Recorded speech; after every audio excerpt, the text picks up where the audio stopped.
Welcome to The Hand Behind Unmanned, a podcast about how America fights war without human beings, told from the perspective of the human beings making those choices. I'm Jackie Schneider. And I'm Julia McDonald. In this podcast, we take you inside weapons budget lines and behind classified program doors to understand not only what unmanned technology the US military bought, but why. For those of you who came for the technology, we hope you'll stay for the people, because this really is a story about remarkable humans, historical junctures, and our beliefs about the future of war and what that means for unmanned weapons we buy. Along the way in our unmanned journey, we'll learn valuable lessons about how technology shapes the winners and losers in war, how humans and technology interact at a time when the march of technological progress seems inevitable, how public funds get invested when it comes to warfare, and above all, the human hands at the heart of unmanned technology. I'm Jackie Schneider. I'm the Hargrove Hoover Fellow at the Hoover Institution at Stanford University, and I'm the director of Hoover's Wargaming and Crisis Simulation Initiative. Before coming to Stanford, I was a professor at the Naval War College, and I've served 20 years in the Air Force as both an active duty and reserve intelligence officer. I have a PhD in political science, and my research looks at the intersection of technology, national security, and political psychology. I'm Julia McDonald. I'm a research professor at the University of Denver's Corbell School of International Studies, and I'm also Director of Research and Engagement at the Asian New Zealand Foundation in Wellington, New Zealand. Along the way, I've served in a variety of roles in the New Zealand government, focused on defense and national security. I have a PhD in political science, and my research looks at questions around use of force decisions and military strategy and effectiveness. What is unmanned anyway? We take an expansive view of what we mean by unmanned, and really, it's about being unhuman. How technology can distance the human from the act of violence in war.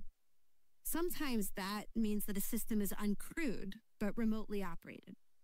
Sometimes it means that the system has some autonomy or freedom to choose its target, but maybe it's launched by something else that's manned, like an aircraft or a destroyer. Some unmanned systems are smart and autonomous, but others, and to be honest, probably historically most, are kind of dumb and automated. There is a huge spectrum of capability, missions, and ways in which unmanned technologies have shaped historical and now modern battlefields. Sounds a bit complicated, but let's turn to our colleague, friend, and defense expert from the Center of a New American Security, Paul Shari, to make this a little simpler for us.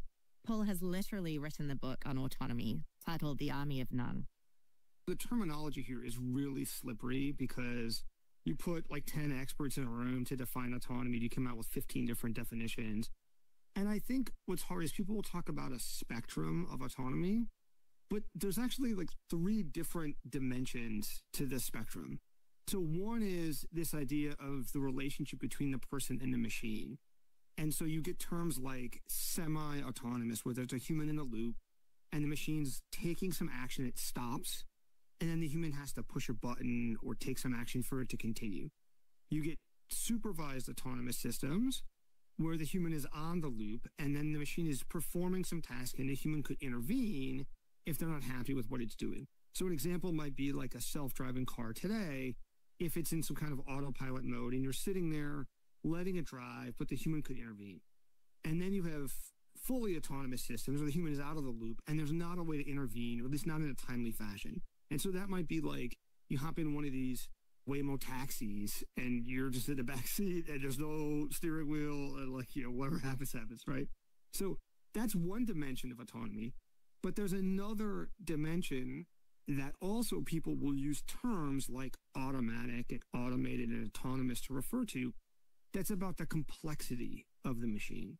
And so you can have really simple systems that we tend to call automatic, where there's this really direct feedback between input and action. So examples might be a tripwire or a landmine or like an old mechanical thermostat or toaster, right? So you make some setting and it's a really simple, it's mechanical oftentimes, actually like the input and output.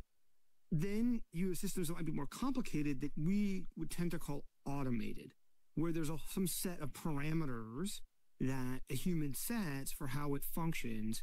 An example there might be like a programmable thermostat, where based on the times of days, this is what actions it's going to perform. Then people use terms like automated to refer to something that is more sophisticated, that might be goal-oriented. And so there's a goal that this system is trying to achieve. So an example might be with a self-driving car. Okay, the goal is the destination. And it's taking input from the environment. It's making decisions about how to drive to get there. And you can imagine, like, that's different than some very simple pre-programmed car that just drives straight forward, for 100 meters and then turns right and then drives a certain amount of distance. That's going to work on a closed track. But these differences are really slippery in practice. So sometimes people will say, like, well, we're going to build this thing and it's autonomous. And then they build it, and then they can now see the inner workings of what it does. And people will say, well, is it autonomous? Maybe it's just automated. And so I think, like, those are different concepts in some ways, right? And it's useful to use the terms, but it's also maybe not like a really hard and fast definition. And I think that's important when we think about, whether it's inside the DoD or internationally, things like regulating kind of some of these systems. Like, some of these terms are easier to define and pin systems down. And then the third dimension that's really important is just, what is it doing? Like, what is the task that you're having the machine do? And that's critically important. So you look at like a top-of-the-line automobile today, and they have features like intelligent cruise control and automatic braking and self-parking, different tasks that start to get automated, or you could say the machine is autonomous to do that task, right? And that's true in the military space too, right? So you have fire and forget missiles that can maneuver their way to the target, but the human still chooses the target. Think about a targeting cycle in military operations. Which task are we automating, or which task are we making autonomous, is really critically important. So let's talk about like a lock-on after launch homing missile, right, that's launched from an aircraft. So you launch this missile, a pilot is launching it at something, at an enemy target, but it's not wire-guided, it's not being remotely controlled once it's launched. And so on one level, you might say the missile is fully autonomous once it's launched. And that's a fair way to characterize it. You're not going to recall that. You don't have any control over it. But is it finding its own targets? Is it deciding in some grander sense which targets to go after? No, it's being launched at something in particular. And so when you think about sort of the scope of its autonomy, it's relatively narrow. And some of this gets a little bit technical. So it depends on things like, okay, when does the seeker turn on? Is it turning on before launch, and then the pilot is able to lock onto a target? Or is it turning on after launch? If it's turning on after launch, how big is the search radius for this weapon system? How big is the secret acquisition basket, right? It uses a kind of a technical term people use, basically the field of view of the seeker that it might lock onto. A lot of these munitions are really aimed to go after like a specific target, where you would say, well, the human is still choosing the target. Like the human knows what it's going after, but not all of them. There are examples like the Israeli Harpy drone that searches over a really wide area. It's an anti-radar drone, and you don't have to know the specific target that you're going after. It searches over a big area. In the 80s, the U.S. Navy had a missile called the Tomahawk Anti-Ship Cruise Missile, the TASM, that would do this. You sort of launch it over the horizon in the general direction of Soviet ships, and it was cued by some kind of naval aviation asset, an ISR asset that would say, okay, we know there are ships here, but the time delay was such that by the time the missile got there, the ships were going to move during this really big search pattern. And that's a place where then you're kind of giving that machine more freedom, more autonomy, and then like what task the machine is doing and what is the human doing, it starts to get a little bit blurrier. As Paul illustrates, autonomy and unmanned are not necessarily new to the American battlefield. And in fact, the quest for technology to replace humans on the battlefield is almost as old as war itself. For centuries, people have tried to find ways to fight wars without humans. There are reports of unmanned balloons and mines in ancient China. In the 1500s, Leonardo da Vinci sketched out an unmanned vehicle that could take off and land without a pilot. The United States' flirtation with autonomy started at the birth of our great nation during the Revolutionary War. Yale graduate David Bushnell was intrigued by the potential to use asymmetric technology, in this case we're talking about floating kegs of gunpowder, to harass the very fancy and very much more capable British Navy. His first combat experiment was to send tethered mines, fire-powered kegs with a crude contact fuse that were attached by a rope to the American very small vessel, towards a British frigate that was harassing American ports near New London, Connecticut. A nearby British schooner noticed the line and reeled it onto the vessel to inspect the unknown object. At that point, the mine exploded, sinking the schooner and killing 3 sailors. Now, that was not Bushnell's intended target. The actual target was the British frigate Cerberus, but it left an impression on the British Navy. The captain of the British frigate wrote back to England, "The ingenuity of these people is singular in their secret modes of mischief." Bushnell and the Americans would continue their mischief in the waters off of New Jersey when Bushnell sent 40 floating mines down the Delaware River, trying to sink the British ships anchored in Philadelphia harbor. The kegs were more or less duds. None of them hit any British vessels, but they caused widespread panic, and for a full day, the impressive British Navy expended their guns on anything floating in the harbor. Was it a resounding success for the Americans? No. But it did make the great British Navy look a bit ridiculous, and it became a rallying cry for those mischievous Americans, which they then captured in song. These kegs now hold the rebels bold, Catholic people harry, and here are now to attack us The U.S. would once again try its hand with mines, both in the water and on land, during the Civil War. Confederate generals, in particular one General James Rains, laid mines in both ground and naval campaigns in order to combat a far better equipped Union military. Coincidentally, or maybe not, General Rains had previously experimented with landmines during the Seminole Wars, hiding shells under the bodies of dead soldiers, but disastrous results. In one particularly gruesome episode, an American landmine set up by a possum drew American soldiers out of their fort, only to be attacked by a waiting group of Seminole Indians. The Union military wasn't pleased with Rains' use of landmines, but to be fair, nor was all of the Confederate military leadership. But the North begrudgingly began to adopt landmines as they moved into Southern territory. Union General Tecumseh Sherman wrote in June 1864, "I now decide that the use of the torpedo is justifiable in war in the advance of an army. But after the adversary has gained the country by fair, warlike means, then the case changes entirely. The use of torpedoes and blowing up our cars in the road after they are in our possession is simply malicious." I think this is an important time to pause, because at the end of the 19th century, technology began to catch up to the imagination of these warfighters. Whereas before, if you wanted unmanned, you had to accept that removing the human via technology would come with very little control, and therefore a very high chance of both failure and fratricide. But moving into the 20th century, technological advances in radio, gyroscopes, and other electronic guidance mechanisms opened up a world of possibilities for unmanned technology. In particular, these turn of the 20th century technological innovations ushered in a golden age for the torpedo, or self-propelled guided naval mines. Let's turn to Dr. Kate Epstein, Associate Professor of History at Rutgers Camden, whose book Torpedo tells the story of the rise of the technology in the late 19th century into World War I. There's kind of this well-known race, you get a more powerful gun, you get more powerful armor, you then get an even more powerful gun, even more powerful armor, and so on. But actually, the gun and the torpedo were in a competition as well.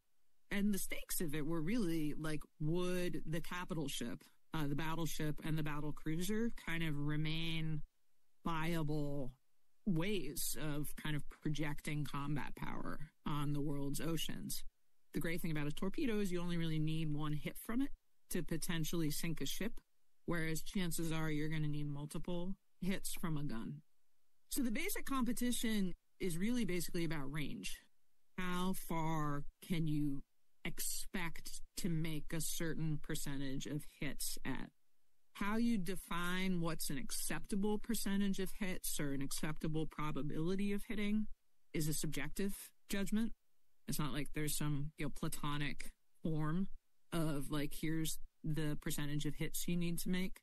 But basically, every time the torpedo's range got longer, the more important it became for ships to be able to hit with their guns. In many ways, the end of the 19th century and beginning of the 20th century looks a lot like today. It was a time of technological and political uncertainty, where these militaries had to make a decision about what unmanned they were going to buy, but it had big effects on the manned force structure. That was, like, to me, one of the kind of shocks of writing the book. I always thought that, like, tactics were fairly straightforward and it was strategy that it was the hard part.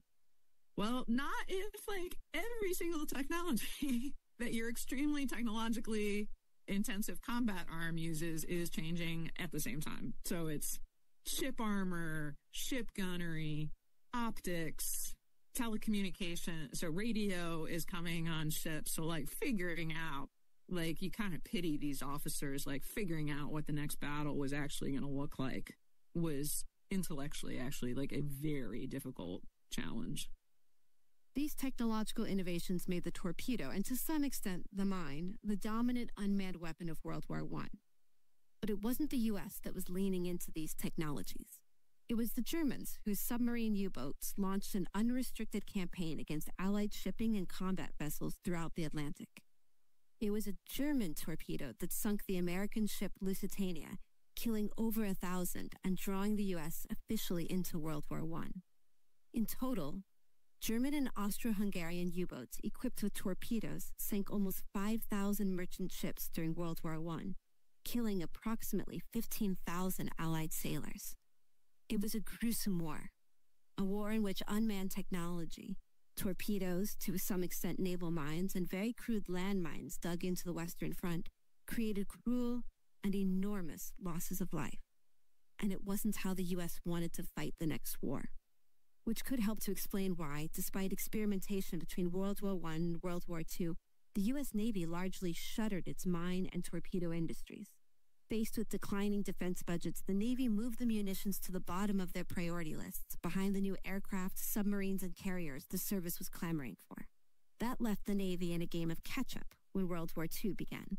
As Robert Gannon, author of Hellions of the Deep, The Development of American Torpedoes in World War II, dryly noted, the Navy was left with a tiny dribble of beautifully crafted torpedoes, barely less erratic than their World War I forefathers, produced by an organization corpulent, sluggish, and not so much consciously resistant to change as physically and emotionally unable to. But maybe it's not really the Navy that dropped the ball. Maybe what makes torpedoes and mines less interesting is that there's something new on the scene. Air power may have made a timid debut in World War I, but it was a full-blown teenager by World War II, anxious to show its independence and impact on the modern battlefields. It had mixed success. It was the Japanese, not the Americans, that launched perhaps the most ambitious use of unmanned aerial systems during the war. Between 1944 and 1945, the Japanese launched 9,300 explosive-laden balloons, of which 361 eventually arrived in North America. But the United States was not far behind the Japanese. The U.S. Navy employed a squadron of unmanned aircraft in the Pacific. The Army Air Force also sent a handful of unmanned bombers against targets in Germany, and both services used drones so heavily for targeting practice that a British invention, the OQ-2 radio plane, became the world's first mass-produced drone. In all this experimentation, there were some serious duds. No doubt because even the new developments in radar and electronic transmissions couldn't overcome the extraordinary difficulty of controlling these systems, especially in war. One of the best examples of these failed experiments was Operation Aphrodite, in which unmanned B-17s were stripped down of any armor and equipped with twice the firepower of a normal B-17. Unfortunately, the unmanned B-17 couldn't take off safely on its own, and so the plane required a pilot and co-pilot to take off from inside the cockpit. They would then transfer control to the mothership and parachute from what was, at that point, a B-17 drone. It was a complicated and dangerous concept. In the end, Operation Aphrodite and the Navy version Anvil included only 14 missions. 4 crew members were killed, including the older brother of future President John F. Kennedy, and none of the drones ever successfully bombed their targets. The program was terminated, but General Spaatz ordered that a few of the platforms be left, displayed, ostensibly ready to launch, in order to leave in the minds of the Germans the threat of robot attacks. So we're going to stop here and fast forward now through a few decades and multiple wars to the 21st century, when Predator and Reaper drones became household names thanks to the War on Terror. And now, 2 decades later, over the skies of Ukraine, soldiers are sending thousands of small, cheap drones to spy, attack, and resupply the lines of what has become a dug-in war of very human attrition. So what happens in those decades and through those wars that will be the subject of the rest of this podcast. But first, let's take a second to talk about how we can understand those investments over the next half a century. I think what our quick montage through unmanned history shows is that the U.S. arsenal of drones and remotely piloted aircraft didn't come about from some sort of predetermined linear pathway, getting more and more advanced as time went on. Instead, it's more like a maze than a pathway, a jumble of dead ends, rabbit holes, and hidden passages. That's complicated. So sometimes we look for the easiest explanation for why some weapon systems are bought and others never make it to the battlefields. The first of these is the technology explanation. Simply put, unmanned arsenals are driven by technological development. As technology gets better, more and more capable unmanned appear on the battlefield. And certainly, that explains a lot about unmanned technology. We needed the radio, the radars, computers, to make unmanned a reality on the battlefield. But that doesn't explain why we have remote-controlled aircraft instead of conventional long-range missiles. It doesn't explain why so little innovation has occurred within the U.S. inventory of mines. And it certainly doesn't explain why the Air Force, the service of pilots, led the adoption of unmanned over the last few decades. The second, simpler explanation is what we call a capacity hypothesis. Simply put, more dollars in equals more unmanned capabilities out. States need investments in an industrial base, in research and development, and in procuring or buying unmanned things. More investment equals more unmanned things. Let's turn to Mike Horowitz. He's the director of Perry Worldhouse and the Richard Perry Professor at the University of Pennsylvania. He's also the Senior Fellow for Technology and Innovation at the Council on Foreign Relations. For 2 years, he was the Deputy Assistant Secretary of Defense for Force Development and Emerging Capabilities, which means he literally wrote the book on what types of autonomous technologies the U.S. should be buying. But maybe most importantly, he's a military innovation and military technology proliferation expert. His first book, The Diffusion of Military Power, explained why some states adopt technology and others fail to follow their lead. If we're talking about the proliferation of uncrewed technology, we're really talking about 2 things. One is the spread of the different technologies themselves, and the second is the ability of militaries to actually adopt them. And those are different things.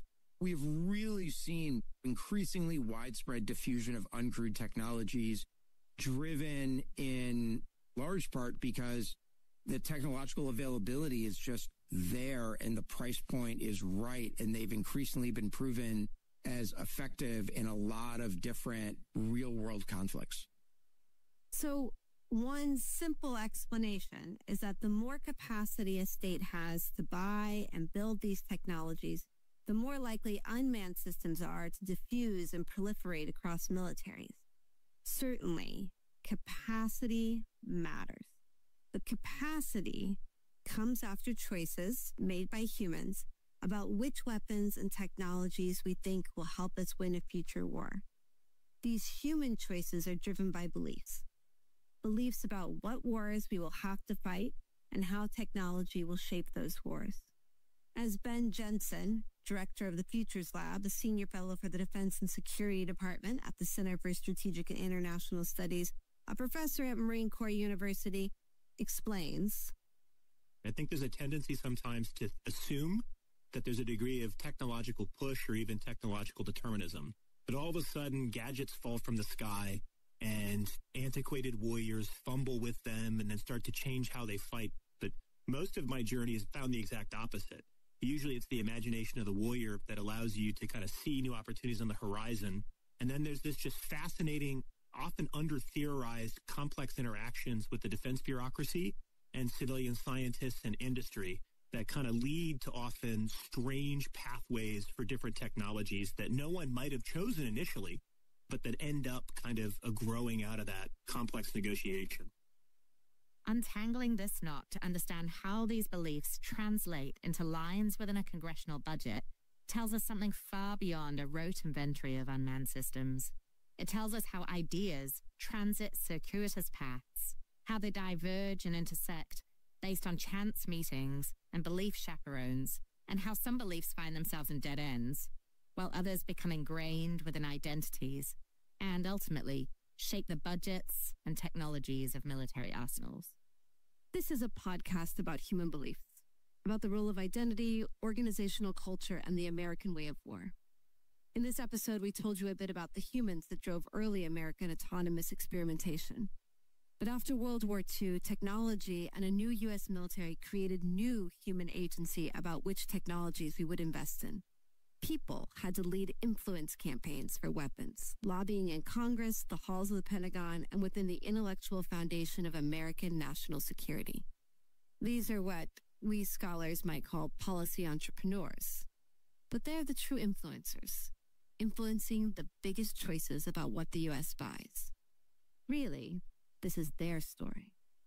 As we've seen in this episode, even as technology makes it more and more possible to fight wars without human beings, humans have had a constant, complex, and fascinating role to play. Humans don't just design the technologies, also decide whether they'll be built, bought, and used. They say yes to bad technologies and say no to great ones. Sometimes emotions and pre-existing beliefs get in the way, and sometimes those same beliefs allow them to make truly revolutionary choices about American military effectiveness. The way people and organizations think about technology, that is, the beliefs that they hold about them, are crucial to understanding their use and proliferation. People and institutions cultivate, adopt, and then champion these beliefs to build support for certain weapons within the political system. When shocks occur, like a war or a political crisis, windows of opportunity open for these actors to push forward their ideas, navigating budget cycles, and attempting to make their preferred policies stick. So you may have been with us at the beginning for a story about technology, but this is a story just as much about the invisible human hand as it is about unmanned technology. Making that human hand more visible in the saga of unmanned technology reveals something about how states choose the ways in which they fight wars. It helps us to better understand the relationship between human nature, organizations, states, and the conduct of war. In the next few episodes, we'll see the role of beliefs and identity play out across U.S. history. We'll start with the beginning of the nuclear age. We'll move to Vietnam and the end of the Cold War, introduce you to a post-Cold War American military, the Gulf War, and 20 years of a war on terror. In our last episode, we'll look to the future and explore how wars in Ukraine, Israel, and the Red Sea may influence the trajectory of the U.S. unmanned arsenal. Will it be an arsenal of exquisite drones and long-range precision, or will the coffers be filled with quadcopters and small, attritable systems? Start the journey with us in episode 2. I'm Julia. And I'm Jackie. This is the Hand Behind Unmanned podcast. If you liked it, buy the book. It's by Oxford University Press and available on Amazon. Thanks for listening.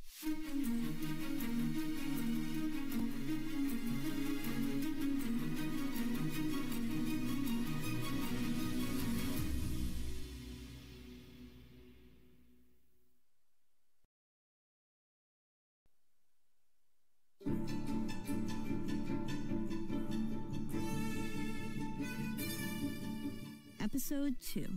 How We Learned to Love Unmanned, the Cold War, Nuclear Weapons, and Strategic Unmanned Stability.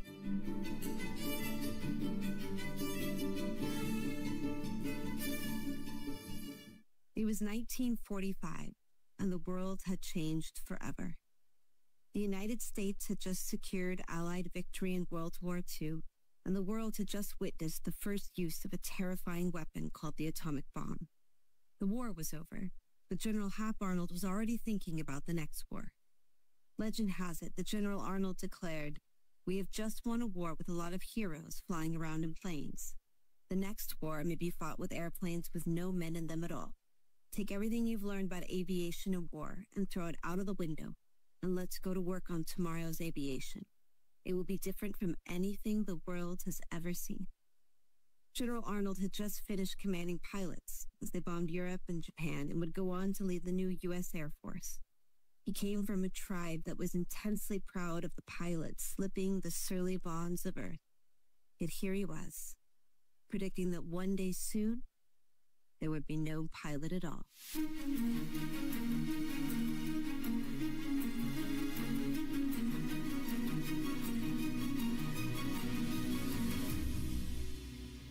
Welcome to The Hand Behind Unmanned, a podcast about how America fights war without human beings, told from the perspective of the human beings making those choices.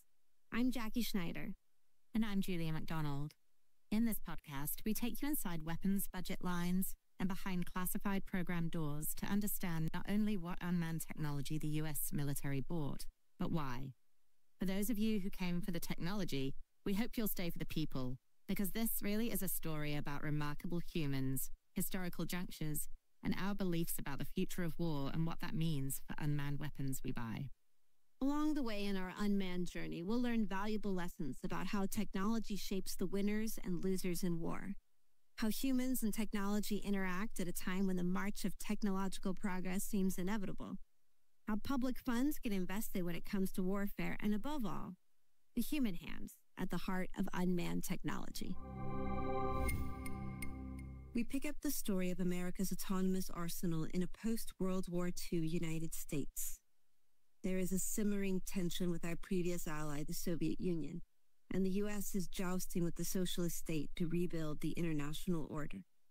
Choices need to be made about the American military, its weapons, organizational structure, and purpose. In particular, two important weapons debuted at the end of World War II. The rocket, first invented by the Germans, and America's homegrown nuclear bomb. A post-war America needs to figure out how it will build its new military to leverage these technologies, protect democracies in a new world order, and somehow avoid nuclear war. Enter the Air Force.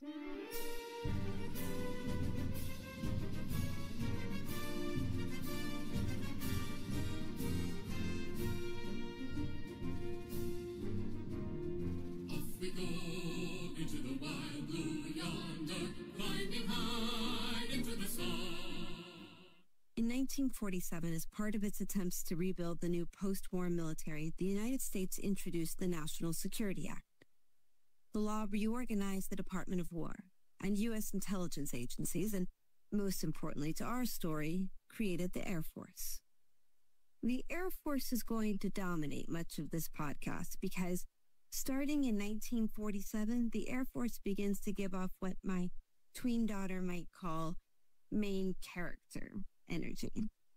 And so, given the introduction of the Air Force to our story, I want to pause in the timeline and introduce one of the most important ideas that shaped the contemporary U.S. unmanned arsenal.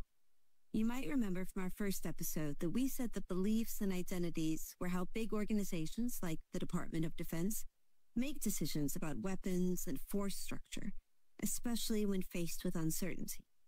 These beliefs about the future of war, about the role of technology, change over time. But our ideas about who we are, our identity, can play a large role in the beliefs we are more or less willing to adopt or abandon. We, as individual humans, have our own personal identities, but groups can also have identities.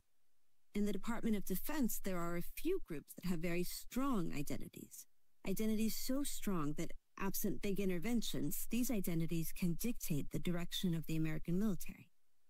We call them service identities. So what are the services, and what are their unique identities? The military services, the Army, Navy, Air Force, Marines, and recently Space Force, all have distinct cultures, traditions, and feelings about what makes you part of their group. If you've seen a Go Navy Beat Army bumper sticker on a car, or heard Marines say, "Oorah," you've gotten a glimpse into how defining these identities can be. But service identities are more than just football or Marine grunting. They define how each of the armed services want to fight in a war, what missions they prefer, what role they want to play in national security, and ultimately what weapons they want to buy. When a weapon fits a service's identity, it's more likely to have advocates within the service and to survive the vicious Pentagon budget wars. When a weapon doesn't fit into a service identity, or worse, seems to threaten a core identity, it needs an outside advocate. Civilians in the Secretary of Defense's office, members of Congress, or a president. Ideally, all three of these actors, in order to keep it alive. Thomas Macon, a professor at Johns Hopkins, has written extensively about military innovation, and he explains a bit about how these identities and organizational politics shape the larger Department of Defense. Fundamentally, organizations are meant not to innovate. It's there in the name, organization, right? Organizations are there to organize, to provide regular delivery of capability. Organizations are not designed to innovate. So we shouldn't expect organizations to all of a sudden do something that's alien to their nature and innovate. What are the organizations in the Department of Defense? I think sometimes people don't understand that, like, there's the DoD, and they think Right. about the Pentagon. Really, there's a lot of sub-organizations inside there. The services have the responsibility to organize, train, and equip. And they also, as part of that, equip, they procure, they develop doctrine, and then those service doctrines, those service capabilities are combined by combatant commanders into other kind of capability packages. And then even, I would say, for some of the services, it's about communities within the service. You have different tribes, different organizations within particular services that have really loud voices. So for the Army, it's not just the Army, but it's the various combat branches of the Army. Infantry, artillery, armor, cavalry, aviation. For the Navy, it's not just about the Navy. It's about surface warfare, subsurface, aviation. For the Air Force, it's about the fighter community, the bomber community. For the first part of the Air Force's existence, from 1947 to 1974, every Air Force Chief of Staff was a bomber pilot. Since then, with one, now I think two exceptions, every Air Force Chief of Staff has been a fighter pilot. I think that tells you all you need to know about the shift in the balance of power within one particular service. To be completely transparent, I have lived and breathed the Air Force identity. Not only did I serve in the Air Force, but my great-grandfather was in the Army Air Force. Both my grandparents served in the Air Force. My uncle, husband, and cousins are all Air Force pilots.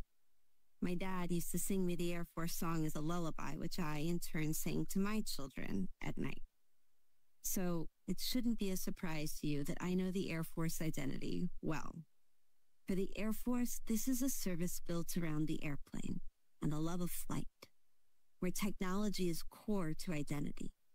As military strategist Cara Builder described the Air Force in his Cold War-era book, The Masks of War, the bond is not an institution, but the love of flying machines and flight.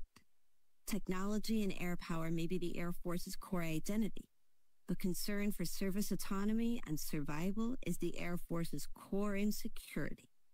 That desire for survival means that the Air Force is willing to sacrifice some of its identity to take control of capabilities and missions that ensure the service's survival. But it also means that the Air Force is uniquely poised to mold and evolve technology for wars of strategic air power. In contrast to the Air Force is the Army. Those who fight for the right and to build the nation's might, and the Army goes rolling along. The Army's identity is defined by pride in its people and its long tradition of service, which means it's less interested in fancy new technologies, but instead on manpower and that relationship with the American citizenry.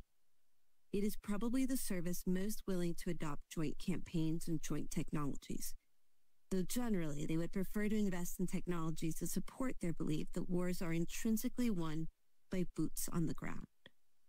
The Navy, also one of the two oldest services, derives its identity from tradition and a deep belief in its own institutions, the most important of which is independent command at sea.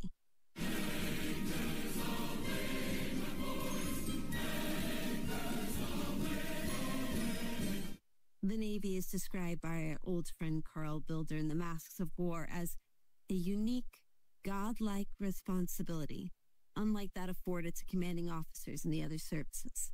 The Navy has its own air power, sea power, when they're claiming the Marines, their own ground power. This makes them the least joint of the services. But it also means that the competition between naval warfare specialties like surface warfare officers, submarine officers, and aviation officers may explain more about what weapons they buy than competition between the Navy and the Army, or the Navy and the Air Force. And that leaves the Marines. The Marines have one of the strongest and most cohesive identities within the armed services. The Marines are, by law, a naval service.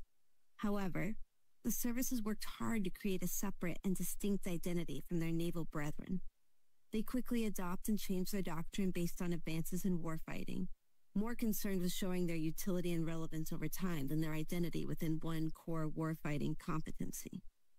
This makes them extremely flexible with technological adoption, not beholden to particular platforms or technologies for their core identity. As true identity entrepreneurs, the Marines have led a dedicated effort to promote their identity within Congress, in the public, and among other services. The Marines started this public affairs effort after World War II, when a restructuring of the Department of Defense threatened the service. They recruited journalists, movie stars, and producers, and lobbied Congress through a network of former Marines. You may remember part of this effort. In the 1949 film Sands of Iwo Jima, John Wayne plays a tough-as-nails Marine Sergeant John Stryker, who led his Marine unit into combat in the Pacific. You joined the Marines because you wanted to fight. Well, you're going to get your chance. And I'm here to see that you know how. And if I can't teach you one way, I'll teach you another. But I'm going to get the job done. The Marines were so effective at this public relations strategy that President Truman is famously quoted as saying that the Marines have a propaganda machine almost the equal of Stalin's. So now we understand service identity. Let's return to the timeline. It's 1947. The new Air Force has just stood up, led by Hap Arnold, the general we introduced you to at the beginning of this episode. It creates a strategic air command, which by 1948 is led by a cigar-smoking, unfiltered, strategic bomb-loving Curtis LeMay. LeMay is a consummate institution builder, an influencer by sheer force of nature. He believed deeply in strategic bombing and pilots, which makes the next thing the Air Force does somewhat unexpected. And this is that the Air Force becomes the first service to wholly adopt missiles. Why and how? Well, coming out of World War II, there were 47 different guided missile programs in some stage of development, with post-war budgets that needed to be whittled down. Who was going to win in the battle for missiles? The new Air Force got a jump start over its rivals. Hap Arnold had pushed for the JB-2 missiles, which were an American version of the German V-1, eager to stake out another role for the Army Air Forces. A few years later, as political efforts to create the Air Force were coming to a head, Major General Curtis LeMay effectively peed on what he saw as Air Force missile territory, asserting the long-range future of the Army Air Force lies in the field of guided missiles. In its quest to wrestle control of missiles away from both the Army and the Navy, the Air Force began a campaign describing missiles as pilotless or robot aircraft, making a clear distinction from the unguided artillery of the Army. This also led to a brief moment in 1946, where the Army Air Force made a play for anti-aircraft missiles, or surface-to-air missiles, by calling them supersonic pilotless aircrafts. This was a precarious balancing act for the Air Force, keeping the Army and Navy from co-opting missile missions while making sure the munitions wouldn't threaten the Air Force's core bomber constituencies. The tension between co-opting missiles and justifying manned bombers was obvious from the very beginning. In its fight to take over missile missions, the Air Force needed to decide whether it wanted to prioritize the cruise missile or the ballistic missile. Cruise missiles, which fly within the atmosphere and are often jet engine powered, more closely resembled manned aircraft. This made cruise missiles a logical first step in a technological progression. As one airman recounted of the time period, to people who had grown up with manned bombers before and during World War II, a cruise missile was a less painful and certainly a less abrupt departure from what they were familiar with than would be a totally alien ballistic missile. Those who favored the evolutionary approach to the creation of a new generation of weapons, predominantly missiles, were people to whom aircraft had a meaning as a way of life, a symbol, a preferred means of performing a military assignment. Accordingly, in the first decade or so after World War II, the Air Force put its short-term eggs in the cruise missile basket. Not too successfully, by the way. One of the Air Force cruise missile programs, the Snark, had so many failures that they called the testing area around the launches Snark-infested waters.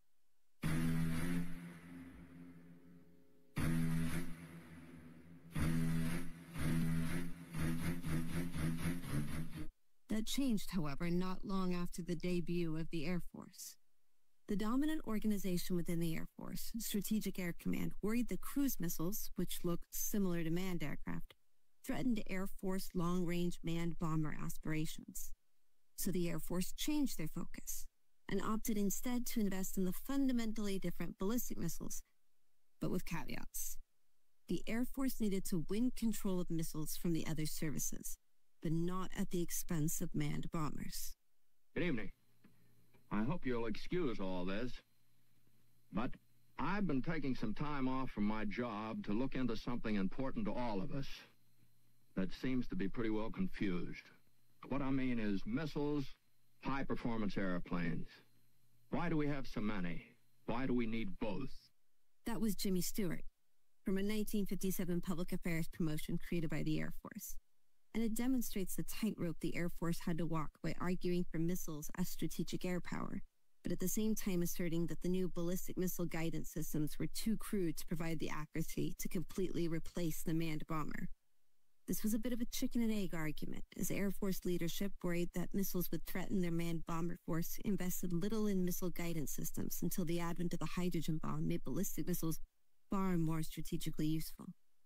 As late as 1953, the vice commander of the Strategic Air Command wrote that regardless of the missile program, it is the opinion of this headquarters that the continued advance in the art of manned flight to high altitudes and long ranges should be at all times a priority objective. It took civilian intervention, first from President Eisenhower's famous Solarium Commission, and then from senior civilians in Air Force research and development to create a new protected entity within the Air Force, focused solely on developing ballistic missiles and led by a former German citizen, Bernhard Schriever. But none of this would have happened if it wasn't for the Soviet Union and the Sputnik moment. So let's leave this here for now, and we'll come back to it after we visit the Navy and the Army for a bit. Initially, the Navy's ballistic missile development was a joint endeavor with the Army.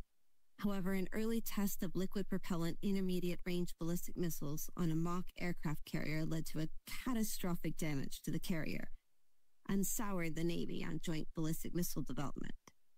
It also forced them to focus their attention to the alternative, cruise missiles. For the Navy, early investment in cruise missiles represented not so much an embrace of the technology as a deep distrust of the alternative. This led to the Regulus, the Navy's ship and submarine-launched cruise missile, which was deployed from 1955 to 1964. But ballistic missiles weren't dead in the water. Remember earlier when we talked about identity? I mentioned that the Navy is driven much more by competition within its service than competition with the other armed services.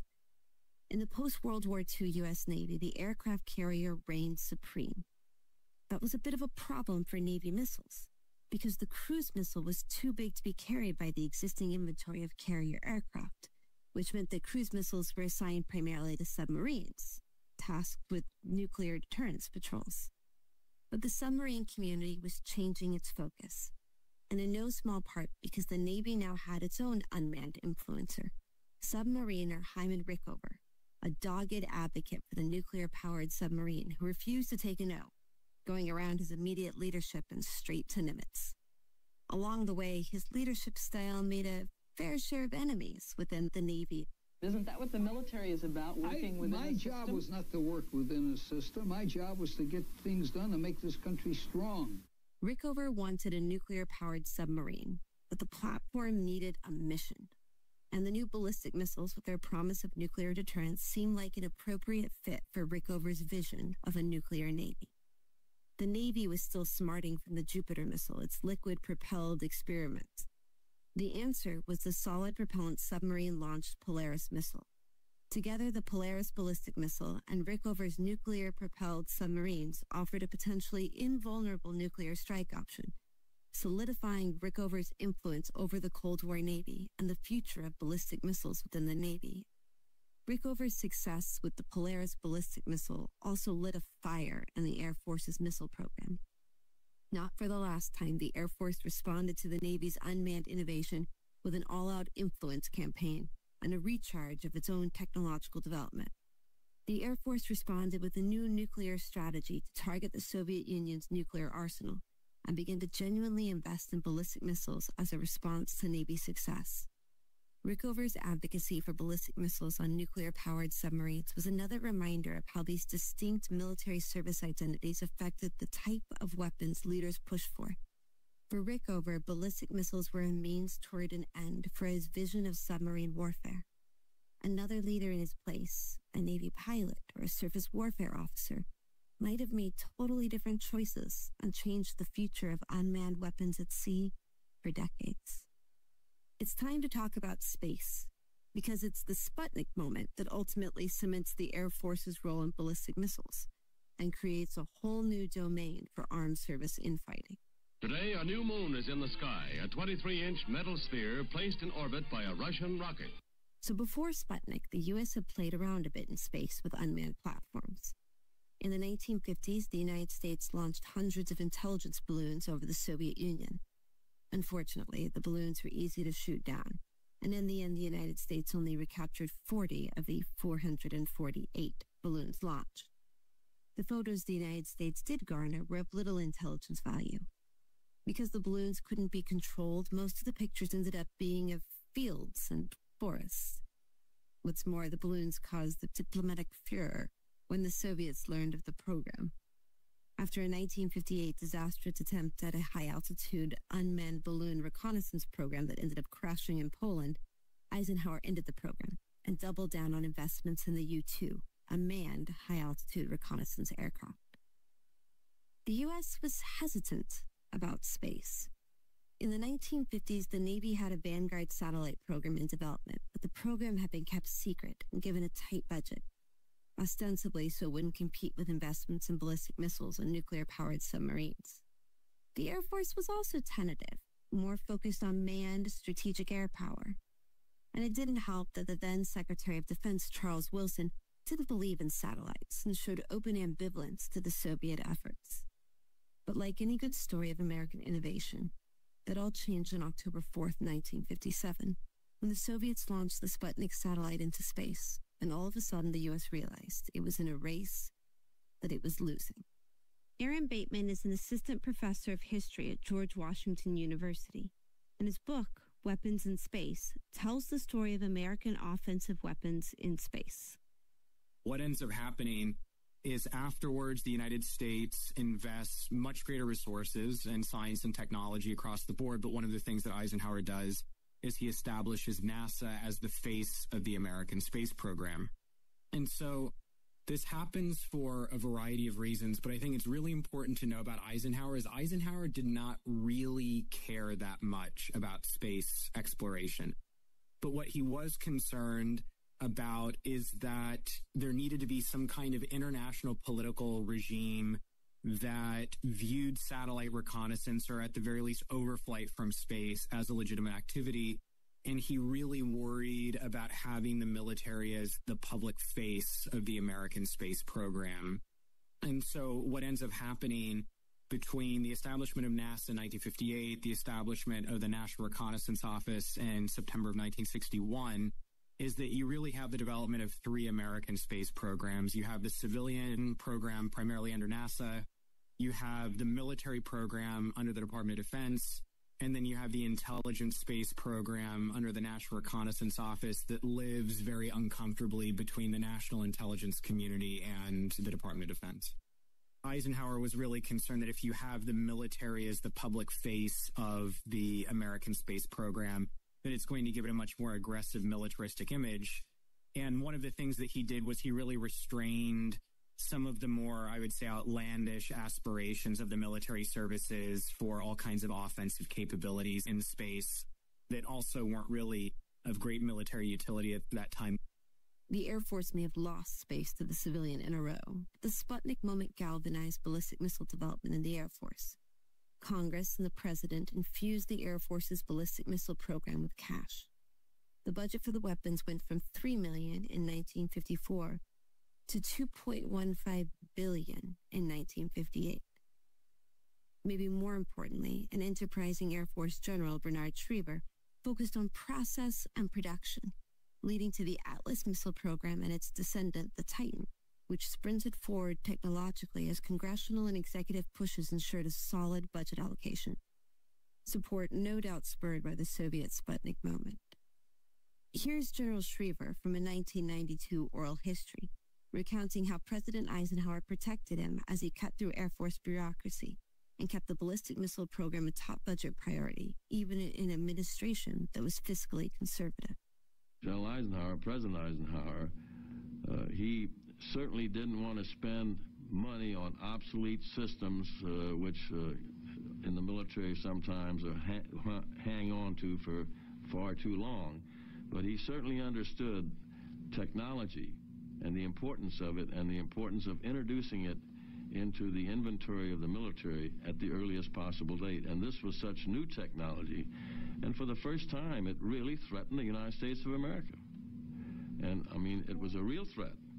We had never, our shores had never been threatened before in anywhere close to like that. So the funding, while he was bent on a balanced budget, we were given priority funding-wise. And I can say that we didn't get a blank check, but we certainly were funded adequately, and we did achieve our target dates, incidentally. In just a few short years, Schriever pushed Atlas and Titan past their Army competitors and cemented the Air Force's control over both intercontinental ballistic missiles and the shorter-range, intermediate-range ballistic missiles. This was good news for the Air Force's overall budget, as fears that the Soviets were leading the United States in missile and space development ultimately drove Eisenhower's Scientific Advisory Committee to recommend an increase in IRBMs from 60 to 240 systems, and an increase in ICBMs from 80 to 600. So what's the Army doing during all this Air Force, Navy, missile jousting? The Army started off promisingly with the Redstone Arsenal, which featured the first missile used in an American nuclear test. Additionally, the Army's Jupiter intermediate-range ballistic missiles, the program the Navy abandoned, outperformed the Air Force competitor, the Thor. However, when the Air Force launched an effort to control ballistic missiles, including a remarkable public campaign in the New York Times maligning the Army's missile program, the Army eventually ceded most of these missions and capabilities to the Air Force. The Jupiter intermediate-range ballistic missiles were ultimately fielded by the Air Force and decommissioned shortly after. The one long-range nuclear-capable missile the Army retained control of, the Pershing, survived the Air Force onslaught only because they allowed the Air Force to axe the Mace cruise missile, which the Air Force hated even more than the Army-controlled Pershings. So the Army may not have been doing missiles, but it was fighting a war, and a nasty one at that. Just a few years after World War II, the Korean War broke out. But there was worse to come. A highly trained and well-equipped North Korean army swarmed across the 38th parallel to attack unprepared South Korean defenders. Caught off guard, they were all but overwhelmed until the United Nations took its historic vote to intervene. This often overlooked hot war in Asia changed the way the U.S. military thought about its capabilities. In particular, it created space for the military to experiment with unmanned systems. The Army developed anti-tank, anti-personnel, and bounding mines, which they used extensively during the Korean War, often deployed by aircraft. Mines were seen as a necessary and effective tool to combat large wave offensives such as those seen in the Chosin Reservoir, and led to the development of the Claymore mine, an above-ground command-detonated mine that continued to be used all the way into Vietnam. The Korean War also forced both the Air Force and the Navy to develop tactical systems to support the ground fight. After largely ignoring guided bombs after World War II, the need for more accurate combat air support during the Korean War led the Air Force to dust off a radio-controlled bomb designed at the tail end of World War II, the Raison VB-3, and subsequently modified the Tarzan, a 12,000-pound bomb, with Raison's radio guidance. The war also saved cruise missiles from the budget trash heap. Strategic Air Command had abandoned the cruise missile in favor of the ballistic missile, but the less powerful Tactical Air Command continued to invest in cruise missiles, developing and deploying the Matador and Mace nuclear cruise missiles to Europe and Asia, as well as smaller air-launched missiles and decoys. These early cruise missile systems were designed to target air defenses, as well as other conventional military targets that might have otherwise been difficult for manned fighters and bombers to reach. The Korean War cemented their utility and kept the systems a priority for Air Force investment, despite the relative power disparity between Strategic Air Command and Tactical Air Command. Finally, the Korean War also spurred investment in air and surface missiles. In particular, the Navy ship-based Terrier and the Sparrow air missile systems, as well as the Army Nike ground-based missile system, were put on the fast track for development because of the Korean War. The Korean War demonstrated the important role that wars play in weapons trajectory. Wars forced the services to work outside their core identity, and in this case, to invest in tactical unmanned systems with joint missions. As we've seen in this episode, the U.S. had a lot of choices coming out of World War II. New technologies opened the door for remarkable innovation, but those technological choices were made just as much because of the organizational tumult of a new Department of Defense as they were a response to technology itself. We also saw how context mattered, a Sputnik moment, a growing nuclear shadow, and a war on the Korean Peninsula all shaped U.S. investment in unmanned systems. But everything was about to change, because it wouldn't be long before the conflict in Vietnam dominated the evening news and forced a reckoning in the U.S. military, one that would set the stage for the predators and reapers of the early 2000s. Join us in the next episode when we come back to the U.S. military in the midst of a Cold War, fighting an unpopular proxy war in Vietnam and reckoning with a new technology, the computer, and its potential offset implications for modern warfare. I'm Julia. And I'm Jackie. This is the Hand Behind Unmanned podcast. If you liked it, buy the book. It's by Oxford University Press and available on Amazon. Thanks for listening.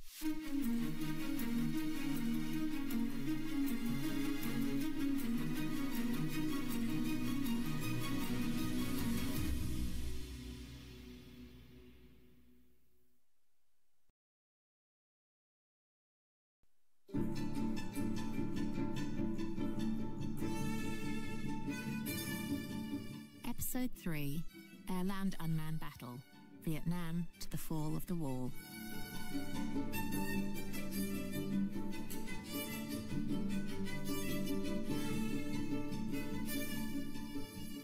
There's no way to capture the suffering and grief of our own nation from the most divisive conflict since our own Civil War. We embarked on this Vietnam journey with good intentions, I think. But once upon the path, we found ourselves having been misguided. Many of us, myself included, in our private, personal opinions of the rightness of this course, came half-circle around. And perhaps that is our big lesson from Vietnam, the necessity for candor. We, the American people, the world's admired democracy, cannot ever again allow ourselves to be misinformed, manipulated, and misled into disastrous foreign adventures. The government must share with the people the making of policy, the big decisions.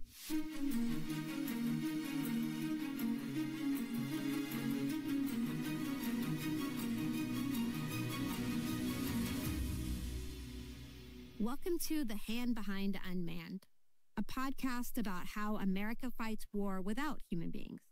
told from the perspective of the human beings making those choices. I'm Jackie Schneider. And I'm Julia MacDonald. In this podcast, we take you inside weapons budget lines and behind classified program doors to understand not only what unmanned technology the US military bought, but why. For those of you who came for the technology, we hope you'll stay for the people, because this really is a story about remarkable humans, historical junctures, and our beliefs about the future of war and what that means for unmanned weapons we buy. Along the way in our unmanned journey, we'll learn valuable lessons about how technology shapes the winners and losers in war, how humans and technology interact at a time when the march of technological progress seems inevitable, how public funds get invested when it comes to warfare, and above all, the human hands at the heart of unmanned technology. In the last episode, we talked about military service identities and examined how the distinct cultures and interests of the Army, Air Force, and Navy affected the way each one thought about buying and using unmanned technology during the Cold War. In this episode, we're going to delve into the related roles of beliefs, a key factor in explaining how we got the unmanned force of today. Many individuals in the military services and other parts of the defense establishment brought specific beliefs about military technology to the table that often became more important than the details and characteristics of the technology itself. Today, I'm going to focus on one belief that emerged organically in the waning days of Vietnam and shaped a cadre of officers who went on to develop doctrine, plans, and campaigns for the Department of Defense over the following 30 years. This group of individuals brought to unmanned development a deep and ingrained belief that strategic success was tied not only to tactical success, but also to the military's ability to win wars without losing public approval. From this belief came a drive for unmanned technology to protect the U.S. Armed Forces and mitigate the effect of public casualty aversion. Whereas previously unmanned systems, mines, large warhead missiles and bombs, and even kamikaze drones had been designed to create advantages in wars of attrition, these new systems were focused on avoiding, opting into, or getting stuck in those very wars. This would be a remarkably sticky trajectory for unmanned use, in which remotely piloted, large airframes would end up dominating the battlefield. First, what is this casualty aversion belief and how does it relate to military technology? In very simple terms, this is the view that U.S. public support for war is sensitive to U.S. casualties, that as casualties go up, public support for war goes down. In democracies where public support matters to elected officials, politicians pay attention to levels of support and will go to great lengths to protect U.S. forces, including by supporting investment in military technologies that mitigate risk to U.S. lives and also to innocent civilians. In essence, it is the belief that all things being equal, the public wants to avoid its soldiers dying on the battlefield, and that political leaders pay attention and make choices based on that public sentiment. Casualty aversion, or the desire to protect U.S. forces from harm, wasn't new to Vietnam. Public opinion about casualties has influenced U.S. decision-makers since the advent of the American military and can certainly be seen during the World Wars. This is Peter Fever, Professor of Political Science and Public Policy at Duke University and an expert in civil-military relations. It turns out that some myths emerged over the decades about the public's attitudes towards casualties. One of the myths was that if it's a good war, then the public doesn't care about casualties. And if it's a bad war, then the American public really cares a lot about casualties. It's a good war, World War II, bad war, Korea and Vietnam. And so Vietnam, we couldn't fight because Americans cared too much about casualties. In World War II, we didn't care about casualties because it was the good war. Actually, when you dig into the historical record more closely, you realize the public did care about casualties in World War II. Senior leaders, Roosevelt on down, very concerned about U.S. casualties in World War II. And indeed, on the 80th anniversary this year of the dropping of the atomic bomb on Hiroshima and Nagasaki, that was all about minimizing U.S. casualties, a way to end the war at lower cost to the United States. Despite this history, our story emphasizes the important role of Vietnam because of the impact that this experience in particular had on a group of very influential officers. a cadre who went on to staff the most powerful officers, from the Pentagon to the U.S. Army Training and Doctrine Command to the Air War College at Montgomery.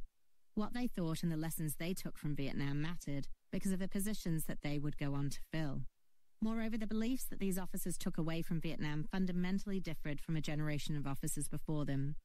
The generals that led Vietnam campaigns, leaders like Abrams and Westmoreland, had a very different belief about how America won wars. They saw U.S. victories in Europe, Japan, and to some extent Korea, and believed that the American way of winning wars was to demonstrate the will of the American people to create and to sustain enemy loss at a higher rate than friendly casualties. For these leaders, friendly loss was an intervening variable in the ultimate strategic success, but not the primary determinant. Technology's primary role was not to defend or protect the force, but instead to create mass amounts of firepower to increase the ratio of enemy to friendly loss. While Abrams and Westmoreland may have believed in the strategic advantage of attrition campaigns over time, the politicians defending their decision to commit American personnel lives in Vietnam were not as convinced that the United States could stomach the friendly losses required to win against the North Vietnamese. Though there was support for the war in its early stages as part of a policy of containment and to stem the tide of communism in Asia, this quickly changed as U.S. military and civilian deaths mounted. The televised nature of the war had a big impact on U.S. public opinion. It was the first time that the American public was able to viscerally experience the realities of combat while sitting in the comfort of their living rooms, with journalists embedded on the front lines reporting back daily to the American people. American soldiers hiking their way through the sweaty jungles of South Vietnam, searching for an elusive enemy. The temperature is almost 100 degrees, and the jungle stifles even the tiniest breeze. The going is slow. There could be a North Vietnamese regiment hiding a few yards away, and no one would see it. Nobody talks, so you start thinking. Specialist 4, Dwayne Boer, is thinking he's going to meet his fiancée in Honolulu in 2 weeks, and he will show her the silver star the general pinned on him yesterday. DeValle is the lone medic in the platoon. He's scared from the moment he gets out of the chopper to the moment it picks him up. Scared that someday he's going to get killed picking up a wounded buddy. The day after Johnson announced he wouldn't run for re-election, he reflected on the impact of television on public opinion of the war and of his presidency. He said, "I thought of the many times each week when television brings the war into the American home," adding, "Historians must only guess at the effect that television would have had during earlier conflicts on the future of this nation. During the Korean War, for example, at that time when our forces were pushed back there to Busan, or World War II, the Battle of the Bulge, or when our men were slugging it out in Europe, or when most of our Air Force was shot down that day in June 1942 off Australia."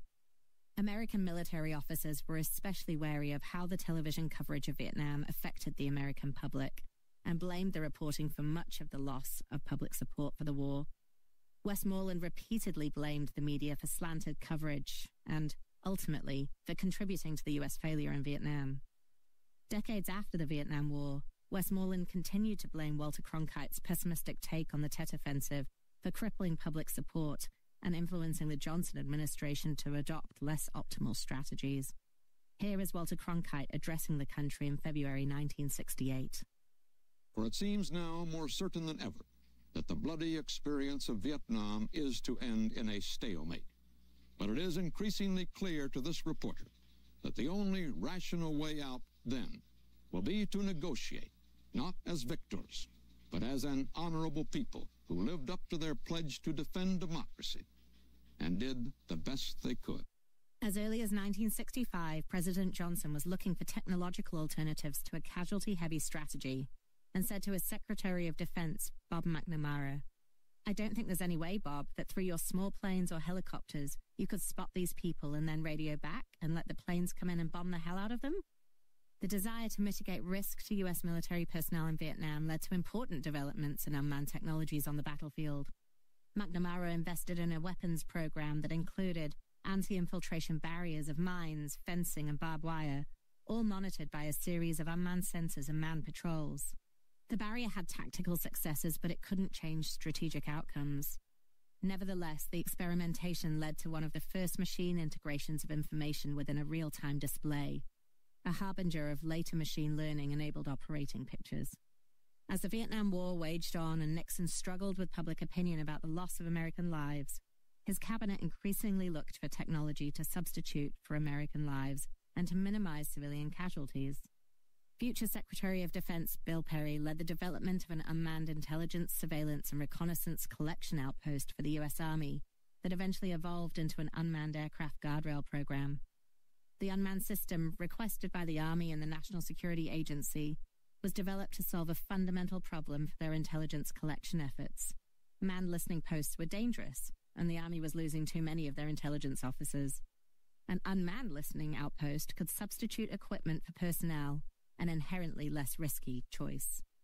This experimentation with unmanned systems in Vietnam was foundational for Perry and influenced his later support for unmanned technologies in the late 1990s. The domestic political situation created by Vietnam was exacerbated by the advent of Soviet surface-to-air missiles, which made American pilots vulnerable to shoot down and capture. This confluence of tactical and political issues opened an aperture for bottom-up experimentation and empowered the Air Force's Tactical Air Command to steer autonomous systems away from their previous strategic focus. Unmanned aircraft flown as decoys and jammers, early laser-guided and inertial navigation bombs, anti-radiation homing missiles, and infrared-guided air-to-air missiles all debuted in Vietnam as technological solutions to tactical problems. Jim Roche, who went on to become Secretary of the Air Force and ultimately armed the MQ-1 Predator, first interacted with unmanned systems in Vietnam with an experimental use of a remote relay unmanned helicopter and sensor to conduct intelligence, surveillance, and reconnaissance along the Vietnam coast. This memory of the utility of unmanned systems stuck with Roche, as did his experiences as a combat search and rescue helicopter pilot. As he noted, I spent too much time in Vietnam picking up down pilots and crying at night because I couldn't pick up guys that I wanted to pick up. But the future Secretary of the Air Force's Vietnam experience was also showing him how unmanned technology might keep those pilots out of danger. In Vietnam, I did search and rescue up off of Haiphong, and they had another destroyer, be near my destroyer too. It had guns, and I had modern destroyer, but it didn't have as many guns. So I had an old destroyer, which was a shotgun, literally a shotgun. And we were up close, so we saw our own things go through their thing, and the North Vietnamese. North Vietnamese did not have missile drones like we did. Ours were mainly for intelligence. So one of the questions we had was, where were the North Vietnamese keeping their PT boats? And that was our problem. And I'll tell you, a little boat just flying around you is like having a damn gnat around your face. The young Navy officer Roche knew of a solution. Unmanned drones that could go places, small places, hidden places, and dangerous places, to find the gnat so the bigger Navy guns could go out and swat the PT boats. The ship gets him that fast, the guns go all over, and you'll have to shoot you on another ship. So we worried about them. Well, one day, the carrier could launch them, and they would come back out to sea, and then pop a parachute, fall in the water at a predetermined point where there were some small boats to pick them up, take them back to the carrier. They fired one, and it went over land in Haiphong, and it got lost. We lost it. I don't know what the hell happened to it. Anyway, and about an hour later, it popped up and it decided to come home. So here it comes home over the water. At first, we don't know it's still working, and it got to the right spot. It popped this little chute, came down. It was a good size, hidden under the hospital. So what the North Vietnamese did was they had them hidden, and there was a hospital. We wouldn't buy them a hospital. So we had to wait for them to come out of there. And it got to the point where they just didn't bother us very much after that. So that was the use of an unmanned system. It was not remotely piloted. It was pre-programmed, and it had a flight, and it's just, we don't know where it went, but when on its own, it found some things we never could have found on our own. We would never have thought to look inside under the hospital to see if we could find big PT boats. So that always led me to say, okay, we can do things with these things. Vietnam provided an opportunity for early experimentation of precision-guided munitions. Tactical Air Command repurposed a radar bombing method called Sky Spot from Strategic Air Command to guide otherwise dumb bombs from B-52s in what was one of the early innovations in precision-guided munitions. The use of off-board and on-board radar sensors to guide bombs set the stage for more autonomous munitions with longer and smarter handoffs. The increasing effectiveness of the manned platforms that dropped the bombs meant that early guided munition innovations in Vietnam, including the Bullpup, Shrike, and Walleye bombs, were primarily naval. However, as the conflict progressed, the Air Force adapted Navy innovations and developed its own smart munitions, including the homing bomb system, electro-optical guided GBU-15, rocket-propelled Maverick, and paveway laser-guided bombs. Even the AIM-7 Sparrow air-to-air missile got a jump start during Vietnam. Tactical Air Command also convinced Strategic Air Command to reapportion the Lightning Bug, an unmanned reconnaissance system, from a strategic reconnaissance mission to a tactical support role. The Lightning Bug and later Buffalo Hunter drones flew over 4,000 sorties in Vietnam, serving as bait for manned missions, taking photos of Vietnamese surface-to-air missiles and prison camps, conducting poor weather battle damage assessments, and dropping propaganda leaflets. The drones were useful complements to manned bombing runs, because they were small and flew at low altitudes and high speeds and were hard to detect.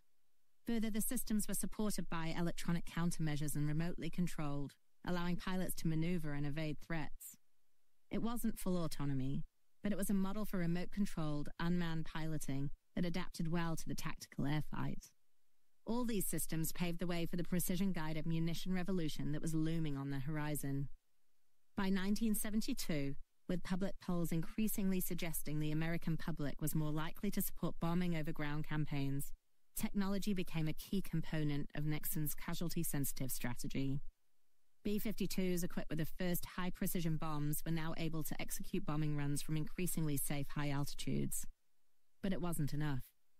In the end, those technological advancements that mitigated risk to friendlies and took the American GI further from the battlefield were not sufficient to either shore up American public support or to win the war. Here is former Secretary of State John Kerry addressing Congress in 1971 on behalf of the Vietnam Veterans Against the War. Each day, to facilitate the process by which the United States washes her hands of Vietnam, someone has to give up his life, so that the United States doesn't have to admit something that the entire world already knows, so that we can't say that we've made a mistake. Someone has to die so that President Nixon won't be, and these are his words, the first president to lose a war. And we are asking Americans to think about that. Because how do you ask a man to be the last man to die in Vietnam? How do you ask a man to be the last man to die for a mistake? We are here to ask, and we're here to ask vehemently, where are the leaders of our country? Where is the leadership? As Krapenovich concludes, U.S. withdrawal from the ground war against the insurgents could have been sped up by accepting higher casualty rates, but this would have had to been weighed against the accelerated erosion in U.S. popular support for the war effort. The experience of Vietnam and its outcome laid the groundwork for a new theory of victory among the young officers of its time. They pointed to the pivotal role that televised images of body bags and body counts played in decimating public support for the war, and linked this effect to the United States withdrawal.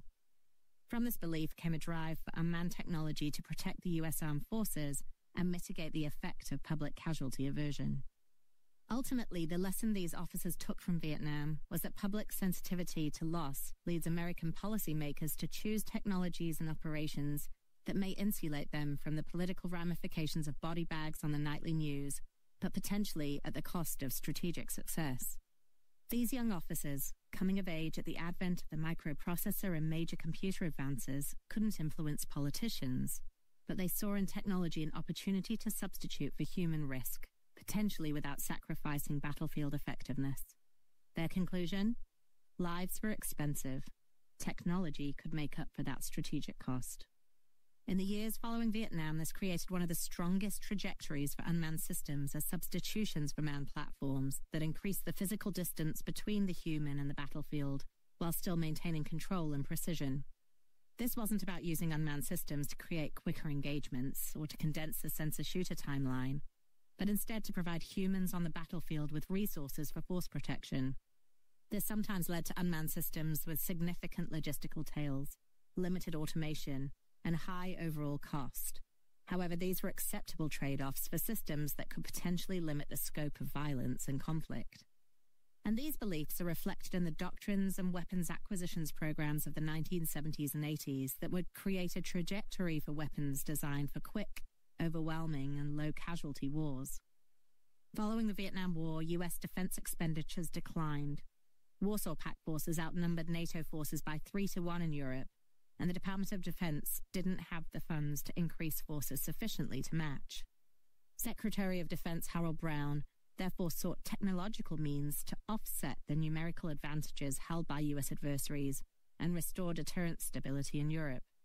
Secretary Brown's offset strategy built on the developments of Vietnam and emphasized new intelligence, surveillance, and reconnaissance platforms, improvements in precision-guided weapons, stealth technology, and space-based military communications and navigation, all with the goal of insulating the public from U.S. casualties to enable strategic success. In the mid-1970s, at an Army installation in the suburbs of Virginia, General William Depew, the first commander of the Army's Training and Doctrine Command, led the Army's first major doctrine rewrite since Vietnam.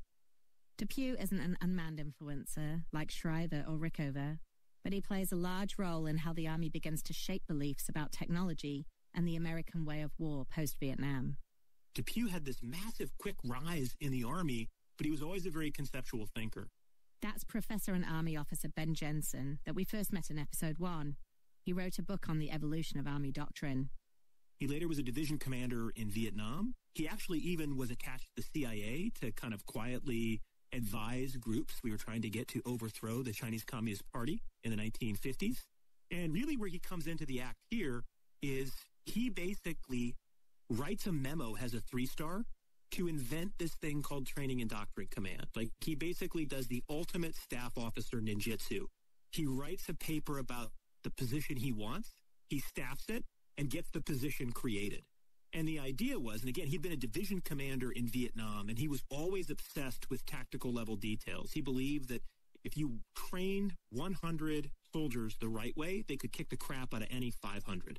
So he believed that combat power and lethality emerged as a function of training and education, not just in terms of how many push-ups or pull-ups you can do or how slick you look with your hair back.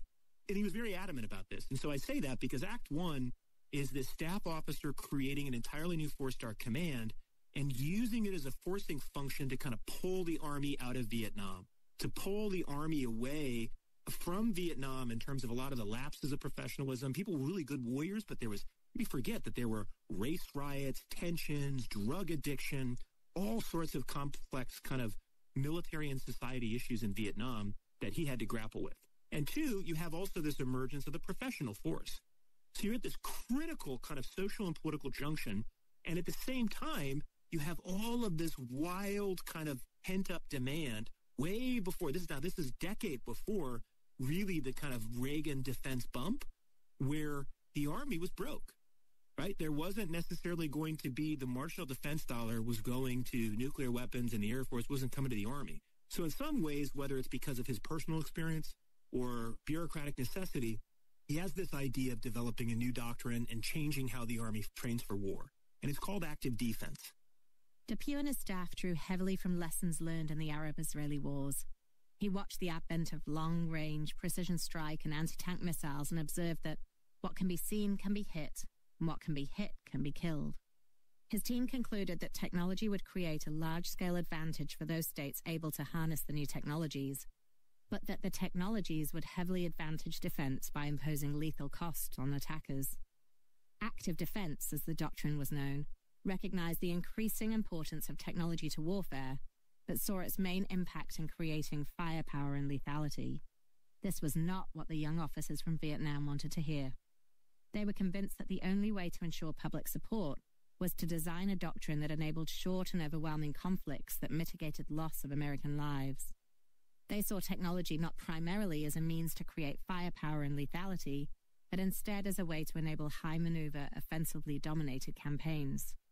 Met with widespread unpopularity, the active defense doctrine lasted only one assignment cycle. Now enter air-land battle, a new doctrine that took the beliefs from Vietnam and applied new technology to create campaigns that decreased casualties by striking first and winning quickly. Perhaps most important for our story, air-land battle was the first real call for unmanned aerial vehicles within a surface-wide strategy, and crucially, it was accompanied by the largest acquisition program to occur before the end of the Cold War. Air-land battle's acquisition initiative called for remotely piloted vehicles, tactical satellites, long-range artillery fires, medium-range ballistic missiles, and cruise missiles and mines, all linked together by network and sensor capabilities. The doctrine embraced and capitalized on technological advances since Vietnam, especially in microprocessing and the precision capabilities that enabled. Whereas 1950s inertial guidance had an accuracy of 0.03 degrees per hour, by 1970, this inaccuracy was down to 0.005 degrees. Further, whereas previously inertial systems' large size, 300 pounds, had necessitated larger cruise missiles, post-microprocessor inertial navigation systems were only 29 pounds. These smaller, more maneuverable munitions, in conjunction with new computer-enhanced terrain mapping capabilities, meant that the cruise missile of the 1970s was more survivable against Soviet surface-to-air missiles than many manned aircraft. The cruise missile also skirted around the constraints of the Strategic Arms Limitations Agreements that capped the quantity of ballistic missiles. Then Deputy Director of Defense for Research and Engineering William Perry argued that precision strike advances offered the greatest single potential for force multiplication to meet the Soviet threat in Europe because they had the potential for revolutionizing warfare and would greatly advance our ability to deter war without having to compete tank for tank, missile for missile. In short, air-land battle provided the doctrinal transition between the experimentation with unmanned systems in Vietnam and a theory of warfare in the late 1980s and early 1990s. It also came in the midst of a major reshuffling within the Department of Defense. In 1986, Congress passed the Goldwater-Nichols Act, which, among other things, created a more powerful chairman of the Joint Chiefs of Staff and incentives for the always bickering services to work together to acquire and equip the armed forces. The reform induced the Army and the Air Force to work together on air-land battle, though the partnership was in some ways more of a frenemy situationship than a pure collaboration. Ben Jensen again. One school of thought is that, basically the Army had a bigger crush on the Air Force than the Air Force had on the Army. So really, the Army kind of thought they were dating the Air Force, but the Air Force was just over them. And I think what you have there is, I don't think it's all reduced to budget politics and bureaucratic maneuvering, but if you look at it from that line, it's in the Air Force's TAC Air Force fighter mafia interest to show a little love to the Army as they're maneuvering versus the kind of bomber mafia.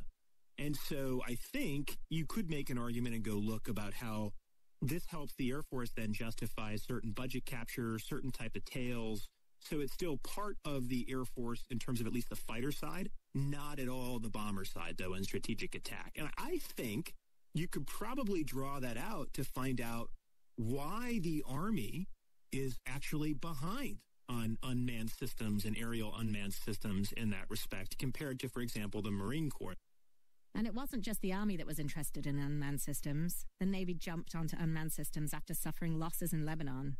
After Vietnam, the U.S. had remained engaged in conflicts in the Middle East, including a small contingent of Marines on the ground and Navy vessels as part of a multinational peacekeeping coalition in Lebanon.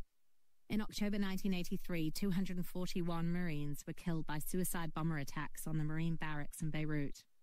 Just a few months later, during a routine air patrol, Syrians shot down 3 Navy aircraft, killing 2 pilots and capturing 1. Decision-makers were desperate for an unmanned alternative.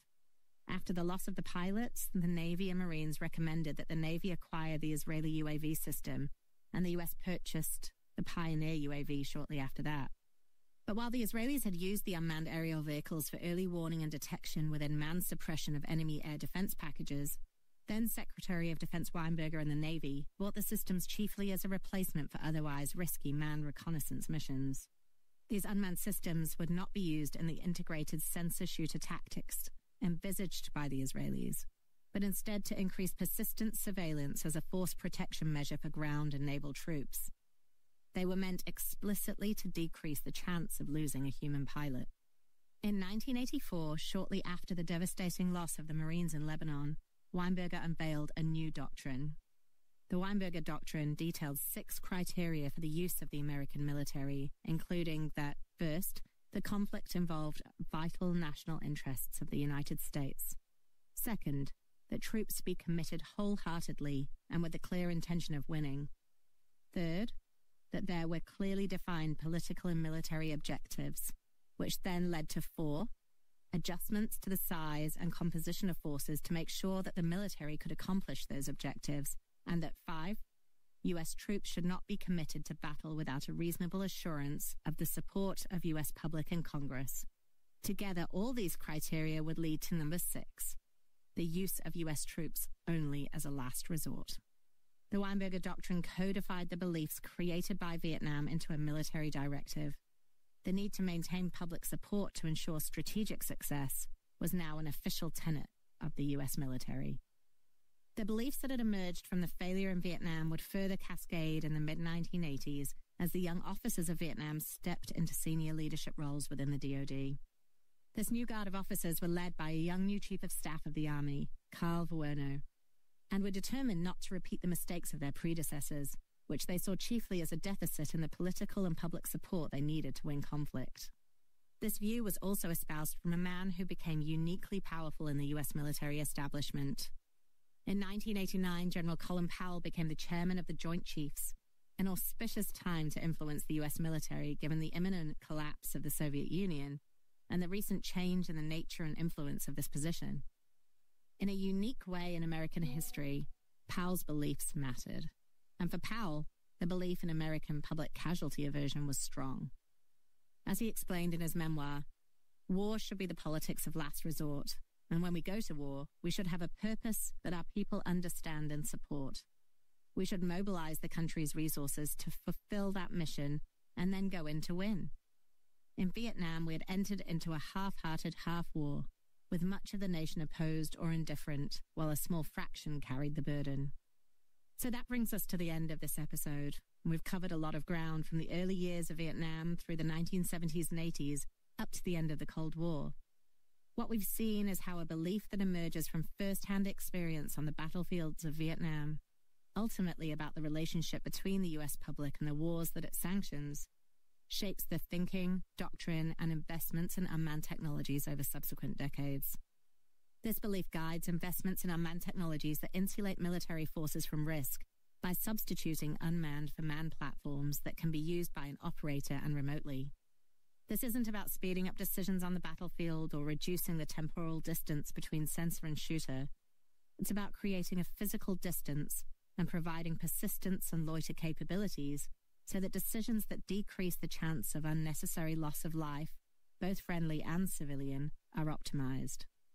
On preventing civilian casualties as well as providing force protection, Peter Fever adds, policymakers over the last 80 years have become more and more attuned to this and the need to reduce civilian casualties as well. And again, the contrast with the battles that were fought 80 years ago in 1945, the firebombing of Tokyo, the bombing of Hiroshima and Nagasaki, huge numbers of civilian casualties that were inflicted so as to save U.S. combat casualties. That trade-off, policymakers today, or up until the Trump administration at least, the American policymakers said, we're not going to do that anymore. So we are going to reduce our own combat casualties and we're going to reduce their civilian casualties. And that's required much greater precision in fires and in targeting and, of course, in force protection, our own force protection. In sum, unmanned technologies provide a technological solution to the constraints decision-makers believe are imposed by the American public's casualty aversion. In the next episode, we're going to look at another important belief that has shaped debates around unmanned technology, the belief that just around the corner, there was a military revolution on the way. I'm Julia. And I'm Jackie. This is the Hand Behind Unmanned podcast.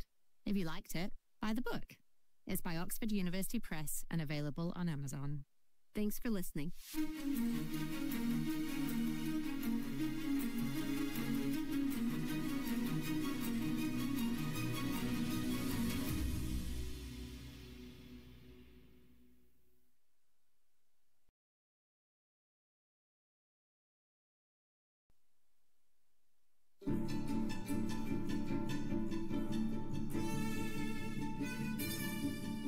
Episode 4, American Primacy and the Information Revolution, setting the scene for the Predator.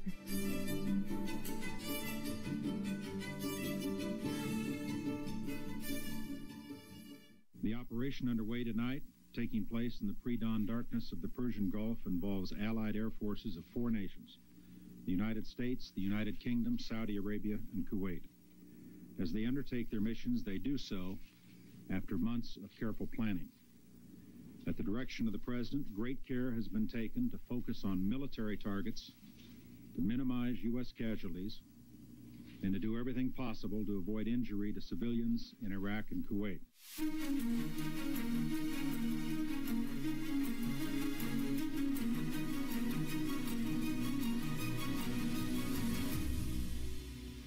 Welcome to The Hand Behind Unmanned, a podcast about how America fights war without human beings, told from the perspective of the human beings making those choices. I'm Jackie Schneider. And I'm Julia McDonald. In this podcast, we take you inside weapons budget lines and behind classified program doors to understand not only what unmanned technology the U.S. military bought, but why. For those of you who came for the technology, we hope you'll stay for the people, because this really is a story about remarkable humans, historical junctures, and our beliefs about the future of war and what that means for unmanned weapons we buy. Along the way in our unmanned journey, we'll learn valuable lessons about how technology shapes the winners and losers in war, how humans and technology interact at a time when the march of technological progress seems inevitable, how public funds get invested when it comes to warfare, and above all, the human hands at the heart of unmanned technology. Last episode, we were in Vietnam, exploring how the battlefield experiences of a generation of officers, the creation of a new all-volunteer force, and the advent of the microprocessor spurred tactical unmanned innovation. Along with this innovation came a powerful belief in technology's ability to substitute for human loss of life on the battlefield. It was a response to what these battle-hardened officers saw as the CNN effect, the way in which a casualty-averse public responded to the war they saw broadcasted into their living rooms. And for the first time, maybe ever, the chimera of unmanned technology that made war less violent, less dangerous, more remote, seemed less like myth and more like a reality just in our grasp. It was up to a small office in the bowels of the Pentagon, with no budget authority, no war campaigns, no normal way of changing the arsenal, to bring an information age America into this new unmanned reality. The Reagan administration injected a mass infusion of funding into the last American military of the Cold War. It galvanized the technologies of air-land battle, and then the wall fell. I'm Peter Jennings in New York. Just a short while ago, astonishing news from East Germany, where the East German authorities have said, in essence, that the Berlin Wall doesn't mean anything anymore.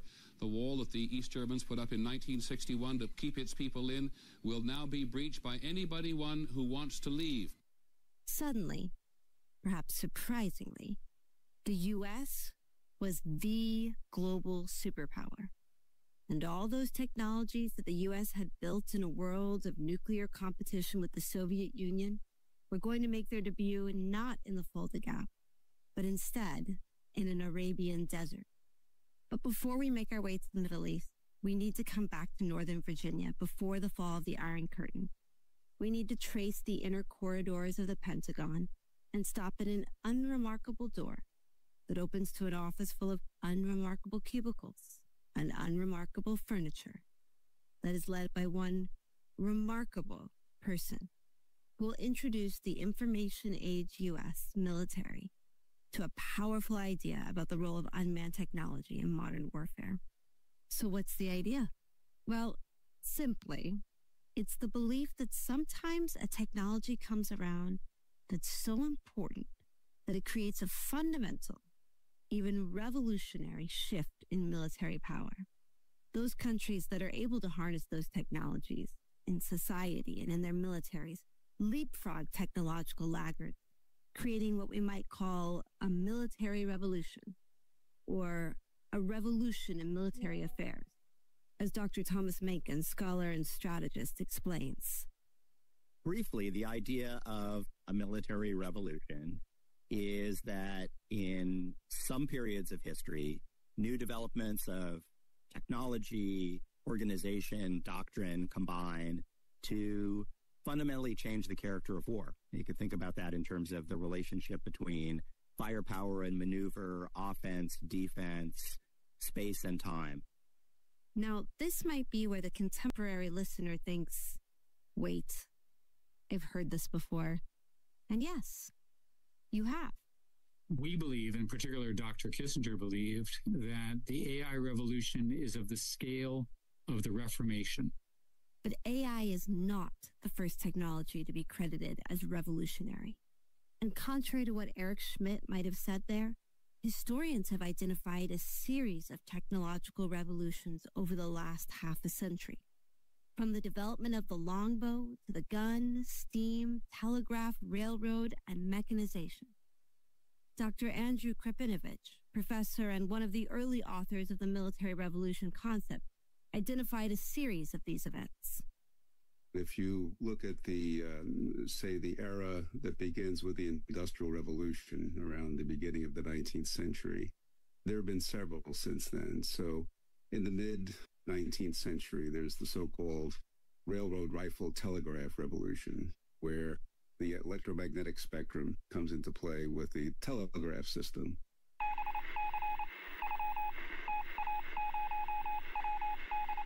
And that enables us to coordinate the movement of troops much more effectively than we have before. And that, combined with the advent of railroads and rifling, which increases weapon accuracy, really improves the capability of military forces. And around that time, you also have advances in propulsion.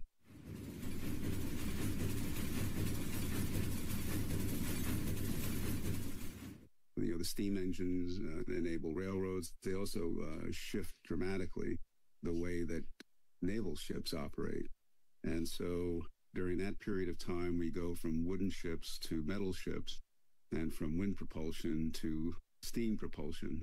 And that changes warfare at sea dramatically. Wooden ships really don't stand a chance against these new ironclad ships.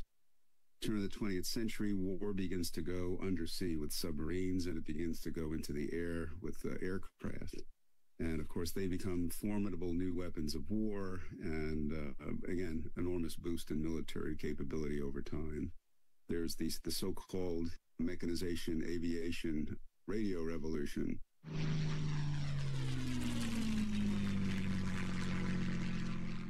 That leads to things like Blitzkrieg and the fast carrier task forces that are new kinds of military systems in World War II. And again, enormous boost in effectiveness. Nobody really needs to define the nuclear revolution that occurs at the end of the war. That's sort of stands on its own.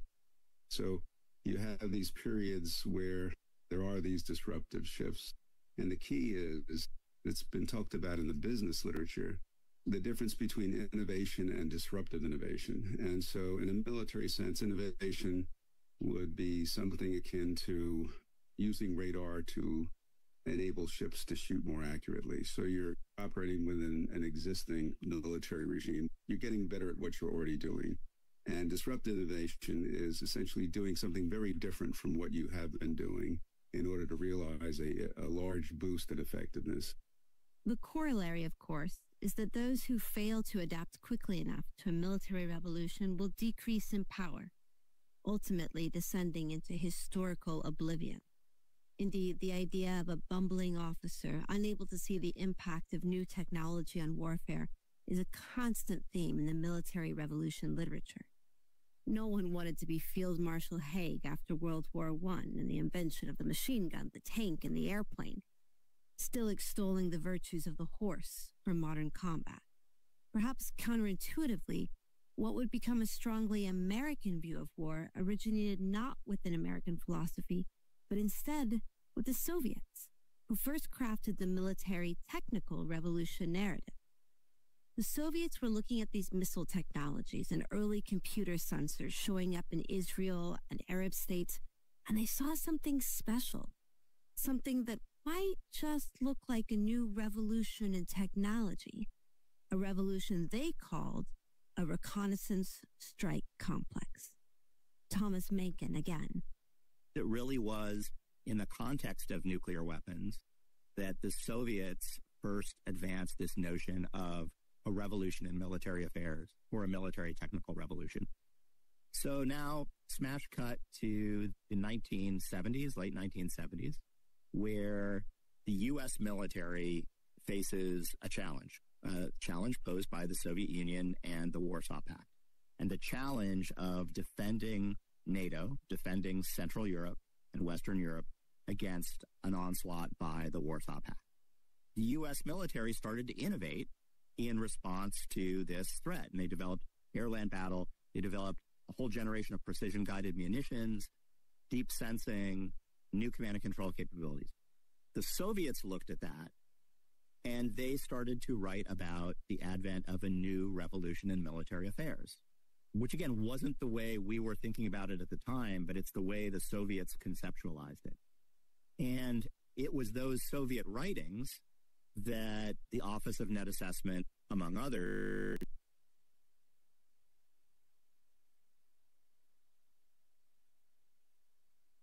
began to read and began to pay attention to.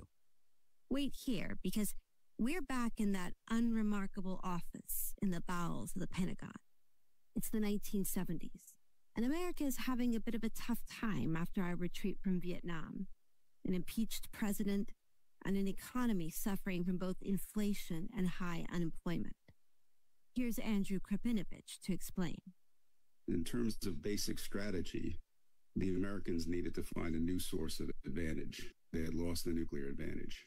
And at the time, in the middle 70s, when the Carter administration came into power, you had Secretary of Defense Harold Brown, who was very familiar with technology and so on. He had a technological background. And his director of research and engineering was another guy, Bill Perry, who would go on to become Secretary of Defense 20 years later. But Perry also had a very strong background in this area. And Brown and Perry also had a close relationship with Andy Marshall, who was running the Pentagon's Office of Net Assessment. And the question was, what new source of competitive advantage can we develop relative to the Soviets? And they settled on information technologies. The information revolution was just beginning. And so that was the offset strategy. That was the title that was given to it. And we were going to offset our loss in advantage in one area, the nuclear area, by developing advantages in this new area. So now it's time to introduce the remarkable man running an unremarkable office that will create one of the most influential beliefs in the modern American military. Before Instagram and TikTok and Twitter, Andy Marshall was the original American military influencer. He built a network of up-and-coming experts, invested in historians and political scientists, bankrolled think tanks, and ran war games, all to propagate a set of beliefs so fundamental to the American understanding of war in the information age that it has now permeated the language of technology and history writ large. Who was Andy Marshall? Again, strategist and former Office of Net Assessment scholar, Thomas Mencken. Andy Marshall was a very important American strategic thinker. And I say that because even before he came to Washington, D.C., before he eventually came to lead the Office of Net Assessment, he was a significant figure at the RAND Corporation. At RAND, he played a really important role in helping us understand how decision makers make decisions based on imperfect information, how bureaucratic politics influence decisions, a lot of things that we kind of take as just sort of, settled right now. He was one of the key people to help develop that. And then in the early 1970s, he came to Washington, D.C., first to work for Henry Kissinger on the National Security Council staff, and then to set up the Office of Net Assessment in the Pentagon. And he went on to have, I would say, a second full career as director of the Office of Net Assessment. He was originally appointed during the Nixon administration, and he eventually retired during the Obama administration. And to put that into context, when he retired, from the Office of Net Assessment, but then also considering his previous RAND career, he retired after 65 years of public service. Not at age 65, but after 65 years of public service, which I think is just an amazing accomplishment that will likely go unmatched. Marshall's staff and budget were small. He had no authority to acquire technology, invest in research and development, or develop campaign plans or strategy. In Pentagon influence terms, he had almost none of the tools usually required to create a large shift in weapons trajectories. He was extraordinarily savvy. And in the early 80s, Marshall believed the Soviets were onto something. A hunch that seemed to be validated by the 1982 Israeli war in Lebanon and the resounding success of Israeli high-technology tactics in the Bekaa Valley, including the Israeli use of drones and precision-guided munitions. By the mid-1980s, Marshall began in earnest to focus his staff on fleshing out the Soviet beliefs. Meanwhile, Marshall started creating networks of influence for these beliefs. In 1986, Marshall organized a working group as part of a commission on long-term thinking led by Albert Wolfstetter, an early believer in military technological transformations and one of Marshall's early colleagues at RAND. The group included hand-picked, innovative, and strategic thinkers, many of them young voices within the Pentagon, to include Elliot Cohen, James Roche, Stephen Rosen, and others. This group and their burgeoning beliefs about a military technological revolution proved influential in the Commission's final report. Importantly for our story about unmanned technology, the report highlighted the role of unmanned vehicles, smart mines, and cruise missiles as replacements for more expensive manned aircraft. The seed of an idea was planted. But Marshall wasn't going to just stand back and hope it grew on its own.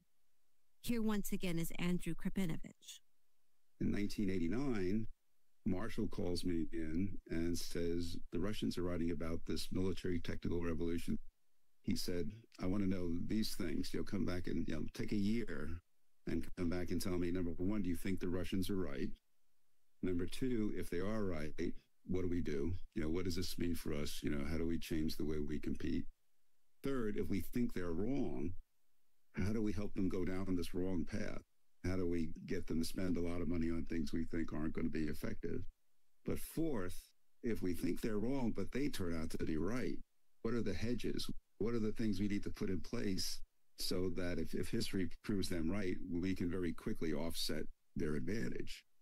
Marshall and the Commission were hugely influential, and an example of how policy entrepreneurs can directly influence budget lines solely through belief propagation. However, despite Marshall's efforts, his early work to shepherd the idea of military revolutions could have been overshadowed by the collapse of the Soviet Union. The Cold War was over, and with it the impetus and budgets for a massive technological modernization. For all intents and purposes, the idea of military revolutions and its implications for unmanned systems should have been done. But this was an opportunity for Marshall. With the demise of the United States as principal adversary, Marshall recognized a vacuum of ideas and increased efforts to insert the military revolution as the primary strategic thought for a post-Cold War United States. And war, as always, could catalyze those ideas. In the first day of fighting, in which more than 1,400 sorties have been flown, the U.S. says it has lost one pilot and one airplane, largely because missiles are being used to pave the way. This is what Iraq faces: devastatingly accurate cruise missiles launched from ships at targets too well defended to be attacked by warplanes. The war in Iraq unveiled new technologies and a concept of operations dazzlingly effective against what was thought to be a formidable Iraqi force. A combination of massive air support of both manned platforms and smart munitions, early digital coordination, and intelligence, surveillance, and reconnaissance enabled a quick and decisive victory over one of the largest military forces in the world, all with only losing approximately 150 American forces. There were a lot of reasons why the U.S. won the war so decisively, but for many, the war was a validation of the ideas about technology and military revolutions. In an after-action report examining the somewhat unexpected success of the war, Dick Cheney, then Secretary of Defense, attributed much to the revolutionary narrative, declaring that the Gulf War demonstrated drastically the new possibilities of what has been called the military technological revolution in warfare, in which precision-guided munitions proved immensely effective. While merely a note in the Department of Defense's report to Congress on the conduct of war, even the Pioneer UAV was highlighted as valuable and appears to have validated the operational employment of UAVs in combat. The information revolution was coming together for the American military. Andrew Krapinovich once again. And you have, at least in the American terminology, three components, sort of the scouting force, which we would call ISR, information, surveillance and reconnaissance. And then the battle network, the C4, command, control, communications, and computers. And then finally, the precision strike element, precision weapons and stealth aircraft. And the first time the world really saw this integration, even in sort of a primitive form, was in the first Gulf War. And everyone, I think, I was working at the Pentagon at the time, everyone was surprised at how remarkably effective this combination was. If, after Vietnam, the U.S. military was worried about the CNN effect, the Gulf War and embedded reporters showcased the new generation of cruise missiles and precision-guided munitions, and how these technologies could enable the U.S. to fight wars of choice without risking human life. Perhaps unintentionally at first, these military revolution beliefs found an ally in the other dominant belief of the time, the belief we discussed in the previous episode, a belief in the need to prioritize force protection and shield a casualty-averse American public. And these beliefs found some allies within the armed services. Air Force ideological leaders like Colonel John Warden, who saw in the Gulf War an opportunity to shape a new theory of warfare that supported both the dominant beliefs of the day and the Air Force's core identity. As he explained in an interview we did in 2020, the American belief that technology can solve a lot of things really led over the course of time to American wars that were less bloody than those fought by folks who were not as technologically advanced. Technology has driven to shorter wars that are less casualty intensive. This was the promise that Andy Marshall was wading into after the Gulf War. Information age technology that could allow the U.S. to opt into the wars it wanted, and with very little risk to American service members. Defense intellectuals flocked to the idea, and Marshall's investments in historians like Williamson Murray, McGregor Knox, strategists at think tanks like the Center for Strategic and Budgetary Analysis, and war games run by young officers like Michael Vickers solidified the power of military revolutions for a post-Cold War American military. The idea proliferated even outside the inner circle of the Office of Net Assessment, to civilians in charge of offices with real budgets and real authority to invest in the technologies, including missiles and satellites and drones, all technologies that were a part of the ideas first articulated by Marshall's office in the 1980s. For example, Frank Kendall, who was leading defense programs with real budgets in research and engineering, and who had become the future undersecretary in charge of all acquisition technology and logistics, and most recently, the Secretary of the Air Force, began to turn the ideas from an unremarkable office in the Pentagon into very real Pentagon weapon programs. I was a Cold Warrior for 20 years, right? In the Pentagon, I was responsible for a lot of those programs that we demonstrated in the first Gulf War. And I wrote one of the earlier articles on what I call the revolution in military technology. And then RMA became the more popular way to talk about that. Initially, it was very much reconnaissance and surveillance, right? I got deeply involved, I guess, starting when I was Director of Tactical Warfare Programs back in the late 80s and early 90s. And we were kind of a lonely group of people in the Pentagon who believed that these systems had a lot of potential. We'd call ourselves the Four Horsemen. It's myself, Bud Forrester from the Army, Bill Bose from the Navy, and Dick Rump from the Navy. We were working in parallel with what we were doing to try to get some things fielded. The industry was trying to move forward because some people in the industry saw the potential as well. Coming out of the Gulf War, the armed services also began to buy into the idea of military revolutions. Though each interpreted the belief in ways that fit their core identity, with implications for the unmanned arsenal. Here's military innovation scholar Ben Jensen on Gordon Sullivan, Chief of Staff of the Army in the Clinton years, and a former Vietnam veteran.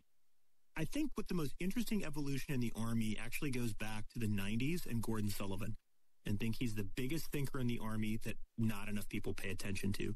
Gordon Sullivan kind of sees the future before the technology gets there in his idea of kind of an information age Army and what it would mean to truly digitize the Army, which leads to all sorts of innovations. You already had some of it happening in ATAFID, so kind of an TAC fire, so 70s and 1980s era computers for helping you work with artillery fires. But Sullivan imagines this almost as what we see now of these smaller form computers and sensors that are on everything. And what would that mean for how you see yourself, you see the battlefield, and what often in some of the writing of that time called battle space geometry. And Sullivan really pushed hard to both change the Army institutionally to do that, and then to do all these experiments with Force 21, which later became the Army After Next, which really sets the stage for then the later early 2000s future combat system. For the Navy, the Gulf War demonstrated the effectiveness of the Tomahawk cruise missile, a precision-guided munition fired from surface ships and submarines that they had first begun to develop in the 1970s. The Tomahawk, with its long ranges and new cutting-edge seekerhead, brought the Navy into battles and campaigns far from where the Navy ships were patrolling in international waters. And for the Air Force, the Gulf War demonstrated how precision-guided munitions like GPS-guided bombs and cruise missiles, as well as networks of sensors, could enable manned platforms to execute core ideas about strategic air power, first advocated by people like John Warden or Dave Deptula. With major advancements in radars, avionics suites, and stealth, the pilot was moved further away from the battlefield, but not necessarily further away from the platform. As a side note, I think it's important to point out that while the Air Force launched 35 cruise missiles called the Calcums from the B-52 to start the Gulf War, these were never the preferred munition of the Air Force. And in fact, the Air Force's story with cruise missiles was more a response to the Navy's success with the Tomahawk than any Air Force-initiated effort. After dragging their heels on developing cruise missiles during the Carter administration, Congress and the President threatened to make them adopt the Navy's Tomahawk program. That put a fire under the Air Force's cruise missile program, as one Air Force general officer recounted. They realized they had better get behind the cruise missile, or they would get a torpedo rammed up their bomb bay. The Gulf War also solidified the importance of space. After Eisenhower had put most of the space missions in the civilian National Reconnaissance Office, he had left the Navy in charge of navigation satellites, the Army in charge of communication, and the Air Force the lead on nuclear early warning. This rather arbitrary division of responsibility within space decreased service fights over space, but it also led to a lower priority in service budgets, especially when the resources served joint purposes. So, for example, investments in global positioning systems stalled in the 1980s, as the services focused instead on big-ticket platforms within their budgets. It was not until the Gulf War that the Air Force doubled down on GPS investments. But let's be honest, this was after the Air Force had tried multiple times to cut the GPS program. The Marines also were leaning into the new unmanned technologies of the military revolution, especially the remotely controlled Pioneer unmanned aerial vehicle, which flew over 1,600 hours of reconnaissance sorties during the Gulf War. An Iraqi unit even surrendered to a Pioneer UAV, the first known surrender of a manned unit to an unmanned platform. Here's Marine Corps University professor Ben Jensen again. The Marines were under Al Gray in the 80s, and really in response to a lot of things happening in Lebanon, really leaning into some pretty interesting uses of unmanned systems. In fact, they started to use them pretty successfully in the Gulf War, too. We don't talk enough about that in kind of the history. As the U.S. took its Desert Storm victory lap, the RMA and military revolutions looked poised to define the post-Cold War American military. But it was a short victory lap, because as Ben Jensen explains, despite the forward momentum of military revolutions after Desert Storm, it goes quiet. Everyone's figuring out how to be a peacekeeper or stabilization force for the remainder of the 90s while doing big exercises imagining fighting Iraq or North Korea or Iran. A few big events derailed the RMA. First, in Somalia, a Black Hawk helicopter with its American Army pilot and crew were shot down by militant rebels, an event that played out on the screens of an international audience. 18 Americans dead, 73 wounded, and the bodies of the deceased American soldiers dragged through the streets of Mogadishu. CW3, Mike Durant. An American helicopter pilot taken prisoner in Somalia. Dazed and bloodied, he is questioned by his captors. Innocent people being killed is not good. One of 6 U.S. soldiers listed as missing in the heaviest fighting yet in Mogadishu. 12 American soldiers killed. A few years later, a fighter pilot named Scott O'Grady was shot down over Bosnia, sparking an embarrassingly public manhunt for the downed pilot. 6 days after he was shot down, O'Grady was rescued near Bihać, Bosnia. You know, we're taught you need to look for a will to survive. Really came through my faith in God and wanting to go back to what I treasure the most in life, and that's my family. The message after these 2 very public events was clear. Why put American military members at risk if we could use unmanned technology instead? Military revolutions were about how the information revolution could create wars of speed, decision advantage, range, and precision. But the lesson of the conflicts America opted into during the 1990s was not about how technology created wars of technological maneuver, but instead how they could be used to minimize political risk by optimizing range and persistence to minimize any potential political risk to decision makers. This is why, instead of investments in unmanned technology that linked unmanned and manned systems together to harness military revolutions, what we mostly got was a decade of long-range, low-risk, sometimes effective, cruise missile strikes. The cruise missile punishes dramatically. Not so dramatically as manned fighters or bombers, but its big advantage is it doesn't put U.S. lives on the line because it's fired unmanned from hundreds of miles away.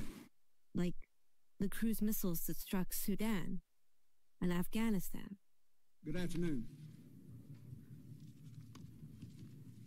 Today, I ordered our armed forces to strike at terrorist-related facilities in Afghanistan and Sudan because of the threat they present to our national security. And then Iraq. Earlier today, I ordered American forces to strike Iraq. Our missiles sent the following message to Saddam Hussein. When you abuse your own people or threaten your neighbors, you must pay a price. And then Bosnia. No deployment of American troops is risk-free, and this one may well involve casualties. There may be accidents in the field or incidents with people who have not given up their hatred. I will take every measure possible to minimize these risks, but we must be prepared for that possibility. The Clinton years were tough for RMA, Andy Marshall, and the Office of Net Assessment.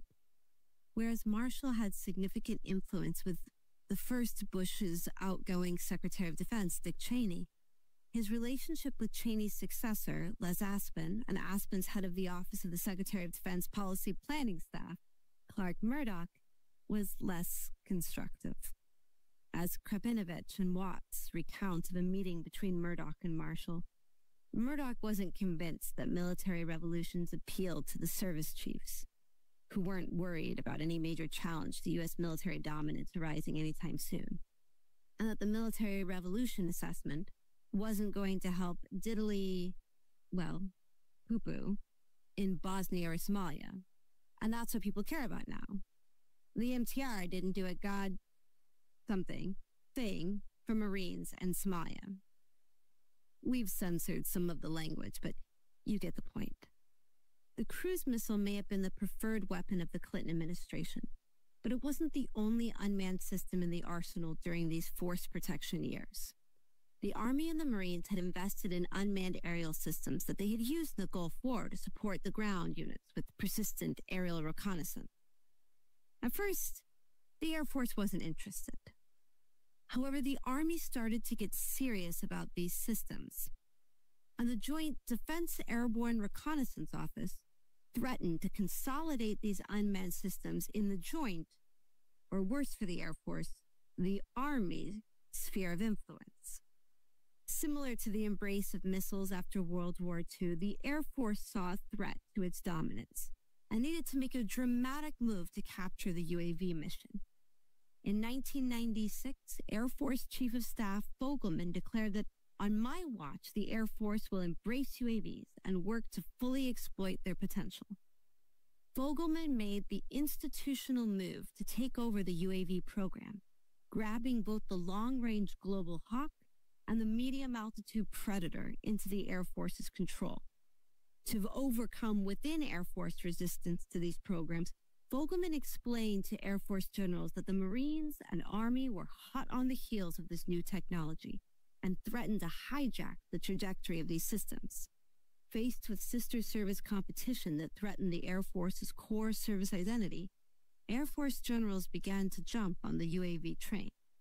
Fogelman was a pivotal character in the Air Force's unmanned journey, in large part because his experiences, first in Vietnam and later with the shoot-down of Captain Scott O'Grady, shaped his vision of unmanned systems for the Air Force. In 1994, Fogelman commissioned a group of academics and strategic thinkers to run a Defense Science Board study on the future of the Air Force. Entitled New World Vistas, its authors argued that current unmanned aircraft have limited capabilities, serving either as cruise missiles or as relatively expendable reconnaissance probes.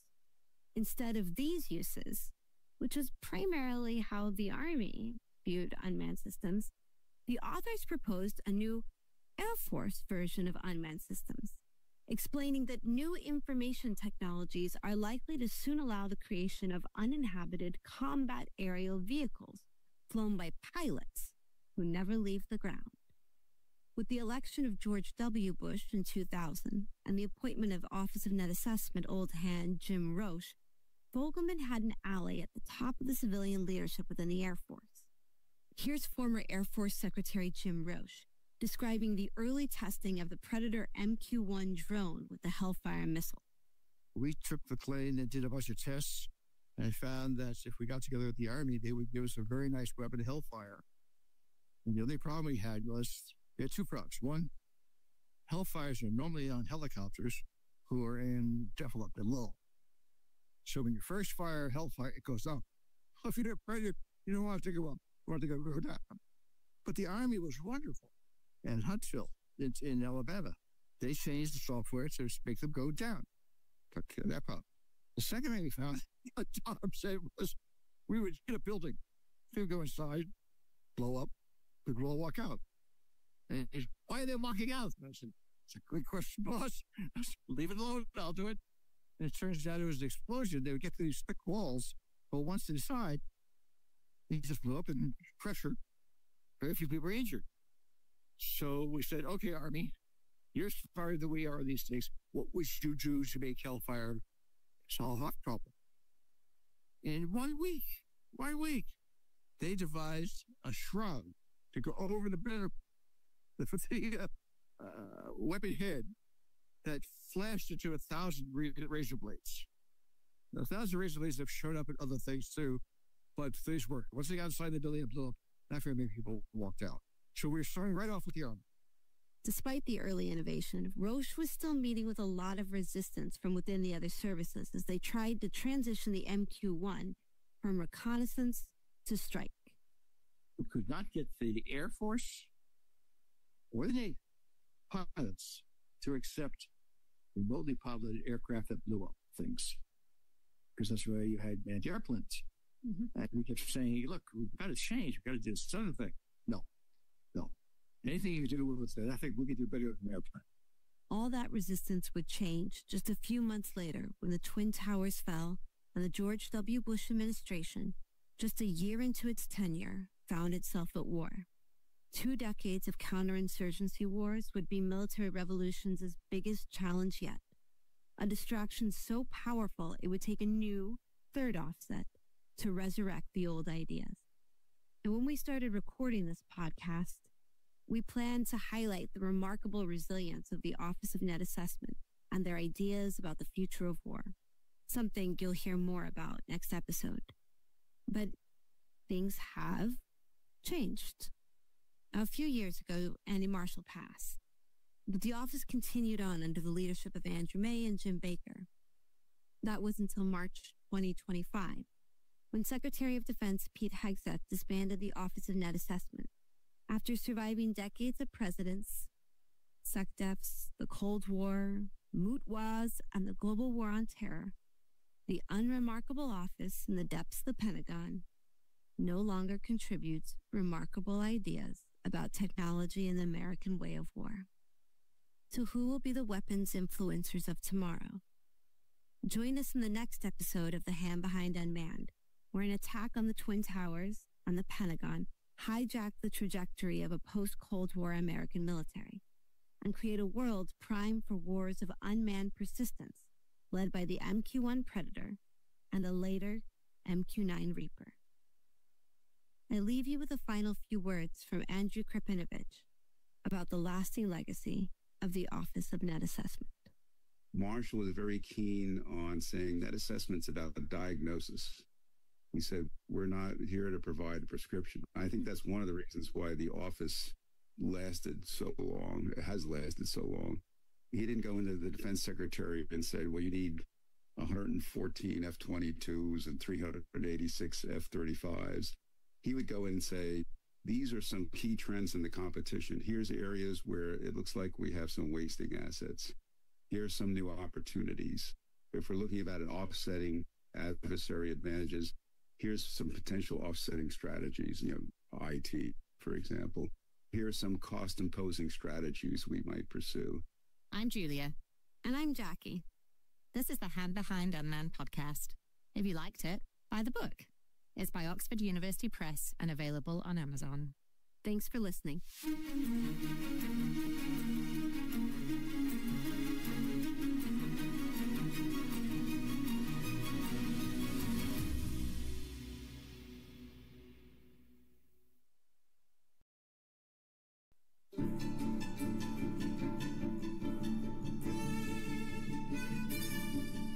Episode 5, War Against Terror, the Predator Age.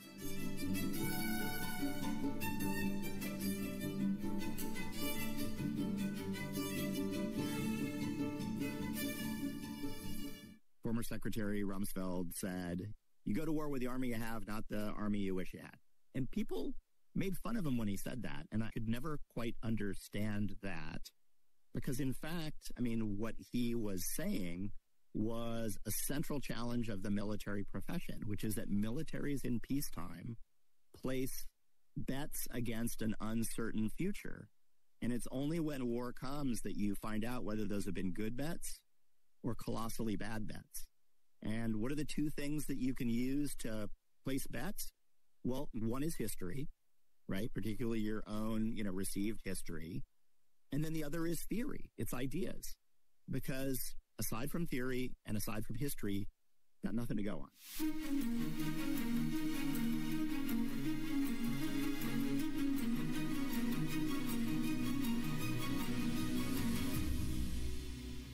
Welcome to The Hand Behind Unmanned, a podcast about how America fights war without human beings, told from the perspective of the human beings making those choices.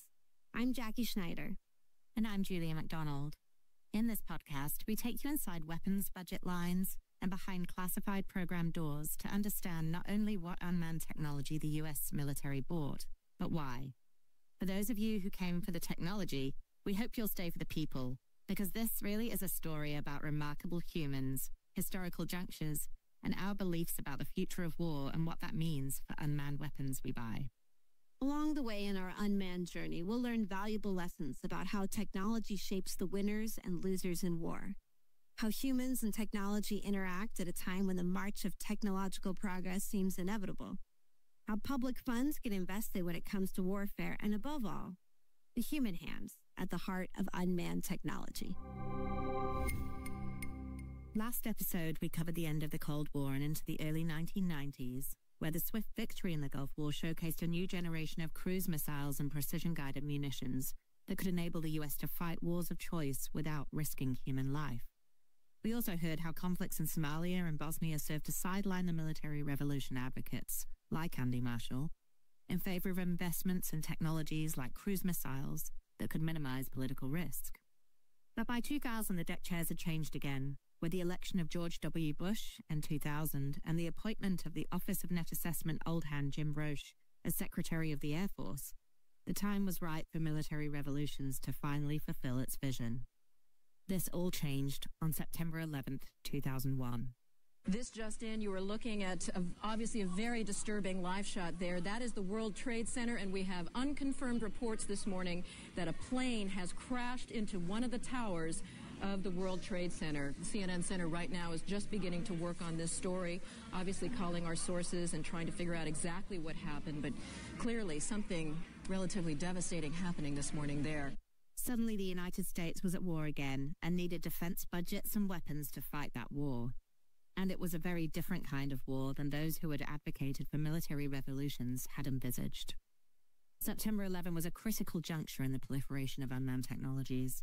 It shifted the focus from cruise missiles and long-range strike to loitering, remote-controlled unmanned systems with high-precision smart munitions, and cemented that dominance with a huge increase in military budgets. The global war on terror and a previous decade of economic growth brought with it the largest increase in defense spending since the Cold War. American leaders, previously focused on high-tech transformation of the U.S. military to combat a rising China, needed new options to wage war against a low-tech Taliban in remote and mountainous Pakistan and Afghanistan. On my orders, the United States military has begun strikes against al-Qaeda terrorist training camps and military installations of the Taliban regime in Afghanistan. These carefully targeted actions are designed to disrupt the use of Afghanistan as a terrorist base of operations and to attack the military capability of the Taliban regime. Luckily, the military had an option. While the Predator debuted in the 1990s, providing overhead coverage in Bosnia and Kosovo, it cemented its breakout role in modern conflict after 9/11. Leading up to 9/11, the Predator was a niche project funded almost completely out of hide by a small defense industrial base company that believed in the revolutionary role of these unmanned technologies. But after 9/11, the Predator moved out of its fringe role and bolted into one of the most iconic weapons platforms of the global war on terror. For years, U.S. leaders like Air Force Chief of Staff Fogelman had played with the idea of arming the Predator, but there had been resistance within the services. 9/11 changed everything.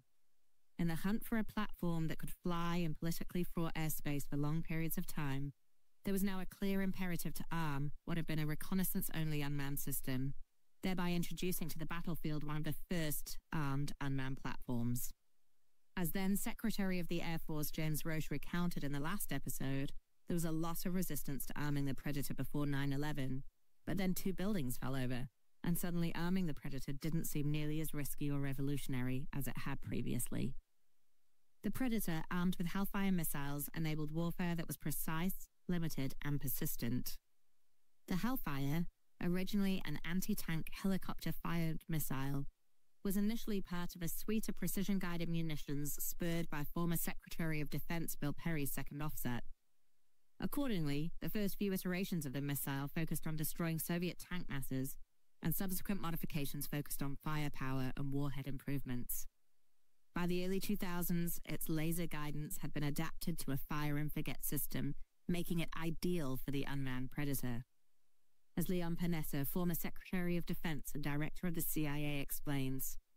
And so, because of 9/11, we clearly made the decision we were going to go to war against those who were responsible for the attack on 9/11. And we did. Obviously went into Afghanistan, etc. But those that were principally involved with that plot disappeared into the tribal areas of Pakistan. And when the United States tried to use either fighter planes or boots on the ground, Pakistan objected to that. And so in many ways, our hands were tied. And then President Bush, along with Mike Hayden, made a decision to try to use drones as a weapon to go after those individuals. And it was pretty rudimentary at the beginning. But by the time I arrived as secretary or as director of CIA, we had developed a very sophisticated operations center at the CIA made up of a number of other intelligence agencies that were helping us. The Predator and then its replacement, the Reaper, became an integral part of campaigns in Iraq and Afghanistan and a selling point by Department of Defense leaders to Congress as they advocated for continued support in the wars. Rumsfeld told Congress, unmanned surveillance and attack aircraft like Global Hawk and Predator offered a glimpse of their potential in Afghanistan. The 2003 budget increases the number of unmanned aircraft being procured and accelerates the development of new unmanned combat aerial vehicles capable of striking targets in denied areas without putting pilots at risk. On the success of these platforms, Secretary Panetta adds, and using the drone capability, we were able to do a tremendous amount of surveillance. We were able to sight some of the targets. And obviously, with the drone capabilities, we were able to actually hit those targets. And I would say, looking back on it, that because the reason we were successful at winning this war on terrorism and going after Al-Qaeda and really undermining their leadership, they were trying to develop other plans and other attacks. I think because of the drones, we were able to destroy that capability. So I think history will look back on that period and really use it as an example of how effective drones can be in confronting our enemies. The remotely piloted aircraft provided two new capabilities to the U.S. military, which became key to counterinsurgency operations. First, these systems could loiter over targets for long periods of time. Equipped with full-motion video and near real-time data transfer, tactical units, ground commanders, and campaign leaders could watch the battlefield and targets almost constantly. Second, these remotely piloted systems kept pilots out of risk and increased the distance between the shooter and danger, thus decreasing the chance for another Somalia Black Hawk Down event. As former Chief of Staff Norman Schwartz argued, in my mind, the remotely piloted aircraft, or RPA, is the single most significant advance since radar. This goes back centuries to the bow and arrow. The Spear artillery aircraft, there's been a momentum to extend the distance between combatants from the very earliest days. The difference is that now we have the ability to fly lethal aircraft without the risk of physical danger to the pilot. It's monumental. The United States had come to a fork in the road for unmanned systems and weapon investments for the information revolution, and the U.S. military decided to plunge headlong into tactical reconnaissance unmanned systems that were remotely controlled and persistent. In past episodes, we introduced two dominant beliefs in the evolution of unmanned technologies, those of casualty aversion and force protection on the one hand, and beliefs in military revolutions on the other. 9/11 and the subsequent campaigns in Iraq and Afghanistan significantly shifted the trajectory of unmanned systems and created the impetus for a noteworthy evolution of beliefs in casualty aversion. In particular, after the initial campaigns, it became clear that despite the United States' desire for short and overwhelming wars, it would be difficult to win quickly, decisively, or with a light tech-enabled footprint in either Iraq or Afghanistan. The 2 decades-long conflicts seemed to debunk the myth of the new American way of war, and any dream of a Powell or Weinberger doctrine of overwhelming force, clear political aims, and a swift exit was not going to materialize in Iraq or Afghanistan. Decision-makers needed to update their beliefs about technology and casualty aversion. With the United States once again in a war of attrition against an insurgency, the idea of using unmanned technology to protect U.S. boots on the ground returned to vogue. The new generation of casualty aversion beliefs was far more sophisticated, both in its beliefs about the ability to completely reduce the risk of casualties to U.S. personnel, and in the ability of technology to decrease that risk. Unmanned aerial vehicles substituted for risk by removing manned pilots. However, over time, and as it became increasingly clear there were not significant threats to manned aircraft, the motivation behind the systems became less about substituting for human risk individually, and instead about using unmanned sensors to decrease the chance of loss of life across the conflict. This was important. Counterinsurgency operations required the military not only to protect its own forces from needless casualties, but also to win the hearts and minds of the wider population. On reducing civilian casualties, here is Peter Fever, Professor of Political Science and Public Policy at Duke University. First, let me talk about one other trade-off that matters, which is, up until now, I've been talking about the trade-off between our casualties and success. But there's another trade-off that's involved, our casualties and their casualties, or particularly their civilian casualties. And there the picture is much more murky. The laws of war say that we have to incur greater risk of our combat casualties to reduce the risk of their civilian casualties. And the public views on that is mixed. Policymakers over the last 80 years have become more and more attuned to this and the need to reduce civilian casualties as well. And again, the contrast with the battles that were fought 80 years ago in 1945, the firebombing of Tokyo, the bombing of Hiroshima and Nagasaki, huge numbers of civilian casualties that were inflicted so as to save U.S. combat casualties. That trade-off, policymakers today, or up until the Trump administration at least, American policymakers said, we're not going to do that anymore. So we are going to reduce our own combat casualties and we're going to reduce their civilian casualties. And that's required much greater precision in fires and in targeting. Unmanned aerial vehicles, precise and small effect missiles, and improvements to laser and global positioning system-guided bombs all help decrease civilian casualties and risk to U.S. and allied forces. They also provided situational awareness required to enforce tight rules of engagement. Investments in space-based communications and navigation allowed for centralization and remote control of unmanned systems, while unmanned aerial vehicles and space intelligence assets, previously used for strategic intelligence, were pivoted to tactical collection. Meanwhile, on defense, the United States invested in unmanned ground vehicles to detonate IEDs and automated counter-mortar systems like the CRAM to shoot down incoming mortar salvos. This new coin strategy substituted swift and overwhelming campaigns for a new theory of persistence enabled by technology, both on the battlefield for tactical victory and strategically ensuring up public support to ensure the nation's staying power within a campaign. In a way, after the failure of Rumsfeld's transformation initiatives to create quick wins in Afghanistan or Iraq, the U.S. military had returned to an updated theory of attrition in which the United States would win, not by creating more enemy body bags, but instead by winning a war of the attrition of political will. This was a better version of Westmoreland's invisible fence. It was smarter, more integrated, more persistent, and more controlled than Westmoreland's failed unmanned experiment in Vietnam. The intention was the same. However, the technological advances in those 3 decades allowed U.S. decision-makers to adapt unmanned systems to attempt to win a war of attrition while maintaining public support.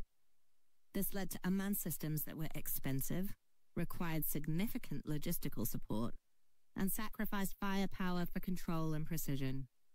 Remote-controlled strike-capable unmanned aerial vehicles were perfectly suited to this kind of war. This was a new twist on unmanned systems, strictly for force protection. Instead of focusing on protecting friendly lives on the battlefield, they were also insulating decision-makers from international political ill will, providing a means of persistence in the face of international criticism. So what happened to the military revolution advocates during this period? While the campaigns in Afghanistan and Iraq ushered in huge changes in unmanned systems, in particular the dominance of remotely controlled unmanned aerial systems, and galvanized support and investment in these systems, but it was never what the original military revolution thinkers had envisaged. While the military revolutionists continued to push for transformation within the Department of Defense, and many of Marshall's original group played prominent roles in the Bush administration, the ideas espoused in the Quadrennial Defense Review from 2001 were more often derailed than catalyzed by the realities of fighting and funding two wars in the Middle East. Though there was a significant increase in weapons investments during the global war on terror, not all systems were getting a push from it. Many of the systems envisaged by military revolutions believers struggled to survive the acquisition's valley of death. As Peter Dombrowski and Andrew Ross recount in their analysis of transformation and defense industrial base outliers during the Bush administration, what was labeled the Long War, roughly the campaigns in Afghanistan and Iraq, plus an alleged global war on terror, affected both the pace and extent of transformation.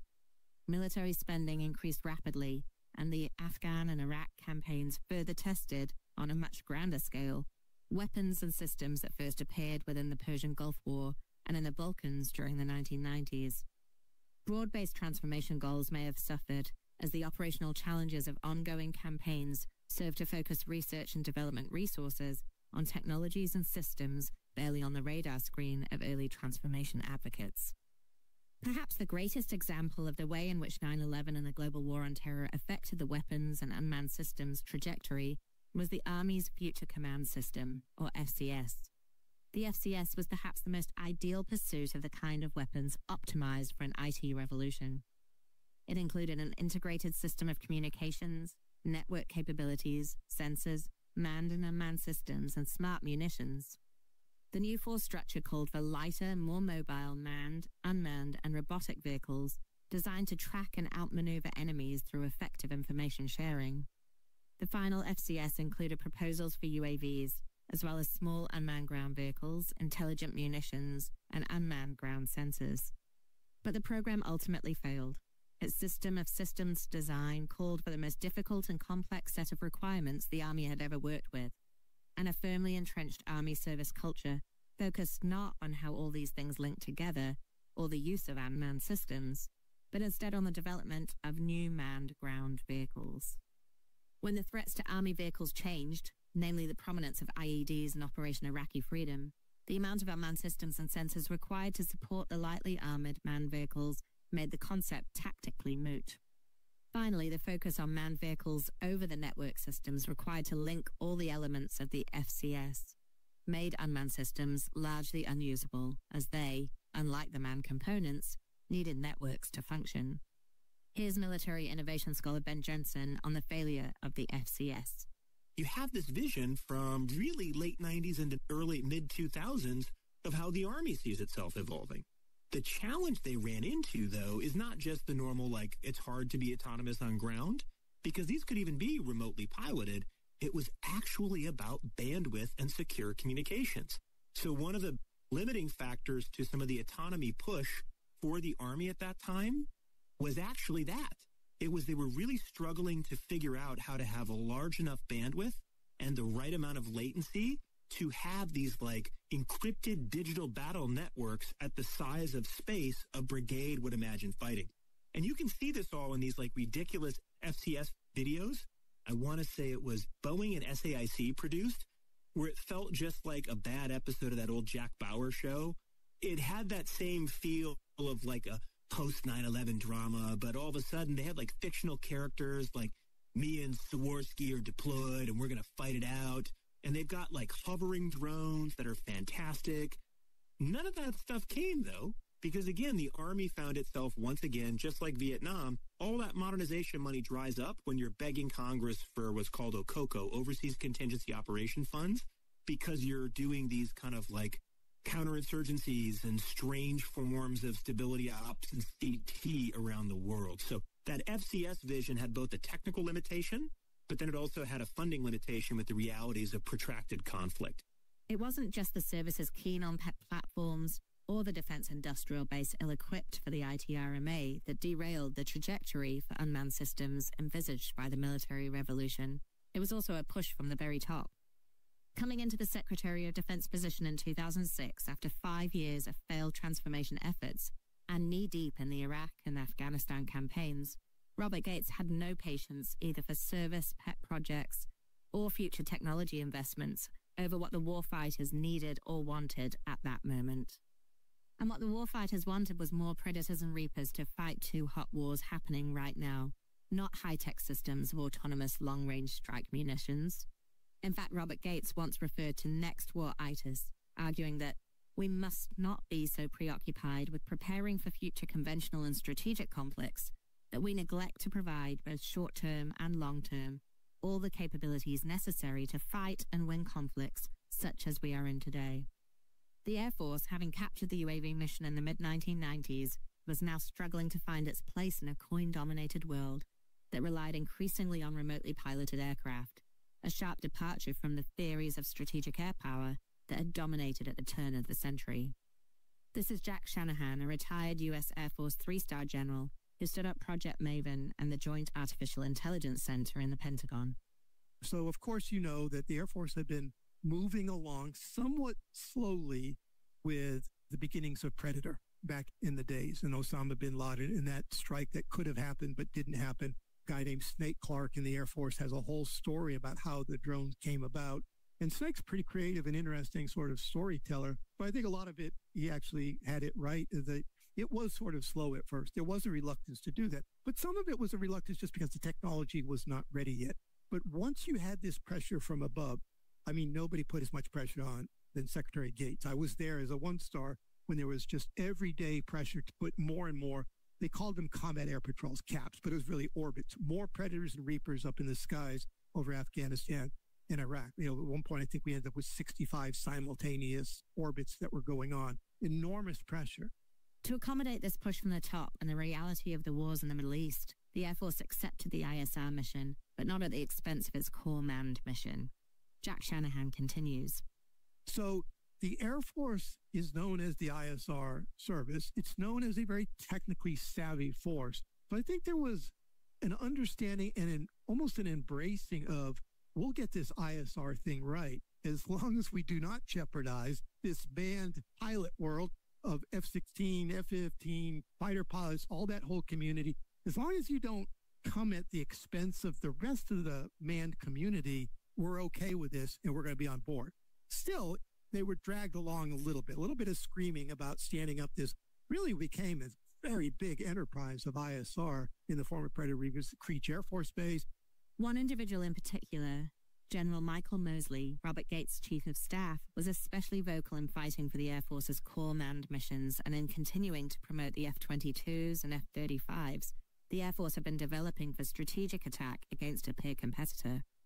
But Gates was tired of facing cultural impediments to his mission of expanding the inventory of UAVs. He dismissed Mosley and replaced him with Norman Schwartz, a special operations command pilot who was a big believer in unmanned systems designed to support ground conflict. Schwartz led a push for unmanned units and personnel from the top and appointed generals who supported his vision for the systems. This included General Deptula, a former F-15 pilot, but now a true believer in unmanned systems and in charge of the Air Force's Intelligence, Surveillance, and Reconnaissance Unit. This is Jack Shanahan again on Gates' push from the top. But the other pressure, of course, at the time was Secretary Gates telling in a not-so-polite way to the Secretary of the Air Force and Chief of Staff of the Air Force, shut up in color on the F-22. You're not getting any more of those. And by the way, you've got other systemic problems you need to fix in your nuclear industry and all these other pieces of it. And so it was, you're going to get this right. And that's really what drove the ISR portion of this, which is really what most of this is. It's ISR/strike. The line is extremely blurred, if disappeared. One day it's ISR, the next day it's strike, and then 2 hours later you're back and going in the other direction. There is a big cultural component to this, and there is no question. There was resistance and reluctance to go down this path too far, but there was also no choice that they had to get on board because people were dying in combat. That was the big difference. Secretary Gates was just had no patience for anybody that was not going to sign up to give more to the fight in the Middle East. And the U.S. Air Force ultimately adapted to accommodate this change, adeptly linking military revolutions and force protection beliefs to argue that technology that distanced the human from the battlefield would not only create effectiveness, but also decrease casualties in war. On the importance of the UAV pilots, Secretary Panetta adds, even though, the Air Force, obviously these guys love to fly their planes and to be pilots, with time, they recognized, and I told them this when I spoke to a group of these pilots, I said, I realized, this doesn't have a lot of the glory associated with being a fighter pilot. But I have to tell you, you are helping us accomplish a very important mission of going after those who would threaten our country. And you do it successfully. And you really deserve a lot of credit for that. I actually, as secretary, decided that it was important for those that were really operating above and beyond the call of duty to even provide an award to those that were involved in piloting, because I thought it was important to recognize their service to the country. Moving into the second half of the Obama administration, a push from above from Gates, a glut of spending on 2 campaigns against insurgents and terrorists in the Middle East, and wartime experimentation transitioned remotely piloted aircraft into the dominant unmanned system for both research and procurement in the U.S. military. And U.S. leaders believed in the results. This is President Obama defending the uptick in drone strikes during his time in office. Dozens of highly skilled al-Qaeda commanders, trainers, bomb makers, and operatives have been taken off the battlefield. Plots have been disrupted that would have targeted international aviation, U.S. transit systems, European cities, and our troops in Afghanistan. Simply put, these strikes have saved lives. But the focus was not on using unmanned systems as part of a system of systems to combat peer competitors, but instead on mitigating risk to U.S. military personnel and creating persistent and remotely controlled surveillance. But the belief in military revolutions wasn't dead. Andy Marshall's influence was now embedded within the ranks of the military and civilian staff. Instead, military revolutions experienced a resurrection with a remarkable policy entrepreneur, Deputy Secretary of Defense Bob Work, a former participant in Andy Marshall's 2020 Games, who had served for 27 years in the Marines. Bob Work's main contribution during this period is known as the third offset. The name wasn't an accident. The third offset strategy was explicitly premised on the perceived success of 2 previous offset strategies, nuclear deterrence in the 1950s and the guided munitions regime in the 1970s. In the first, the United States leveraged its technical advantage in nuclear weapons to offset a planned drawdown of conventional U.S. forces in Europe. In the second offset, when the conventional balance again troubled Washington, the United States sought advanced technologies for precision attack to whittle down Soviet tanks and other conventional forces to battle manageable levels. The success the Pentagon wanted to replicate in the third offset was reasonably clear: military technical advantage in long-term competition with any would-be adversary. As Work said, offset strategies are clearly driven by military technological competitions. One way to gain an advantage under conditions of military technological parity is to develop another technological offset. Here is Jack Shanahan again. It will help, I believe, to frame this with some things that Bob Work had on his mind as the Deputy Secretary of Defense. So when Bob Work stood Project Maven up, and he was the person that, in the literal sense, put his signature on the memo almost 8 years ago now, it was about AI for the intelligence community, and specifically full motion video analysis off of drones. Just like you have a hard time saying uncrewed, or the Air Force doesn't like drones, but we've all come to accept that it's drones. But what Bob Work used to say related directly to his vision for this thing called the third offset strategy, but it was never going to be AI for AI's sake. He loved Project Maven. He was, as I say, the patron saint of algorithmic warfare. He was the driving force behind it, but he knew this was just a means to the end. The end for him was this thing called third offset. Terms come and go in D.C. You know this very well, that they fall out of favor. Nobody says third offset anymore. But I believe the core of his idea still remains, and it sort of got this new life in something called Joint All-Domain Command and Control, JADC2. He would say maybe not quite what he had in mind, but pretty close. And what he was always wanted to talk about was this idea of 3 grids. The sensor grid, which is kind of the ISR part, the C3I grid, think the command and control grid, and then effects grid, what was actually delivering the effects, kinetic, non-kinetic. He was thinking about that all the way back to World War II and Hugh Dowding in the Battle of Britain, and put the same sort of sensor effects and C3I grids together. And what he envisioned, the way the United States would stay ahead of its adversaries long into the future, would be this idea of using AI to build a more intelligent force. The third offset doubled down on the independent role of technology, specifically autonomy, as a producer of massive changes in military effectiveness. The concept envisaged unmanned systems as increasingly automated sensors, platforms, and munitions designed to increase the range of first strike capability, increase situational awareness, and ultimately, decrease decision time between sensor and shooter. As Bob Work explained, at some point you would reach a tipping point, and entire battle networks would begin to operate at a higher speed. We thought these would be the leading edge of a new warfighting regime called algorithmic warfare. We then envisioned a new military technical revolution, which the proportion of unmanned systems to manned systems shifted in favor of unmanned systems. We anticipated the character of robotic warfare would be much, much different from what we see today. This is Jack Shanahan again. So AI is a way to get that more intelligence force, which for him was going to be a lot more autonomy, that you'd have many more autonomous systems in every domain, just like you've looked at all different ones. This isn't just airplanes. It would be everything.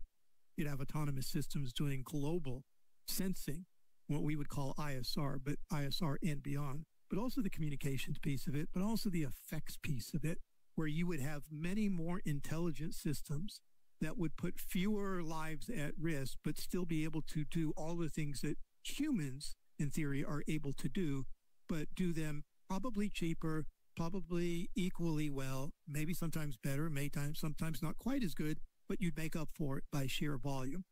From his mentor and former colleague, Andy Marshall, Work learned about how to create narratives and influence. He knew that he needed a story to convince Congress and the White House to invest in the kinds of technologies that had languished during the last 2 decades of conflict. He needed a good name for what was essentially another RMA. Work spread the word about the third offset in Washington, D.C. think tank circles and among members of the White House and Congress. Meanwhile, networks of second and third generation ONA thinkers began to fill out the strategy with think tank reports and publications and blogs and journals. The strategy, the narrative, and the influence campaign worked. Work got his funding from Congress and got to work, no pun intended. In particular, Work's Strategic Capabilities Office became a catalyst for unmanned system investments, focused on manned and unmanned pairing, swarming artificial intelligence systems, and unmanned systems utilizing machine learning. Even after Work's tenure ended, his influence lived on, as his protégés rose in the Department of Defense, and future strategy documents such as the National Defense Strategy echoed his narrative and created a jumping-off point for the large-scale unmanned system investments across the services. The third offset reinvigorated the military revolution narrative, while almost 2 decades of counterinsurgency eroded beliefs about ground combat and long campaigns of political attrition. Air-sea battle vaulted the old Air Force identity and strategic attack back to the forefront of the Pentagon and budgets. After investing so heavily in Predators and Reapers, spending on these systems stagnated in the new China-focused budgets. Instead, the Air Force co-opted narratives again, taking the third offset and Revolutions in Military Affairs Redux to invest in unmanned technologies that both enabled its premier fighters and replaced them. Counterintuitively, while the fighter pilot remained the dominant occupational identity, the growing influence of civilian policy wonks, like former head of Air Force Acquisitions Dr. Will Roper, created incentives to develop unmanned systems that mimicked or replicated an airplane's function. Roper's focus on automated dogfighting revealed the service's desire to retain airframes, even if unmanned, as the core Air Force weapon. Once again, the quest to preserve service identity in the face of occupational identities shaped the trajectory of Air Force unmanned investment. So, where does this all leave us? At the turn of the century, military revolutions had created a strategic narrative about the purpose of unmanned systems that should have created a trajectory towards autonomous unmanned systems across domains and missions, linked intimately with networks of munitions and sensors that enabled long-range first strike. And then 9/11 occurred, derailing the military revolution's vision for unmanned technologies and plunging the US into over a decade of counterinsurgency operations in the Middle East. In this context, the Predator provides a counter-narrative to the success of military revolutions in unmanned weapons investments. The Predator and the Reaper, 2 remotely controlled, armed, long-range tactical UAVs, dominated the United States unmanned arsenal in the decades after 9/11. But this was never the kind of unmanned system envisioned by Marshall's followers. The systems are expensive, not survivable, and not autonomous. They function often as centrally controlled platforms, hardly the networked system of unmanned technologies enabling long-range strike laid out in the military revolution narratives. How strange, then, that their success was only possible because the belief in the technological impetus for military revolutions created space for the initial experimentation with unmanned systems. Furthermore, when Marshall's networks of believers in military revolutions were promoted through the ranks, they ultimately found themselves in positions to arm and proliferate the Predator and its successors when 9/11 knocked the possibility of true military transformation off its feet. But true belief in the revolutionary potential of unmanned systems never died. Marshall's long-term strategy of influence allowed the belief in military revolutions to survive multiple decades, despite significant external shocks, from the demise of the Soviet Union to the lean years of the 1990s, through unsympathetic administrations focused on small-scale conflicts, to finally surviving the biggest shock of all, 9/11, and 2 decades of defense budget glut focused away from military revolutions. Each of these events created critical junctures, some of which derailed unmanned systems on trajectories completely divorced from military revolutions. But Marshall's network of influence stayed the course, adapting these trajectories and often co-opting them to ultimately preserve the belief system. One of those true believers was, of course, Bob Work with his third offset. But, and bringing us closer to today, even as unmanned platforms prospered under the auspices of the third offset, unmanned systems like munitions, communications relays, and satellites did not experience the kind of unbridled exponential growth. Instead, they experienced a series of stutter starts as a post-Cold War U.S. military struggled to meet the technological needs of the military revolution in the face of acquisition and budget cost reform. Despite the clear relationship between these systems and the military revolution narrative, Marshall's networks of influence couldn't overcome bureaucratic sclerosis to save the unmanned systems that the services themselves wouldn't prioritize. This led to a very sticky path dependency for expensive, persistent, remotely controlled unmanned aerial vehicles that was hard to change. Here, Mike Brown, former director of the Defense Innovation Unit, discusses the difficulty in an early attempt to transition from the large, expensive UAVs like the Predators and Reapers to smaller first-person view drones that could be launched quickly and cheaply by soldiers on the ground, much like what we have seen on the battlefields in Ukraine.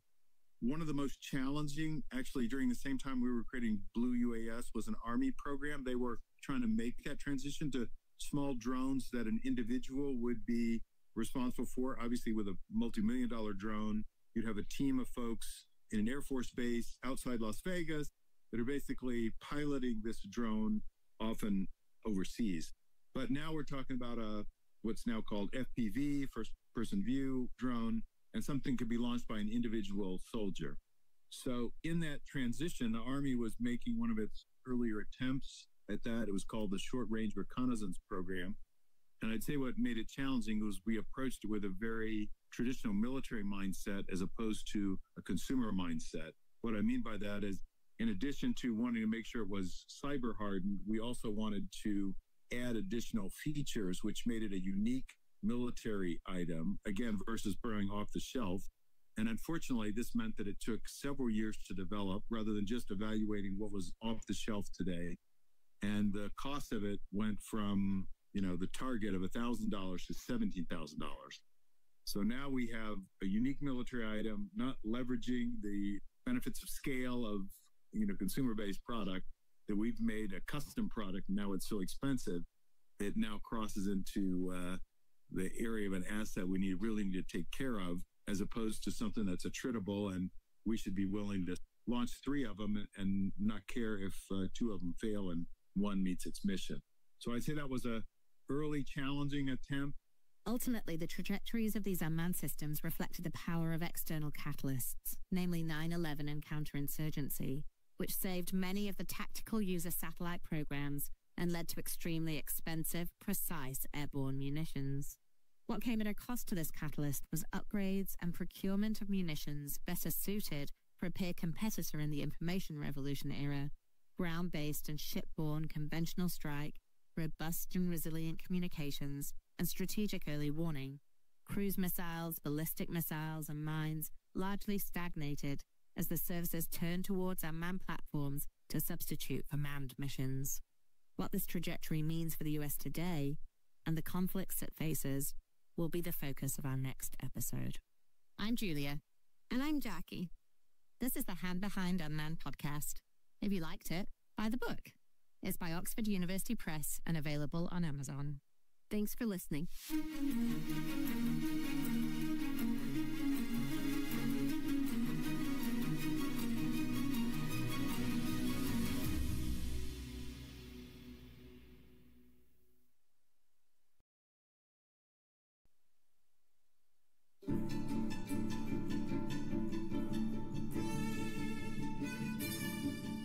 Episode 6, Autonomy Now, Ukraine, Iran, China, and the Drone Revolution.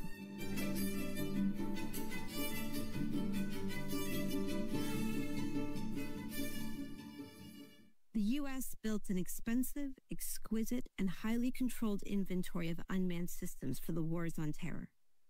But in today's world of quadcopters, cheap drones, and long-range missiles, does the U.S. have the right arsenal? On the ground, in the air, at sea. In Ukraine, drones are reshaping warfare. What Hollywood could only dream of not long ago is now reality.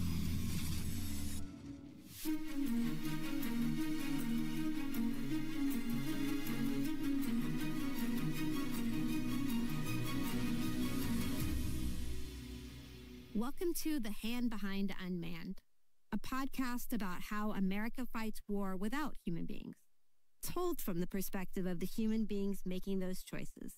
I'm Jackie Schneider. And I'm Julia McDonald.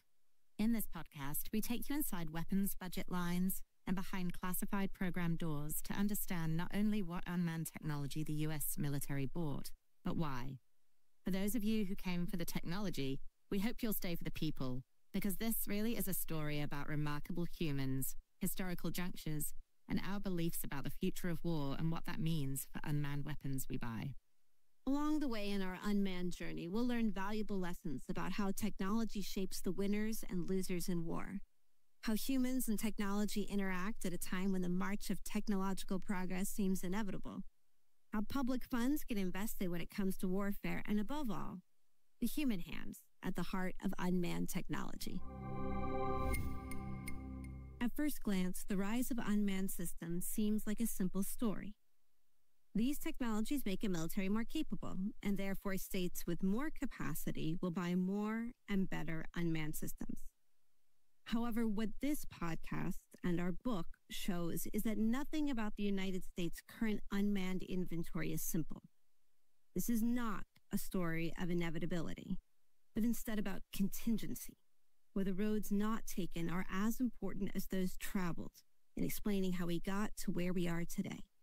It is a story that shows that beliefs about technology often matter more than the technologies themselves, where the key protagonists are the people that advocate for different beliefs about technology and the American way of war, how military services co-opt and resist these beliefs in accordance with their own entrenched identities. Finally, it is a story about how shifts arising from domestic politics and exogenous shocks create windows of opportunity for these beliefs to come to the fore, to compete, and ultimately to become embedded in doctrinal and budget decisions that create path dependencies for years to come. When we started this book, the puzzle was why we had gone all in on remotely controlled unmanned aerial systems, like the Predator and the Reaper. And that was provocative a few years ago when we were in the midst of the war on terror and these systems were playing a major role in American conflict. It is a less provocative question today, when it is not expensive and exquisite remote control systems dominating the modern battlefield, but instead cheap quadcopters, mines, and missiles. In this episode, we're going to reframe a bit and look outside the United States. How the wars and technological innovation occurring in places like Ukraine, Russia, Israel, Iran, and even North Korea are changing the art of the possible in unmanned technology and forcing the U.S. to reevaluate its beliefs about how wars today are fought and won. And we're going to spend most of our time in this episode in Ukraine. Ukrainian President Volodymyr Zelensky says Russia used 93 missiles and over 200 drones to take down key power grids. He also said Ukrainian forces managed to shoot down 81 of those missiles using U.S. defense equipment. Moscow on Tuesday saw the largest Ukrainian drone attack since the Kremlin sent troops into Ukraine more than 3 years ago. 3 people were killed and more than a dozen of others were injured in the drone attack that also targeted several other Russian regions. The Russian military said 91 Ukrainian drones were downed over the Moscow region and nearly 250 others were shot down over other regions of Russia. Both Ukraine and an invading Russia have experimented extensively with drones, missiles, mines, and even unmanned surface vehicles. This is a complicated and rich story about unmanned technology, so I'm going to turn first and foremost to Michael Kaufman to help us understand what is happening. I'm a senior fellow at Carnegie Endowment. I've spent most of my professional life working in defense analysis, defense research, with a bit of a specialization on the Russian military and more recently the Ukrainian military. So I've worked at National Defense University. I was the director for the Russia Studies program at Center for Naval Analysis. I was a fellow model at University of West Point, and I do quite a bit of field work in Ukraine and have been over the last 3 years of the Russia-Ukraine war. Michael has spent a lot of time on or near the front lines of battle in Ukraine, and he's seen firsthand the types of unmanned technologies that are shaping that conflict. If we're looking at the types of uncrewed systems, right, most of them are UAS. That's unmanned aerial system. Michael, as the expert he is, uses a series of acronyms. We'll try and decode those for you. And they're typically either very short range, commercial ISR. That's intelligence, surveillance, and reconnaissance.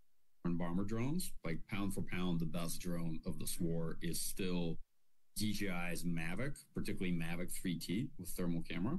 And it can be modified to be a bomber as well. It's a fairly light quadricopter, right? So it's the size of something that you could easily hold in your hand. Most of the drone systems that you see in this war, they're piloted either with, let's say, either radio or remote type controller or via a helmet system for FPVs. First-person view.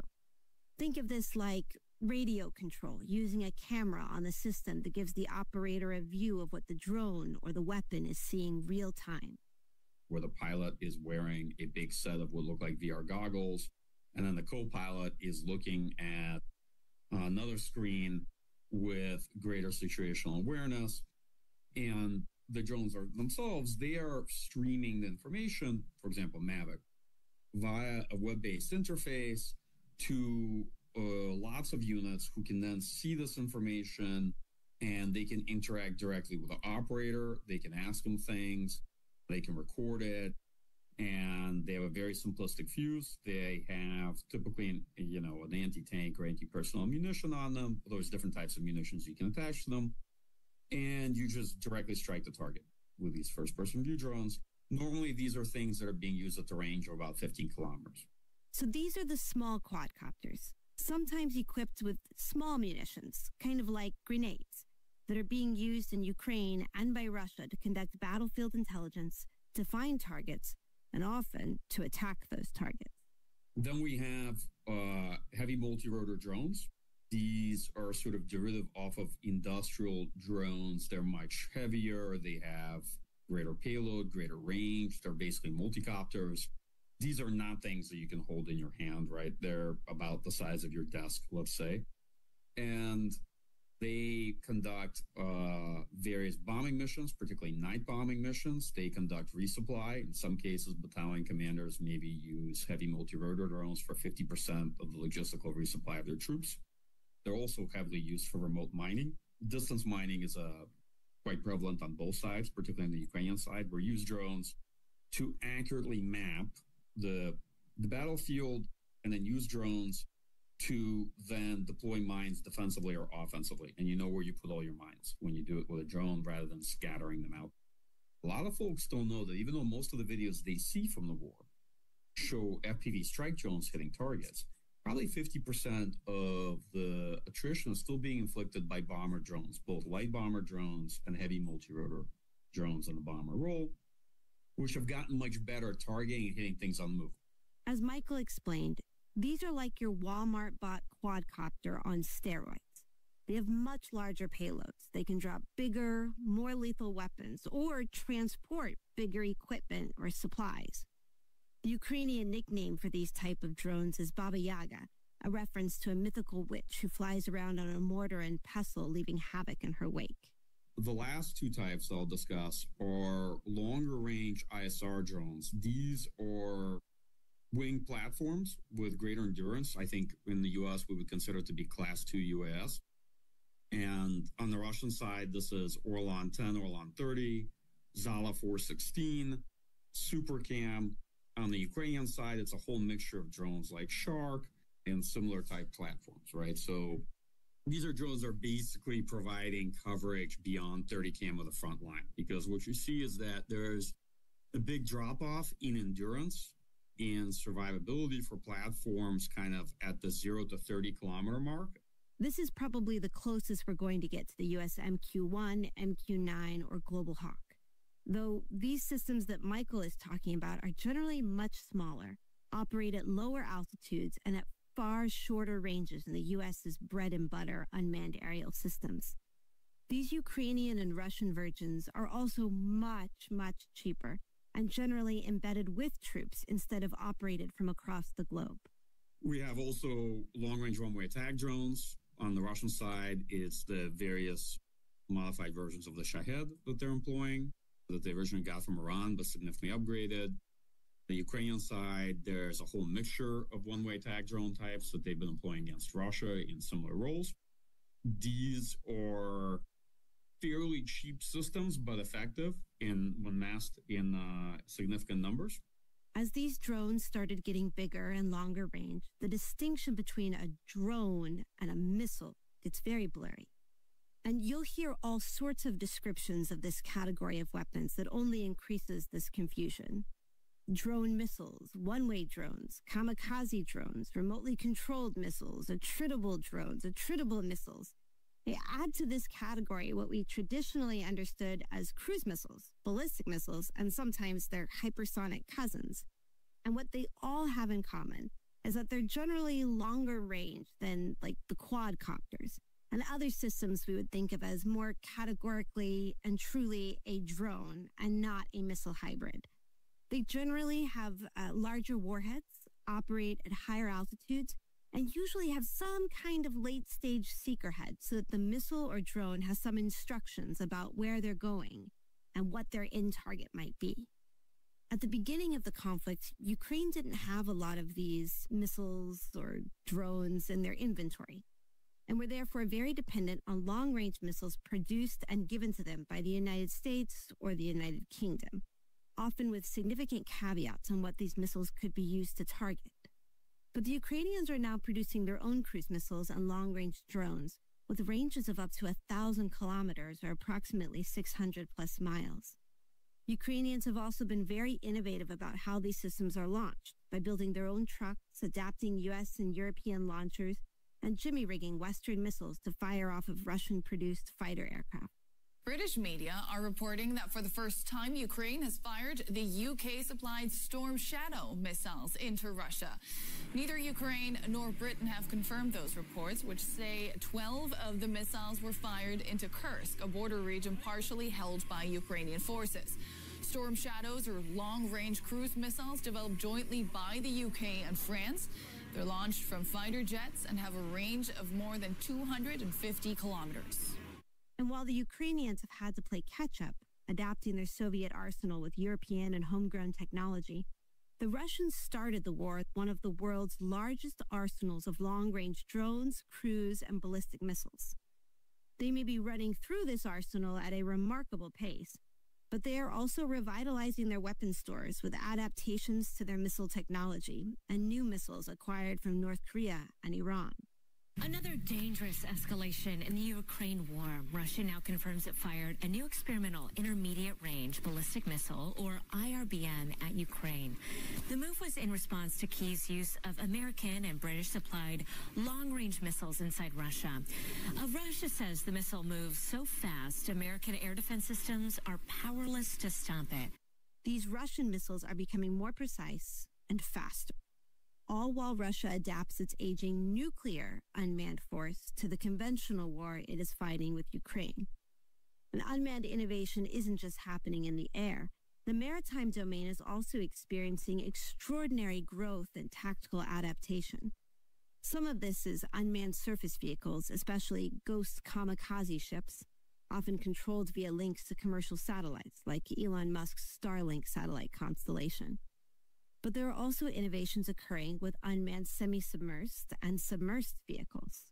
Ukraine was very effective in using USVs to shut down the Black Sea. USVs inflicted far more damage against the Russian Navy overall, and were the principal factor that I think forced Russia into a de facto, let's say not agreement, but tacit understanding with Ukraine by end of 2023, not to attack each other's commercial shipping. And this inflicted far more damage, I think, on Russian Navy than traditional strike capabilities, like air-launched cruise missiles, ATACMS, what have you. If you just look at the numbers, 42% of the damage was inflicted by USVs. In addition, both Russia and Ukraine have mined parts of the Black Sea with rudimentary automatic sea mines. For Russia, this is part of a larger attempt to blockade Ukrainian commercial ships, while Ukraine has used naval mines as part of their asymmetric tactics to combat a larger and better equipped Russian Navy. The land domain, which has been so defined by the use of drones in the air, has seen far less unmanned innovation. But that doesn't mean that unmanned weapons aren't shaping the battlefields. A lot less is known about that because both sides had not invested that much into UGVs, and it's only sort of coming more to the fore, I think, this year. There may not be significant unmanned ground vehicles, but there are landmines all over this war. An estimated 30% of Ukraine's territory has been mined. That's approximately the size of the state of Florida. And while we would hope that some of these innovations in autonomy and control and safety that we've seen in the aerial domain would lead to safer, smarter mines, most of these mines are still relying on crude automation. In fact, many of the innovations we've witnessed are not to make landmines more discriminate and more humane, but instead to use sensors to make them more dangerous and gruesome. They will make a difference, but I think we need to be careful to assume they are necessarily going to transform Ukraine's war effort. What it does enable them to do is to attack targets within Russia itself. Now, certainly Storm Shadow and the French version Scalp has been used against Russian targets in occupied territories, and also that includes, for example, the area of Crimea, which Russia occupied in 2014. It is important to understand that the unmanned war in Ukraine and Russia isn't stagnant. Instead, it is a story of intense and rapid experimentation and innovation on the battlefield. Michael Kaufman again. And what I've seen in the Russia-Ukraine war is that cycles of innovation, tactical adaptation tend to proceed along a timeline of about 3 to 4 months. Usually maybe one side innovates with a particular technology or tactic. If it's successful, they start to deploy it at scale. Then the other side sees that it's successful and begins to copy that approach. And then before you know it, about 5-6 months down the line, it begins to affect the character of the fight between the two of them. One of those big experimentation stories is the tit-for-tat of remote-controlled drones, which are dependent on Wi-Fi and other in-air transmission methods to both control the systems and to receive information from the systems. The development of FPVs and all these strike drones also led both sides, particularly Russians and then Ukrainian forces, to heavily invest in electronic warfare. Electronic warfare proliferated across both forces. That then led both sides to substantially modify, upgrade, and adapt the drones they were using. Or in what has been the most recent tit-for-tat between electromagnetic warfare and drones, militaries are starting to use fiber optic cable to negate jamming, taking an autonomous weapon and making it highly remote controlled. And in 2024, you increasingly saw that drones were starting to counter other drones, and that there were several contests you could see at the tactical level between drone systems increasingly being optimized and modified to counter other drone systems.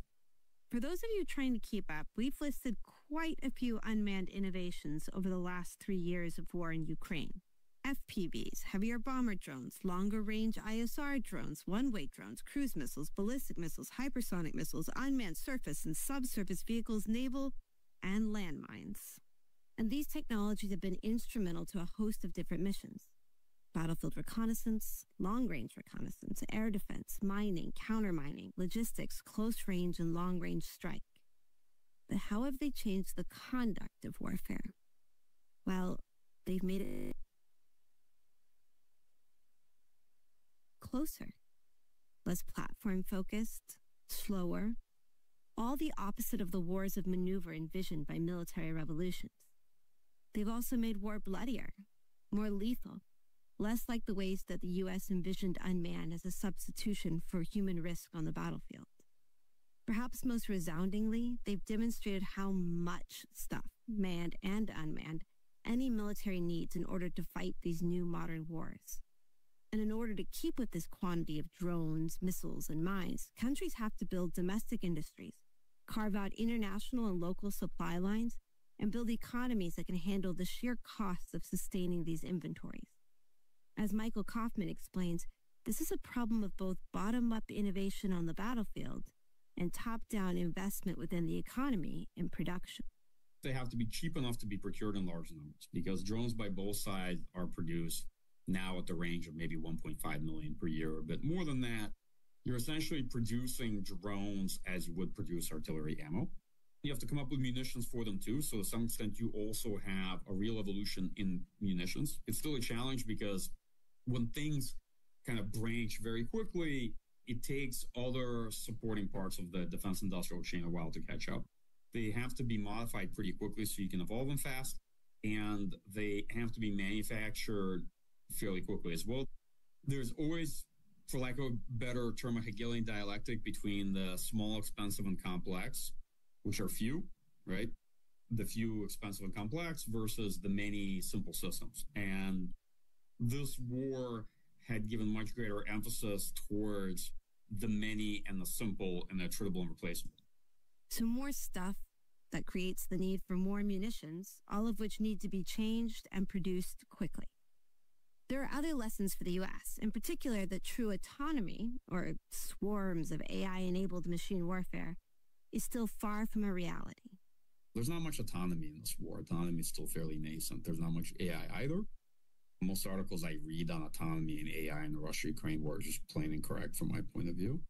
Autonomy is coming around as sort of terminal guidance for drones and ways to get around signal propagation problems or electronic warfare, but it's definitely still quite nascent. Pretty much everything in this war is piloted by somebody.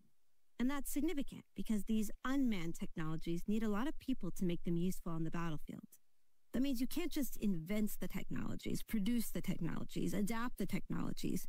You also need to build a force and training and communications in order to use them effectively. What most folks don't appreciate is that the use of unmanned, uncrewed systems actually is very manpower intensive. To fight this way, for example, looking at the Ukraine military, a typical brigade will have a drone battalion, and then we'll have 1 to 2 drone platoons per maneuver battalion. And this is quite a few people, because when you think about fighting this way, you need a lot of folks allocated to the mission.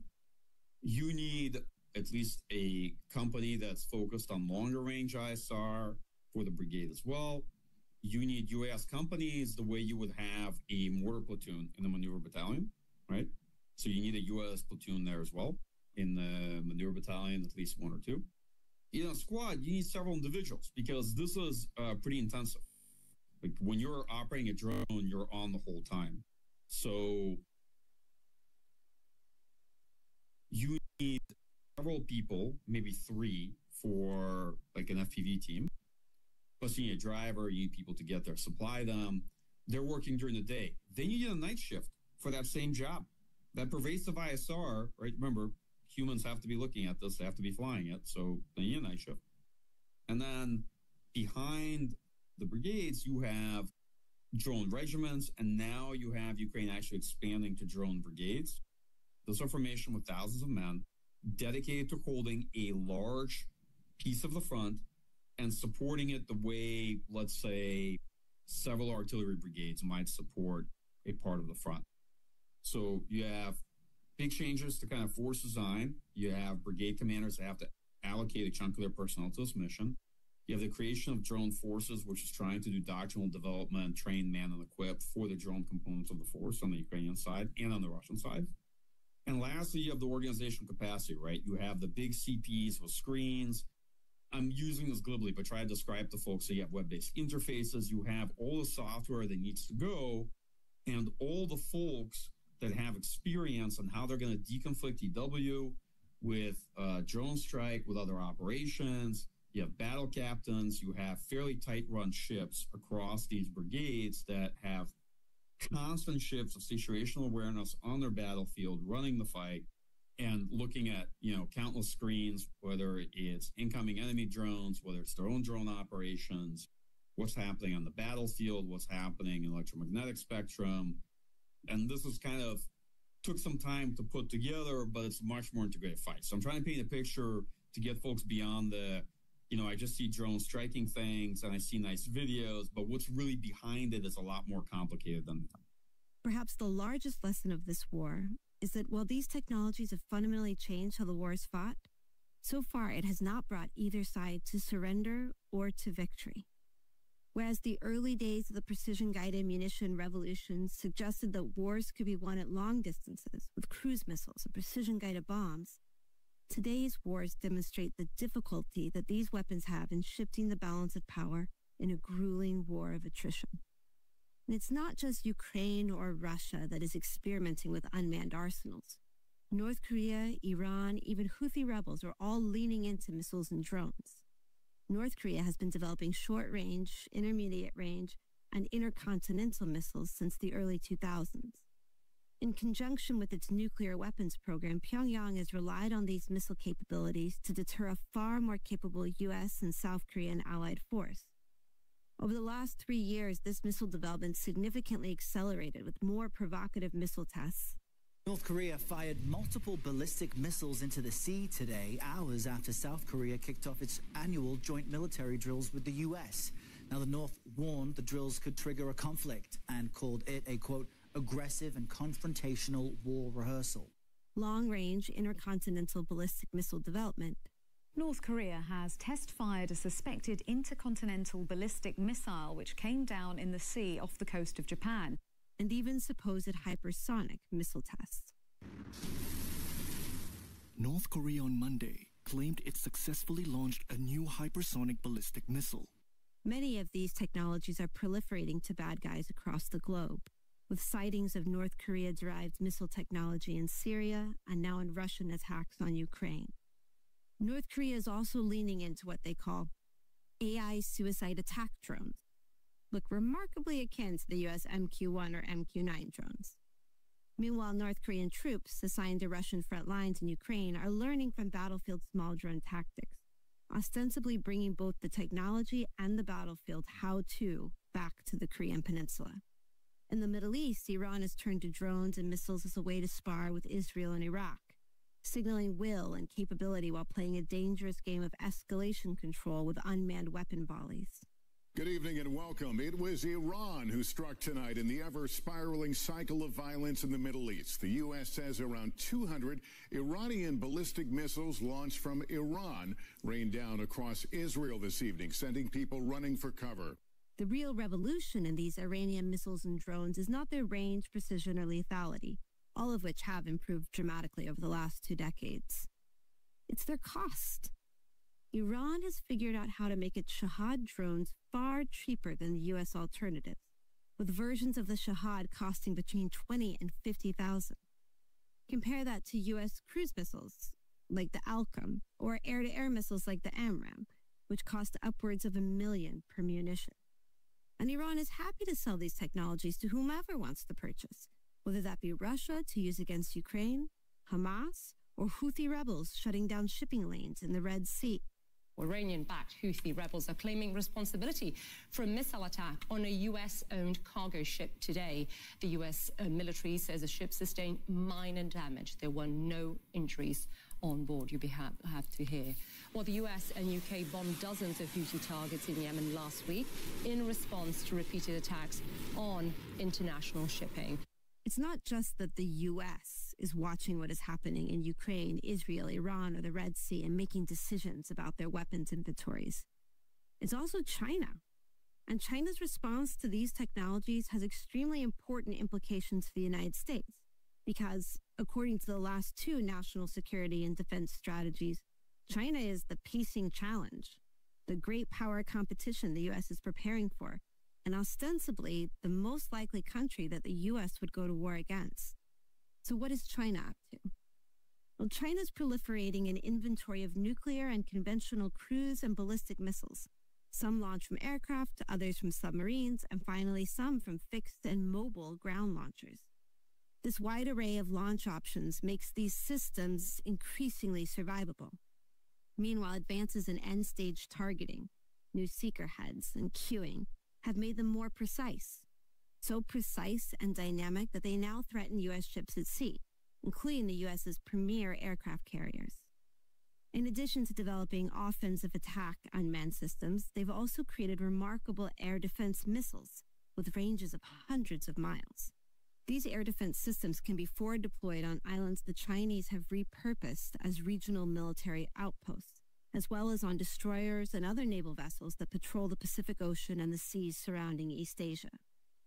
The Chinese are also experimenting with unmanned aerial systems. Here's Stacy Pettyjohn, Senior Fellow and Director of the Defense Program at the Center for a New American Security. Hard to know exactly what China's doing because they're pretty unwilling to share a lot of what's going on. Like, they have copied most of the U.S.'s unmanned systems and have their own variants of it, which they've been exporting. These have not proven to be particularly good, but it looks like China's military has really looked at what's going on in Ukraine and is learning from it and is investing in a more varied sort of fleet of uncrewed systems to include more loitering munitions or kamikaze type drones of various ranges. They had purchased the Israeli-made Harpy decades ago, I think now, and reverse engineered it. And it seems like there's more attention paid to that. They also have been fielding a bunch of different unmanned systems with their Navy, with basically every service. And you can see how the Chinese military in a Taiwan invasion scenario could make use of all these systems. In order to network all these unmanned systems together, the Chinese have also invested in their own navigation, intelligence, and communications satellites. While China still has far less satellites than the U.S., it has plans to launch up to 20,000 satellites over the next few years. And perhaps most dangerously, China built and demonstrated an anti-satellite missile that could attack satellites in low Earth orbit, putting many of the U.S.'s satellite inventory at risk. This is a clip from a congressional hearing in 2015, when Maryland Congressman Ruppersberger voiced alarm to the U.S. intelligence community about Chinese anti-satellite missiles. I'm very concerned that China has been conducting tests, and they conducted a destructive anti-satellite test against its own satellite. As Stacy alluded to in her discussion of unmanned aerial systems, the challenge deciphering China's unmanned arsenal is trying to understand what is experimentation and demonstration versus combat ready, or conversely, what is civilian as advertised versus military as it could possibly be used. For instance, we know that the Chinese have built a series of autonomous seaborne technologies, ostensibly for research and civilian purposes. They have, for example, a research ship that carries a series of unmanned systems for underwater, surface, and aerial research. However, in reality, this drone mothership seems to have a complicated, if not completely entangled, relationship with the Chinese military. Further, Chinese scientists and state-operated news agencies have announced a series of unmanned technologies, robots, surface drones, unmanned drone landing ships, and even an unmanned combat vessel. But it's all still too early to tell how integral these unmanned systems will be to any future Chinese campaign. War is always an exogenous shock to technology. And the war in Ukraine, as well as the missile and drone proliferation in the Middle East and Asia, will likely have as large an influence on the future U.S. unmanned trajectory as the Arab-Israeli wars did in the 1970s. Most importantly, these conflicts directly question both of the beliefs about warfare that have shaped contemporary U.S. investment in unmanned systems. According to the military revolution theory of war, unmanned technology should enable rapid offensives and quick and decisive campaigns. However, what we've seen in Ukraine is how these systems have slowed down warfare. Drones are combated with mesh netting over trenches and electromagnetic jamming. Offensives are stymied by low-tech landmines. Aircraft and naval vessels are destroyed by drones and swarms of cheap munitions.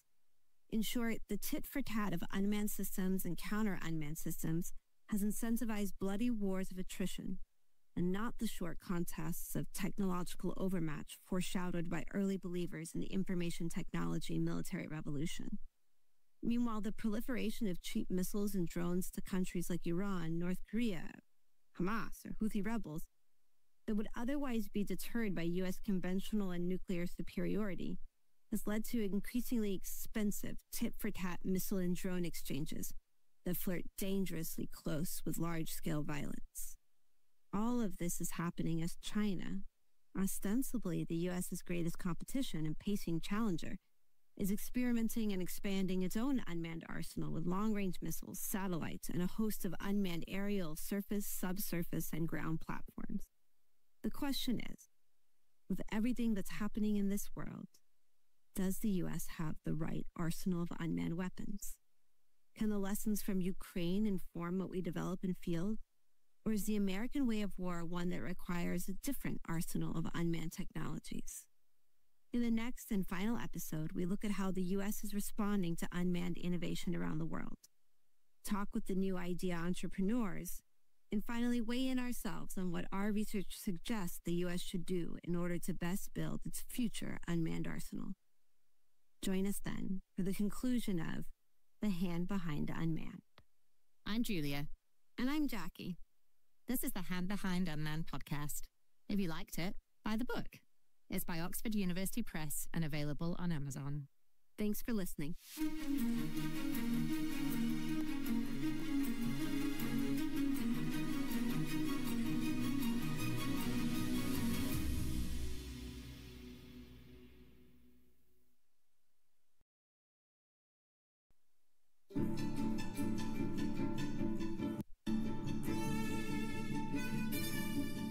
Episode 7. The future hands shaping the U.S.'s unmanned arsenal.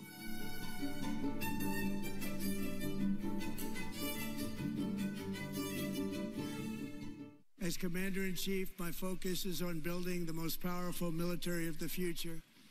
As a first step, I'm asking Congress to fund a state-of-the-art Golden Dome missile defense shield to protect our homeland, all made in the USA. This plane flies with drones. It flies with many, many drones, as many as you want. And it's a technology that's new, but it doesn't fly by itself. It flies with many drones, as many as we want. And that's something that no other plane can do.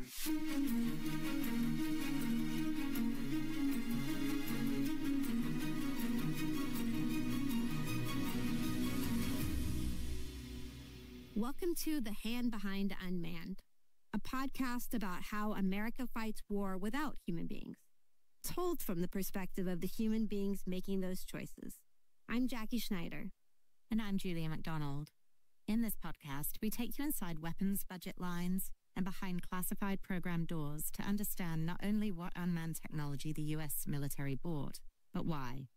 For those of you who came for the technology, we hope you'll stay for the people, because this really is a story about remarkable humans, historical junctures, and our beliefs about the future of war and what that means for unmanned weapons we buy. Along the way in our unmanned journey, we'll learn valuable lessons about how technology shapes the winners and losers in war, how humans and technology interact at a time when the march of technological progress seems inevitable, how public funds get invested when it comes to warfare, and above all, the human hands at the heart of unmanned technology. Over the last 6 episodes, we've taken you on a journey to explain why the U.S. ended up with an unmanned arsenal of expensive, exquisite, remotely controlled unmanned aerial systems.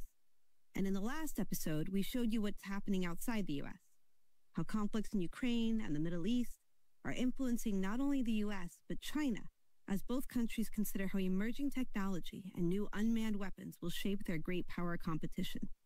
If you've been with us this long, you have a sense of why the U.S. invested in the current unmanned arsenal. But we're going to spend the rest of this episode looking at how that arsenal is changing, what lessons the U.S. is taking from current wars, and make an argument about what the U.S. should have in its future arsenal, and how it might get there, or get derailed. Throughout this journey, over hundreds of years of American military technology, we've introduced you to the people who have shaped our beliefs, identities, and eventually our unmanned military arsenal. Many of those people and offices are now gone. Some dead, some retired, offices closed, a new presidential administration in office. So we're going to introduce you to a new cast of characters, perhaps the next big influencers in military ideas, and give you a glimpse into the beliefs they are starting to articulate about technology, unmanned warfare, and the future of the American military. We left our American story at the end of the War on Terror, but U.S. unmanned investments have evolved even in the short years after leaving Afghanistan. Today, after 3 years of war in Ukraine and a little over 3 months of the second Trump administration, it feels like the U.S. unmanned arsenal stands at one of those important critical junctures, like the creation of the Air Force or airland battle or the dissolution of the Soviet Union. And that critical juncture is going to dictate its trajectory, potentially for decades. We started this episode with a few clips of President Trump discussing some of the technologies his administration is prioritizing. A Golden Dome of missile and space-based defenses, the next fighter aircraft with a team of loyal drone wingmen, and in general, a focus on attritable one-way missiles and drones. Many of these programs were already under development before the Trump administration took over for their second term.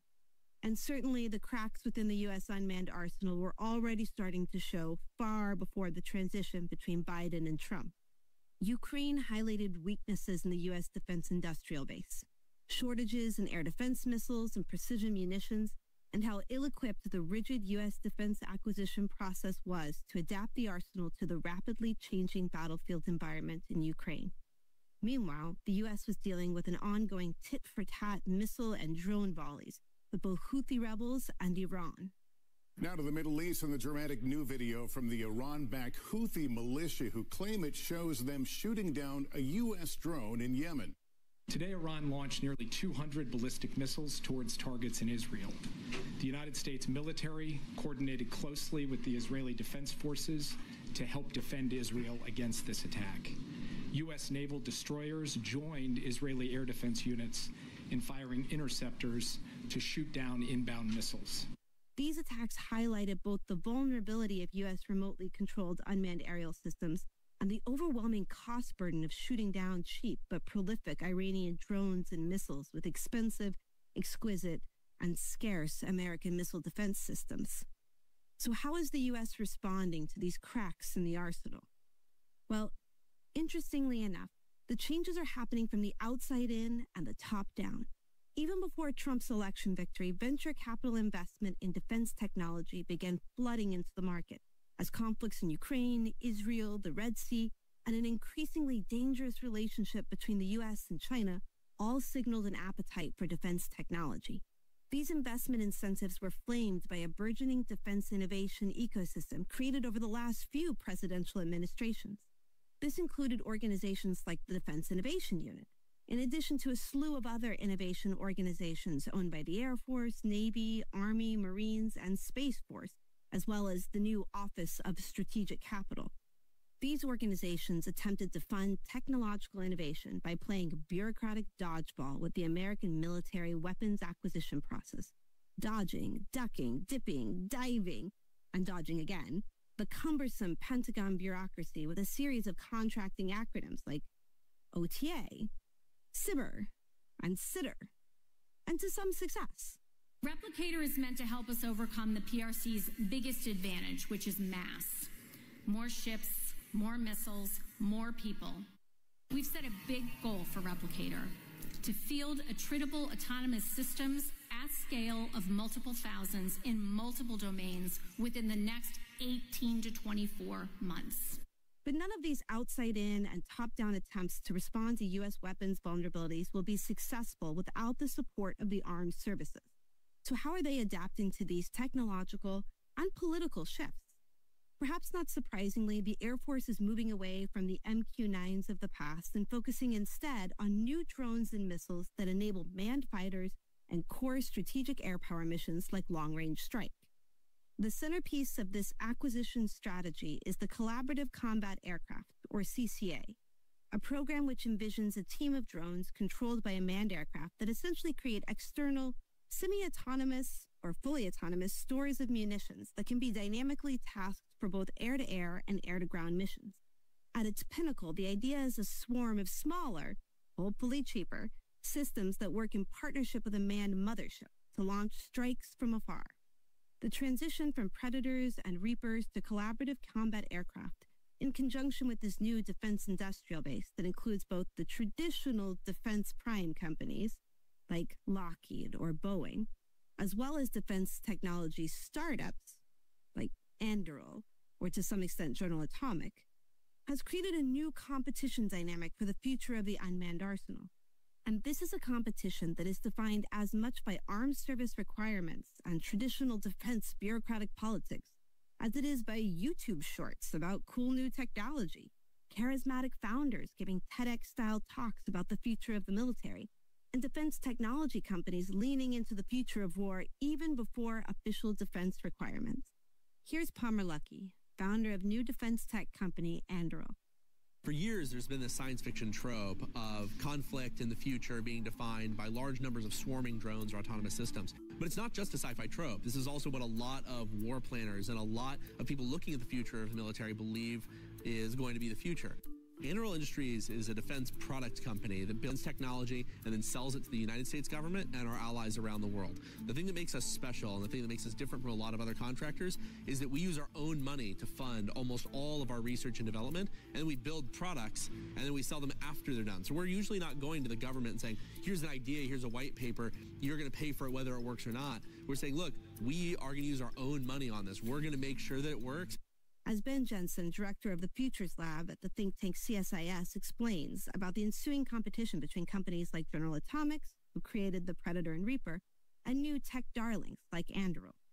I think the MQ-9 is tailor-built for a very specific mission. And it becomes so good at that long-range, persistent mission that it almost becomes a victim of its own success. And if you go back and look at it, what's interesting is that even General Atomics was trying to invest in an alternative, a jet-based alternative to take over from the MQ-9, but then budget reality set in. And that never really came to fruition, and then might now with CCA. And so now the big CCA game will be which one is picked. Is it the new kid on the block, Anduril? Ooh, that Anduril, it's like Hansel in Zoolander. It's so hot right now. Or is it like GA is Derek Zoolander? I don't know which one will get picked, but they have very different approaches to how they're building the CCA. And I'd give GA credit for that. They saw the MQ-9 was really optimized for a particular set of wide area surveillance mission and point strikes.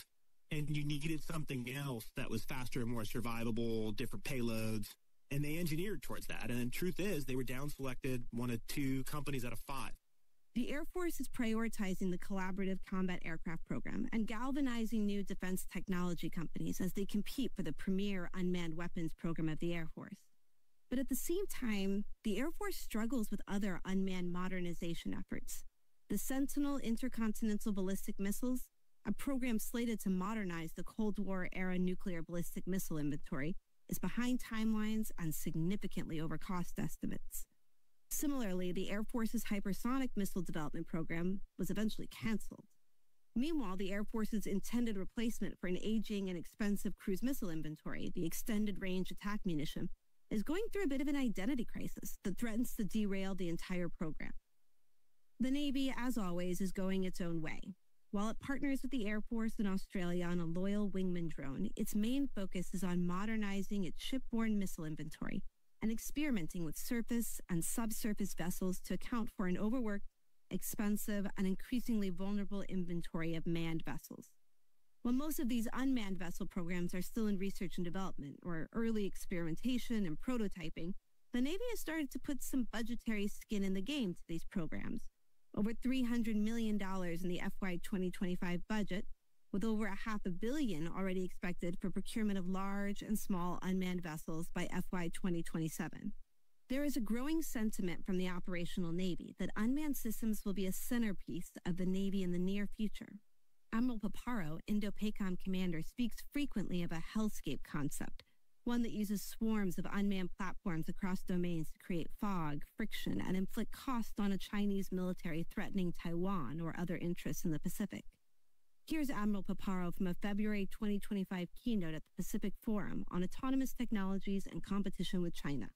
I see certainly unmanned systems as our force multiplier. You'll be aware of the term hellscape and its association with my name. We have to build these capabilities at scale, network through resilient, multispectral communications that can operate in contested environments. And it's not about replacing warriors. It's about giving warriors the advantage they deserve and giving our nations the defense they deserve. Autonomous systems will provide persistent coverage, accept the levels of risk, and multiply the combat power without multiplying our manning requirements. The technology exists, the concepts are proven, but what we lack is sufficient scale and integration.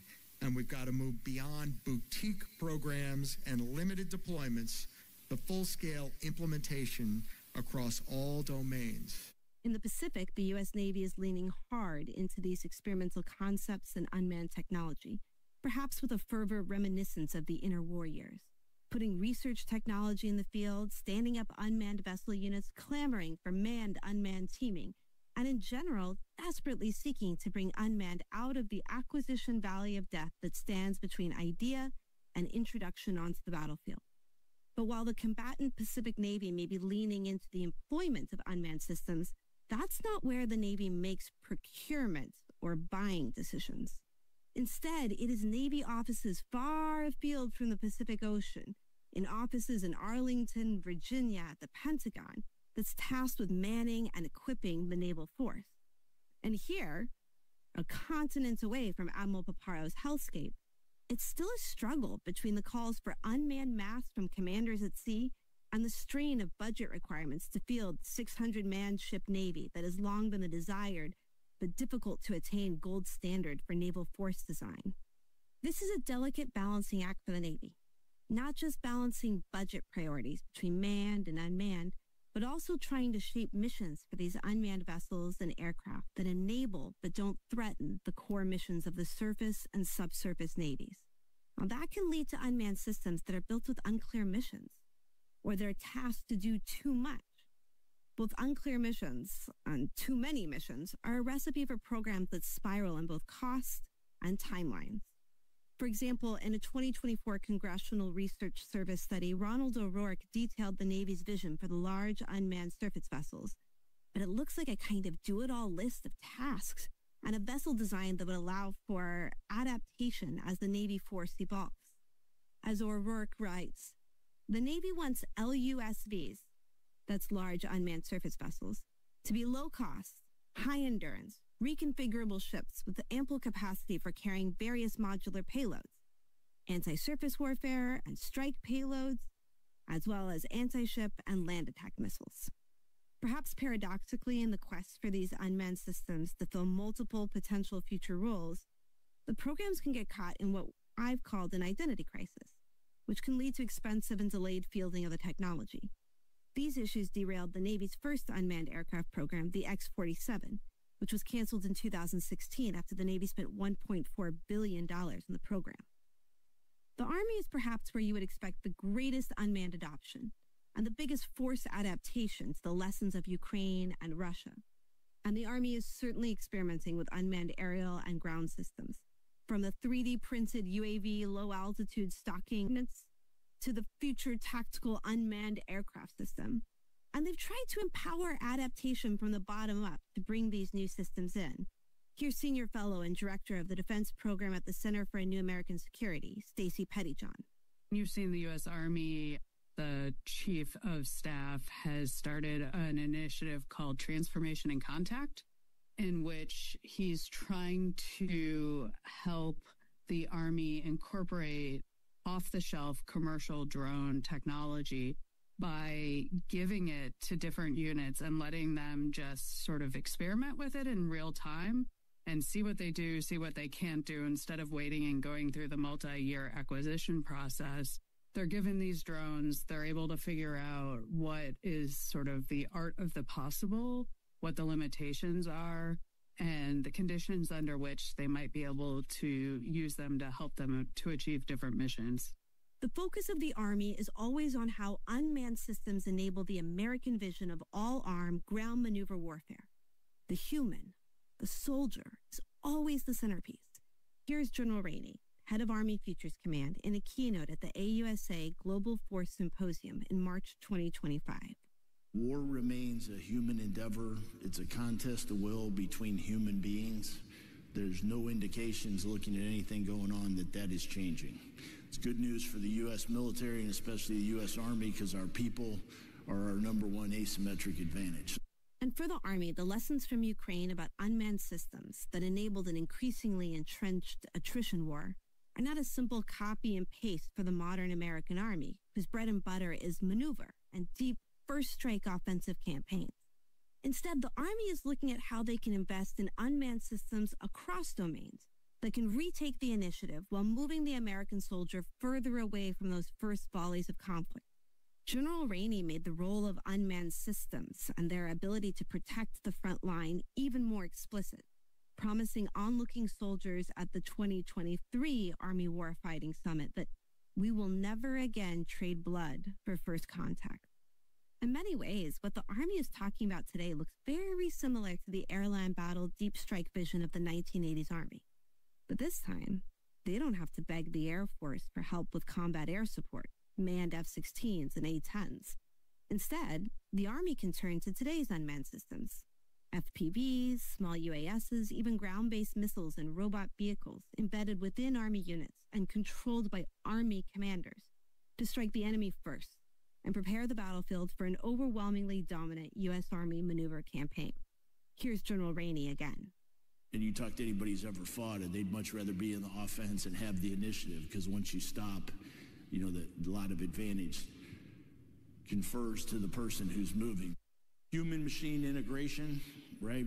Not replacing humans with robots, but figuring out how to combine our great people with unmanned systems. And I use that term deliberately. That's, you know, UAS, UGS, surface, subsurface, subterranean. We need to think about unmanned systems holistically. It's not to replace our people. That's the wrong way to think about it. In fact, there's a lot of evidence that as you inject unmanned systems, you might actually have an initial increase in the number of people, but they'll be farther away from the point of contact.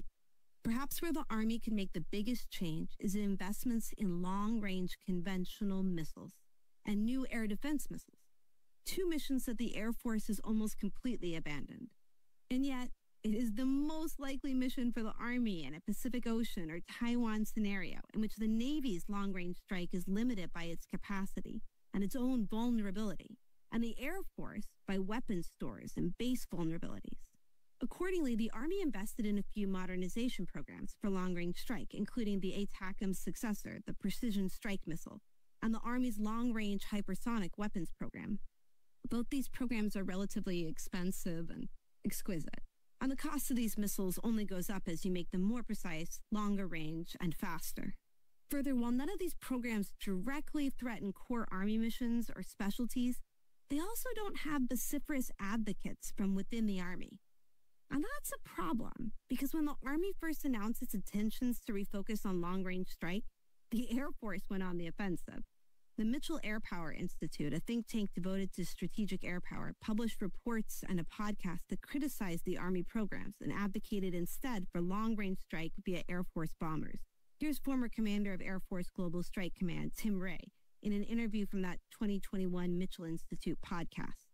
Now, while I get the Air Force is the only service that has bombers, I also hear a lot about other branches pursuing long-range strike options these days. Could you explain that? Sure, Doug. What's going on is a roles and missions thrash where many of the services are trying to prove their relevance in the wake of Afghanistan and Iraq. The calculus has changed a lot as we look at operations against top-tier competitors like China, and with budgets set to get tighter, some of the services, particularly the Army, are aggressively trying to grab mission that they think will help them become more relevant in our new national security strategy. And long-range strike is at the top of that list. For Ray, the Army should instead focus its missile efforts on air defense, defending, for example, Air Force bases in the Pacific that are vulnerable to Chinese volleys of missiles, drones, and bombs. It also sees them divert money from core responsibilities, in the Army's case, like providing for air-based defense and missile defense. Ray may be fighting what then Army Chief of Staff General James McConville described as service identity rivalry. Where you sit sometimes depends on where you stand, he said, and your view of the future fight may be different from your perspective. And that's what retired General Robert Brown, Executive Vice President of the Association of the United States Army and former commander of U.S. Army Pacific, called a stunning slap at a sister service. But perhaps why the comments hit so hard is that there's an element of truth to Tim Ray's critique. The Army has been perhaps under-prioritizing unmanned point defense systems while focusing on unmanned technology that defends ground troops or that enables long-range strike. The Army's premier defense system continues to be the Patriot, the same air defense system developed as part of the 1980s air-land battle. Now, the Army has invested in improved radars and battle control systems, but the Ukraine war revealed how much more the U.S. needs. More missiles, more launchers, and more battalions in general. In the last year, the Army has promised to invest more in these air defense units with at least one extra battalion. The Army is also designing a tactical alternative to the Patriot, the IFPC, designed to defend fixed and semi-fixed sites from rockets, artillery, and mortars, as well as cruise missiles and drones. It's currently under contract for $4.1 billion. That's only for 18 systems. Where the Army may be investing in unmanned systems that largely enable the way the Army has wanted to fight since the first Gulf War, the Marines have wholeheartedly embraced unmanned systems. They have unmanned aerial vehicle squadrons, which operate larger remotely controlled systems, as well as early investments in small unmanned aerial systems. But that's just the beginning, because as part and parcel of a new force design, the Marines envision a kind of a future combat systems on steroids that leans on network sensors, big data, AI, and unmanned systems across domains to enable a new warfighting strategy of modern island hopping in the Pacific. General David H. Berger first communicated the Force Design 2030 concept. We have a lot of experimentation, a lot of learning to do. Although it is rooted in decades of experiments that date as far back as 1997. It is designed to create a single, integrated force that supports joint operations focused on forward maritime campaigns, yet retains the ability to perform traditional Marine Corps roles. The video that we just included shows Marines in typical missions. But in between clips of Marine soldiers in combat, the Marines show the small drones, the shipborne unmanned reconnaissance, and the long-range unmanned strike they're designing to complement the smaller, faster new Marine force. We have to change. We have a lot of experimentation, a lot of learning to do. We cannot wait to move out. We have to change. We have to move out now. And we have to preserve enough to learn in the future over the coming years to make sure we get it right. Not waiting for the programs to reach full maturity, the Marines are experimenting with these systems, thinking about training, logistics, and in March 2025, they stood up the Marine Corps Drone Attack Team to streamline the introduction of the technology to the Marines. The Marine Corps Attack Drone Team mission is to rapidly scale and accelerate the implementation of armed first-person view drones into the Fleet Marine Force. Finally, we turn to the newest armed service, the Space Force. The Space Force is at the beginning of defining who they are as a service, and that includes what kinds of missions they will view as key to their identity, and as a follow-on, the weapons and systems that will enable that new identity. Today, some of that debate revolves around whether to focus on offense in space, space weapons, space bases on the moon, manned space missions, or to focus on how space enables other domains which would lead to investments in intelligence, navigation, communications. For our exploration of unmanned systems, what this debate ends up being about is between a service defined by manned missions to the moon and astronauts and guardian warfighters in space. Some of the ideas featured in this Space Force recruitment ad. The light from a star can take millions of years to reach Earth. So when you look at a star, you're looking back in time. But I see the future. I see exploration and courage. I see my country finding new horizons out there. And I see giant leaps making a comeback. I see myself. The future is where I'll make history. Or a service that is primarily one about unmanned technology and the humans on Earth that keep those satellites in space, enabling terrestrial warfare. An identity you see in this competing Space Force recruitment ad. We're calling on all late-night coders, early morning gamers, self-proclaimed space geeks, stargazing science junkies, and especially square peg and a round hole type thinkers to shape the only force created for the 21st century. So consider this your invitation. Here's Aaron Bateman, assistant professor in the history department at George Washington University, to explain this divergent debate about the core identity of the Space Force. Fundamentally, the Space Force is an information support service. Yes, it has some offensive capability, and, the only ones that are really acknowledged at all are electronic warfare. But if we look at personnel across the service who are engaged in operations, like not looking at acquisition, but like people who are on console doing operations, most of what they're doing is maintaining information infrastructure that the Joint Force is using. And it's really vital. It's really critical. And it's just not the kind of sexy warfighter identity that most people associate with the military. And so I think herein lies the tension. And I think that what you see is a group of people within the service and outside of it who are saying, okay, look, we just have to embrace this reality. We're not going to be kicking doors in Afghanistan or Iraq or, some place in the future where the U.S. is engaged in an insurgency. And if there's a war going on in the Taiwan Strait, space-based capabilities that the Space Force operates are going to be critical. But Space Force personnel, by and large, are far removed from that theater. They're maintaining that information infrastructure. And so you have a group of people saying, look, let's just embrace it and let's develop career paths that foster the technical expertise to do this mission that's going to be quite different than what the Marines or Army or Air Force are traditionally focused on. And then you have another group of people that really reject that, are like, no, we are warfighters and we need to be focused on, space warfighting, whatever that actually means. Clearly, the armed services are in the midst of a deep period of adaptation and evolution, which involves reconciling the lessons about unmanned technologies coming out of today's battlefields with the service's age-old identities and beliefs about how the American military should fight its future wars. But if we've learned anything in the last 7 episodes, it's that beliefs about the future of war do not exist in a vacuum. Instead, there are people, catalysts, and organizations that can build new beliefs that shape the American military.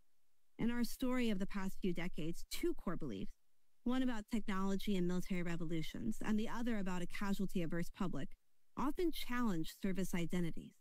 So how powerful will these beliefs be as we move forward? Let's start with military revolutions. Many look to Ukraine and declare a drone revolution. But is what we're seeing on the battlefield in Ukraine truly revolutionary? Let's start first with Michael Kaufman, an expert on drone warfare in Ukraine. I often debate with myself between sort of the traditionalist and the futurist outlook. Futurists show up at the early cusp of any technology that's emerged and say, this has revolutionized everything, right? Traditionalists then show up and say, well, this has revolutionized nothing, and we're just going to duct tape it to the way we fight, and it's more of an evolution. And so I'm myself constantly debating which direction I see this taking. Ultimately, for Michael, who is perhaps one of the keenest observers of the Ukraine war, there have been revolutionary advances in how unmanned technologies are used to fight wars. But these technologies are unable to create the revolutionary strategic advantages that create victory. I don't think it's revolutionized the character of war, a bold claim, but I definitely see some pretty significant impacts from both these technological trends, but also the way it's changed how both sides fight. Okay, so let's say this is an evolution, not a revolution. If that's true, is this just the latest evolution of a precision-guided missile revolution that advented in the wars of the 1970s? Or alternatively, an extension of the information revolution that began in the 90s? What we heard from the Office of Net Assessment and strategists like Elliot Cohen, Thomas Mencken, and Andrew Krapinovich in the early 90s was that the information age was creating a revolutionary advantage for weapons of precision and range, changing the advantage in war from campaigns of attrition to those of maneuver and first strike advantage. Is this still the case? Do unmanned technologies enable campaigns of maneuver where long-range strikes from qualitatively superior platforms can create strategic victory? Or do today's unmanned systems enable different and defining characteristics of war? To answer this question, we turn first to military innovation scholar Thomas Mencken. I think what we see in Ukraine, what we see in the Middle East, and elsewhere is that the means to strike with precision has really diffused. And so it's not one side that has this capability and the other side that doesn't. It's really varieties of two different sides that have the ability to strike with precision. So I do think that the current revolution has entered a new phase. It's entered the mature phase where it's all about marginal advantage. And we see in the Ukraine war, each side trying to struggle for marginal advantage, whether it's in inventory size, whether it's in depth, whether it's in targeting strategy. But more and more, it looks like, well, I guess one of the last revolutions that spread, the railroad rifle telegraph revolution of the 19th century.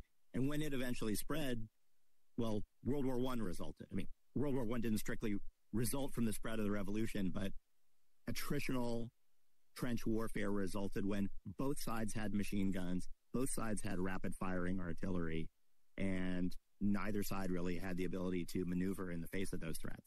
That's where we are today. And so the historian in me says we're not just in the mature phase of the existing revolution, but we're likely to see some new approach emerge. And that new approach, according to Mencken, will be about how autonomous technologies decrease personnel burden and increase situational awareness. I think those systems will play increasingly important roles for a number of reasons. One, manpower is limited, personnel are limited. We need to expand that. Second, the ability of those systems to perform multiple functions on their own. Sense, make sense, and then act. Essentially, when we're talking about autonomous systems, that's really what you're talking about. Something that's able to sense the environment, that's able to make a decision or come to some sort of a decision and then act on that decision. And then it's unnecessary to put human lives at risk for a whole bunch of missions where you used to have to do that. So fundamentally, Mencken's hypothesis is that the next evolution of these autonomous technologies, perhaps as artificial intelligence becomes more prevalent on the battlefield, will finally be about substituting technologies for the human on the battlefield, decreasing labor costs or mitigating risk by creating distance from that first volley of violence. And this leads to an important part of this evolution versus revolution debate, the role of technology itself. Would autonomous technology create revolutionary advantages if the technology were further along?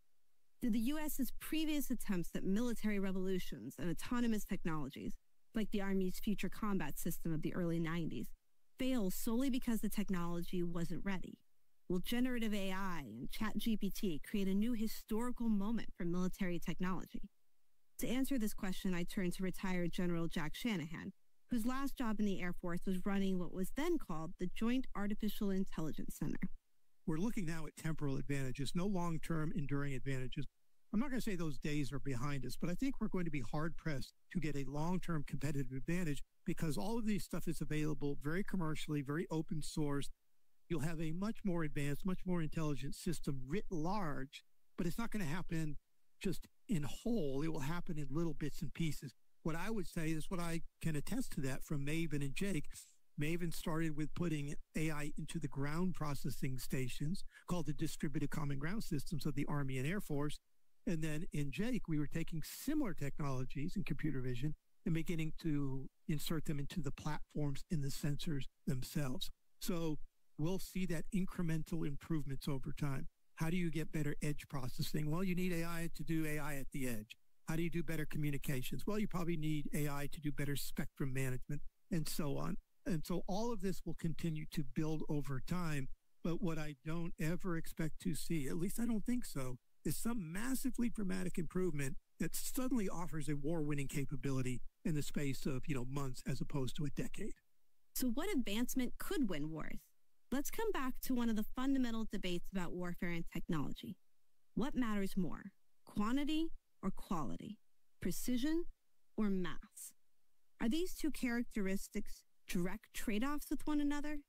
Or did the precision-guided munition revolution, or the information age revolution, or the drone revolution make precision so cheap that you no longer have to trade off precision for mass?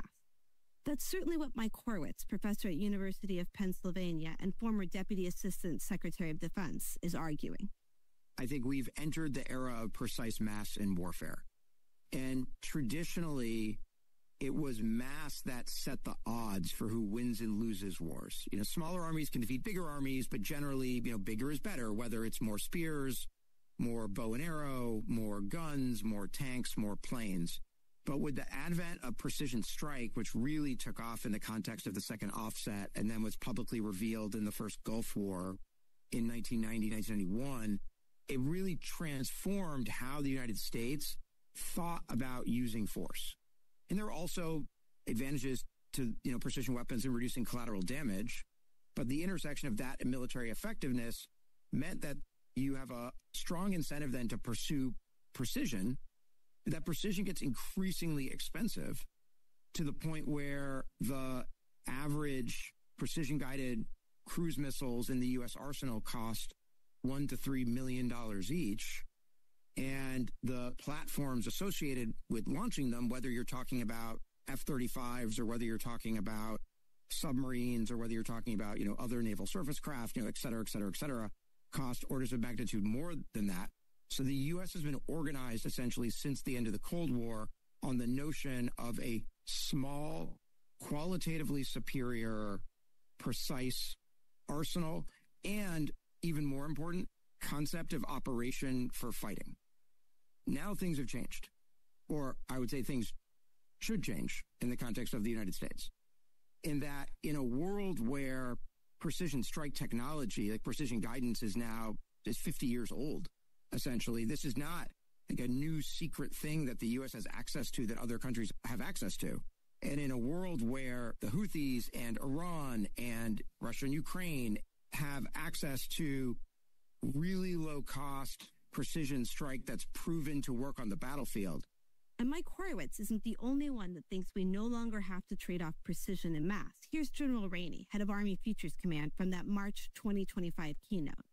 It looks like technology is creating an opportunity to be precise and mass effects at the same time.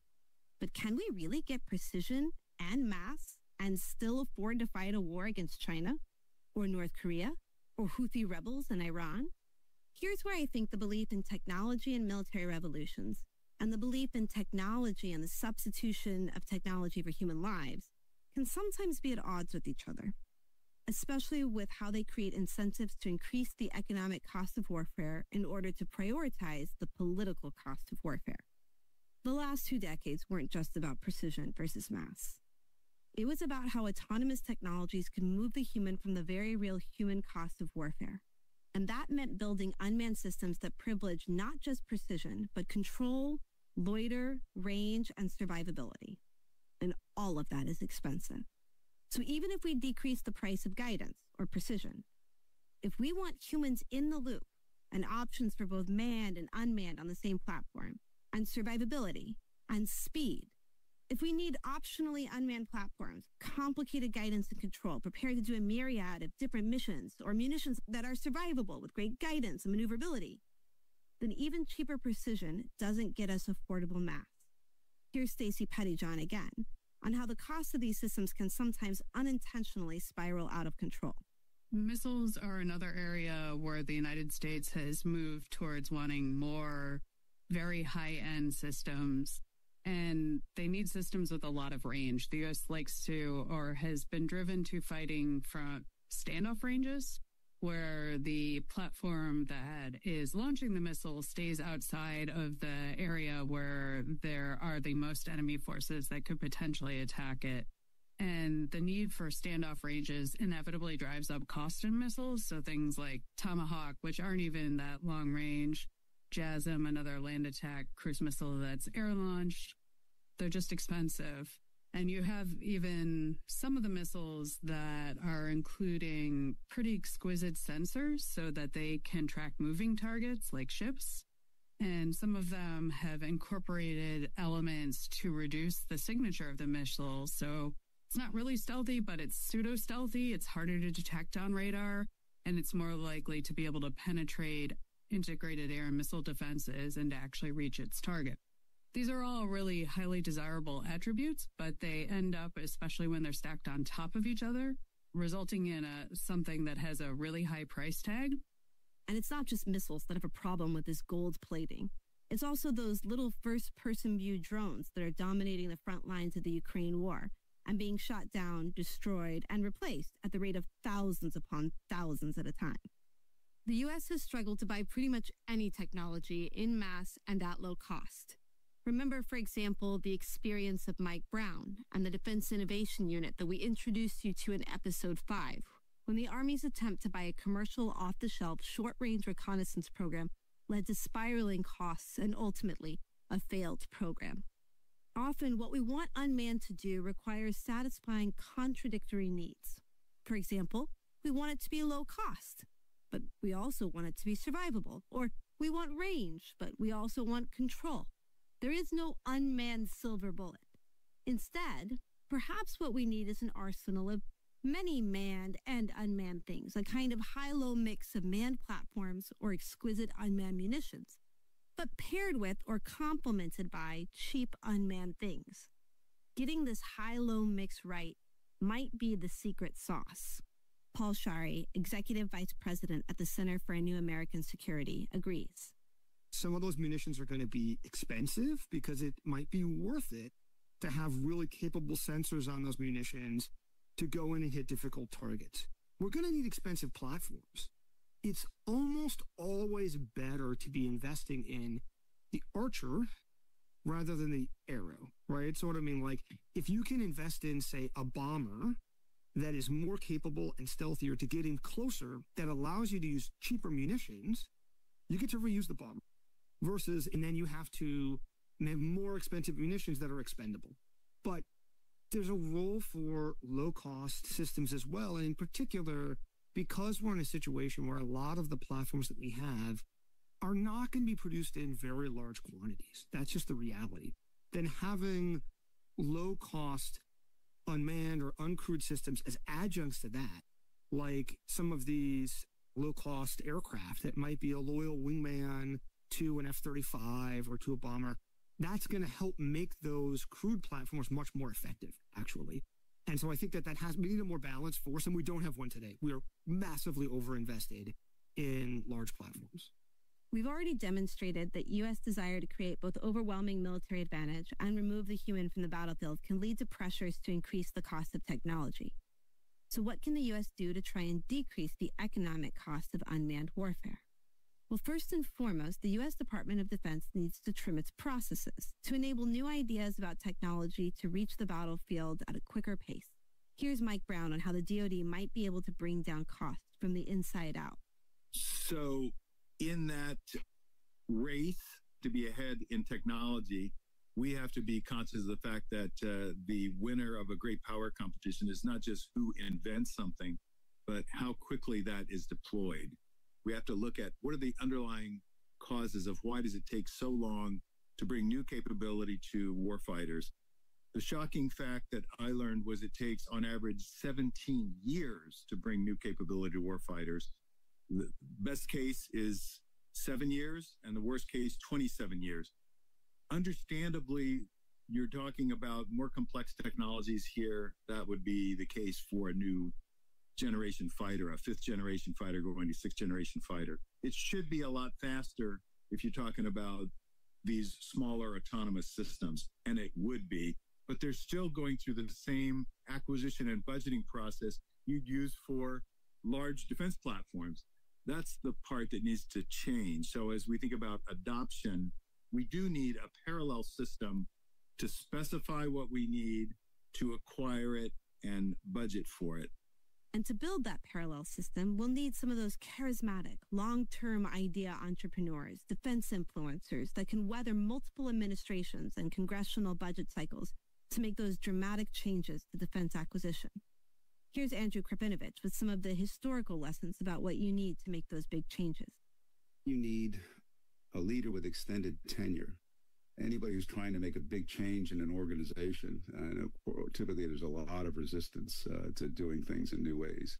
You need civilian leaders within the Department of Defense that know enough about service pathologies and how things work inside the Pentagon to be able to build defense narratives about technology and the future of war that co-opt, defeat, or sometimes manipulate service corps constituencies. Michael Horowitz, former DASD, on the challenge that faces this current administration to defeat that bureaucracy. You have lots of people with technology backgrounds. And if you look at the confirmation hearings of someone like Feinberg, who's going to be the Deputy Secretary of Defense, he talked all about the way that he wants to, focus on accelerating more low-cost autonomy, AI-enabled systems, et cetera. Those are all good signs.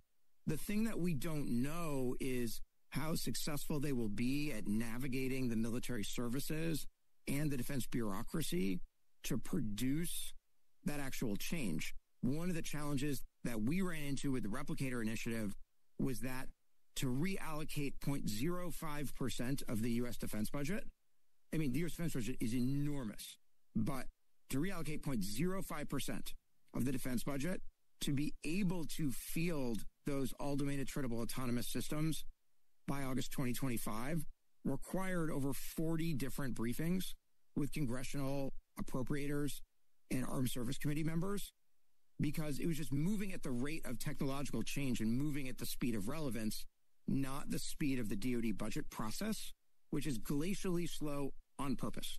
And you'll need a defense industrial base and a manufacturing capacity, either in the United States or allied countries, that is prepared to adapt, lean in, and quickly respond to changes on the battlefield.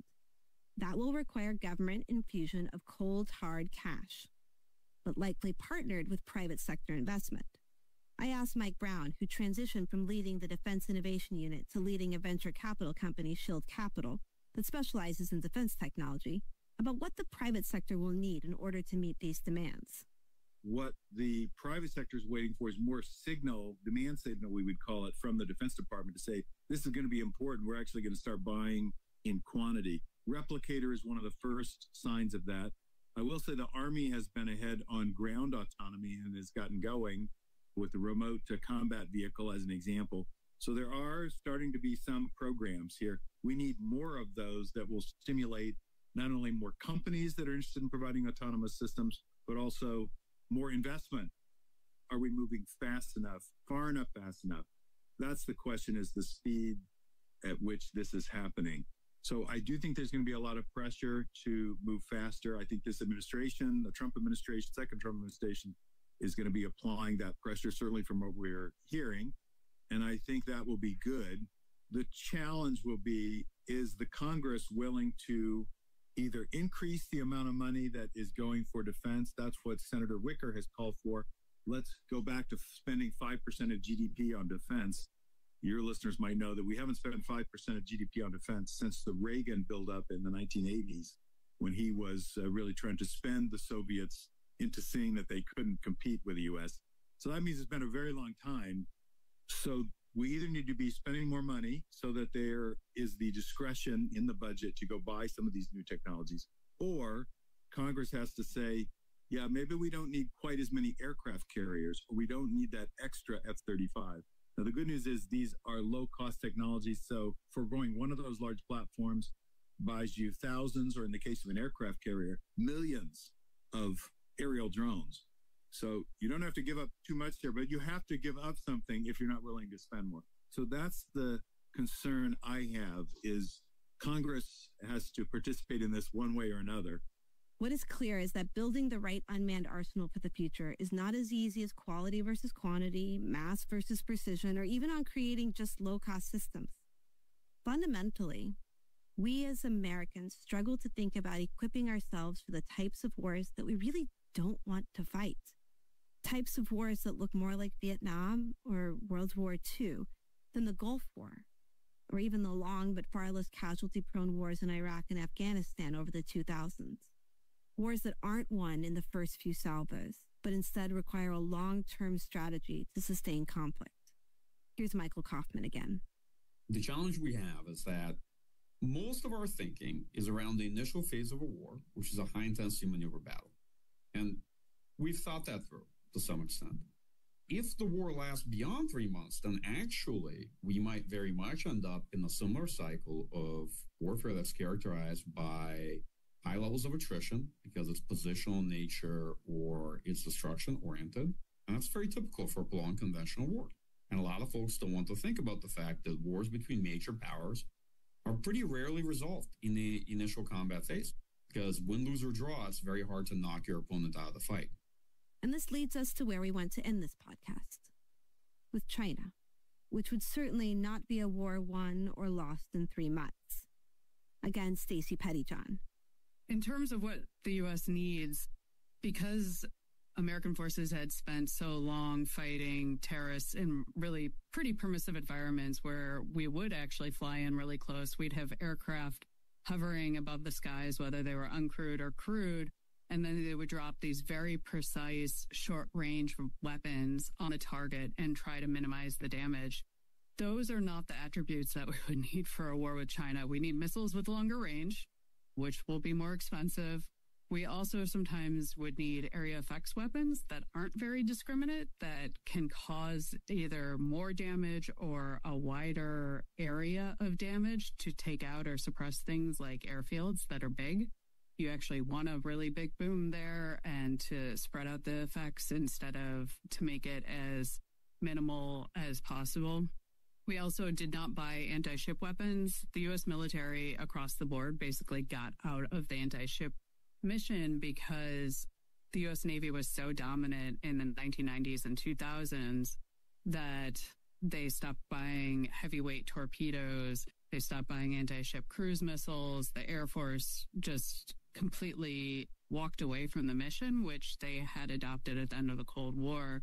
And now we find that sinking ships and that there could be a Navy that's not going to sort of sail out and meet the U.S. Navy for a big force-on-force battleship fight, but more of an amphibious invasion like we're worried about with China and Taiwan, and that sinking ships is one of the key operations that would need to be conducted. The other types of missile that we are short on are air defense missiles. The U.S. has invested a lot in long-range area air defenses like the Standard Missile 3 or Standard Missile 6 and the THAAD and Patriot systems, but there are never enough of them. They're the most high-demand force element, sort of, I think, in the Joint Force, certainly in the Army. And the Army has neglected the cruise missile defense mission and short-range air defenses, which we've seen are really important when you're facing a threat from drones. So if we were to end up in a war with China, we would need a lot more cruise missile defenses, which might just be AIM-9Xs, which are relatively old missiles in a launcher, but the Army's just started buying those. We'd also need cheaper munitions to shoot down cheap drones, because right now the cost exchange ratio of doing so with really expensive air defense interceptors is very much not in the U.S.'s favor. So finding whether we can improve the munitions, the bullet shot by cannons so that they are capable of taking this out, or developing shorter range rockets or really cheap missiles, or using things that are not kinetic like lasers or high-powered microwaves are really sort of needed to right that cost-exchange ratio.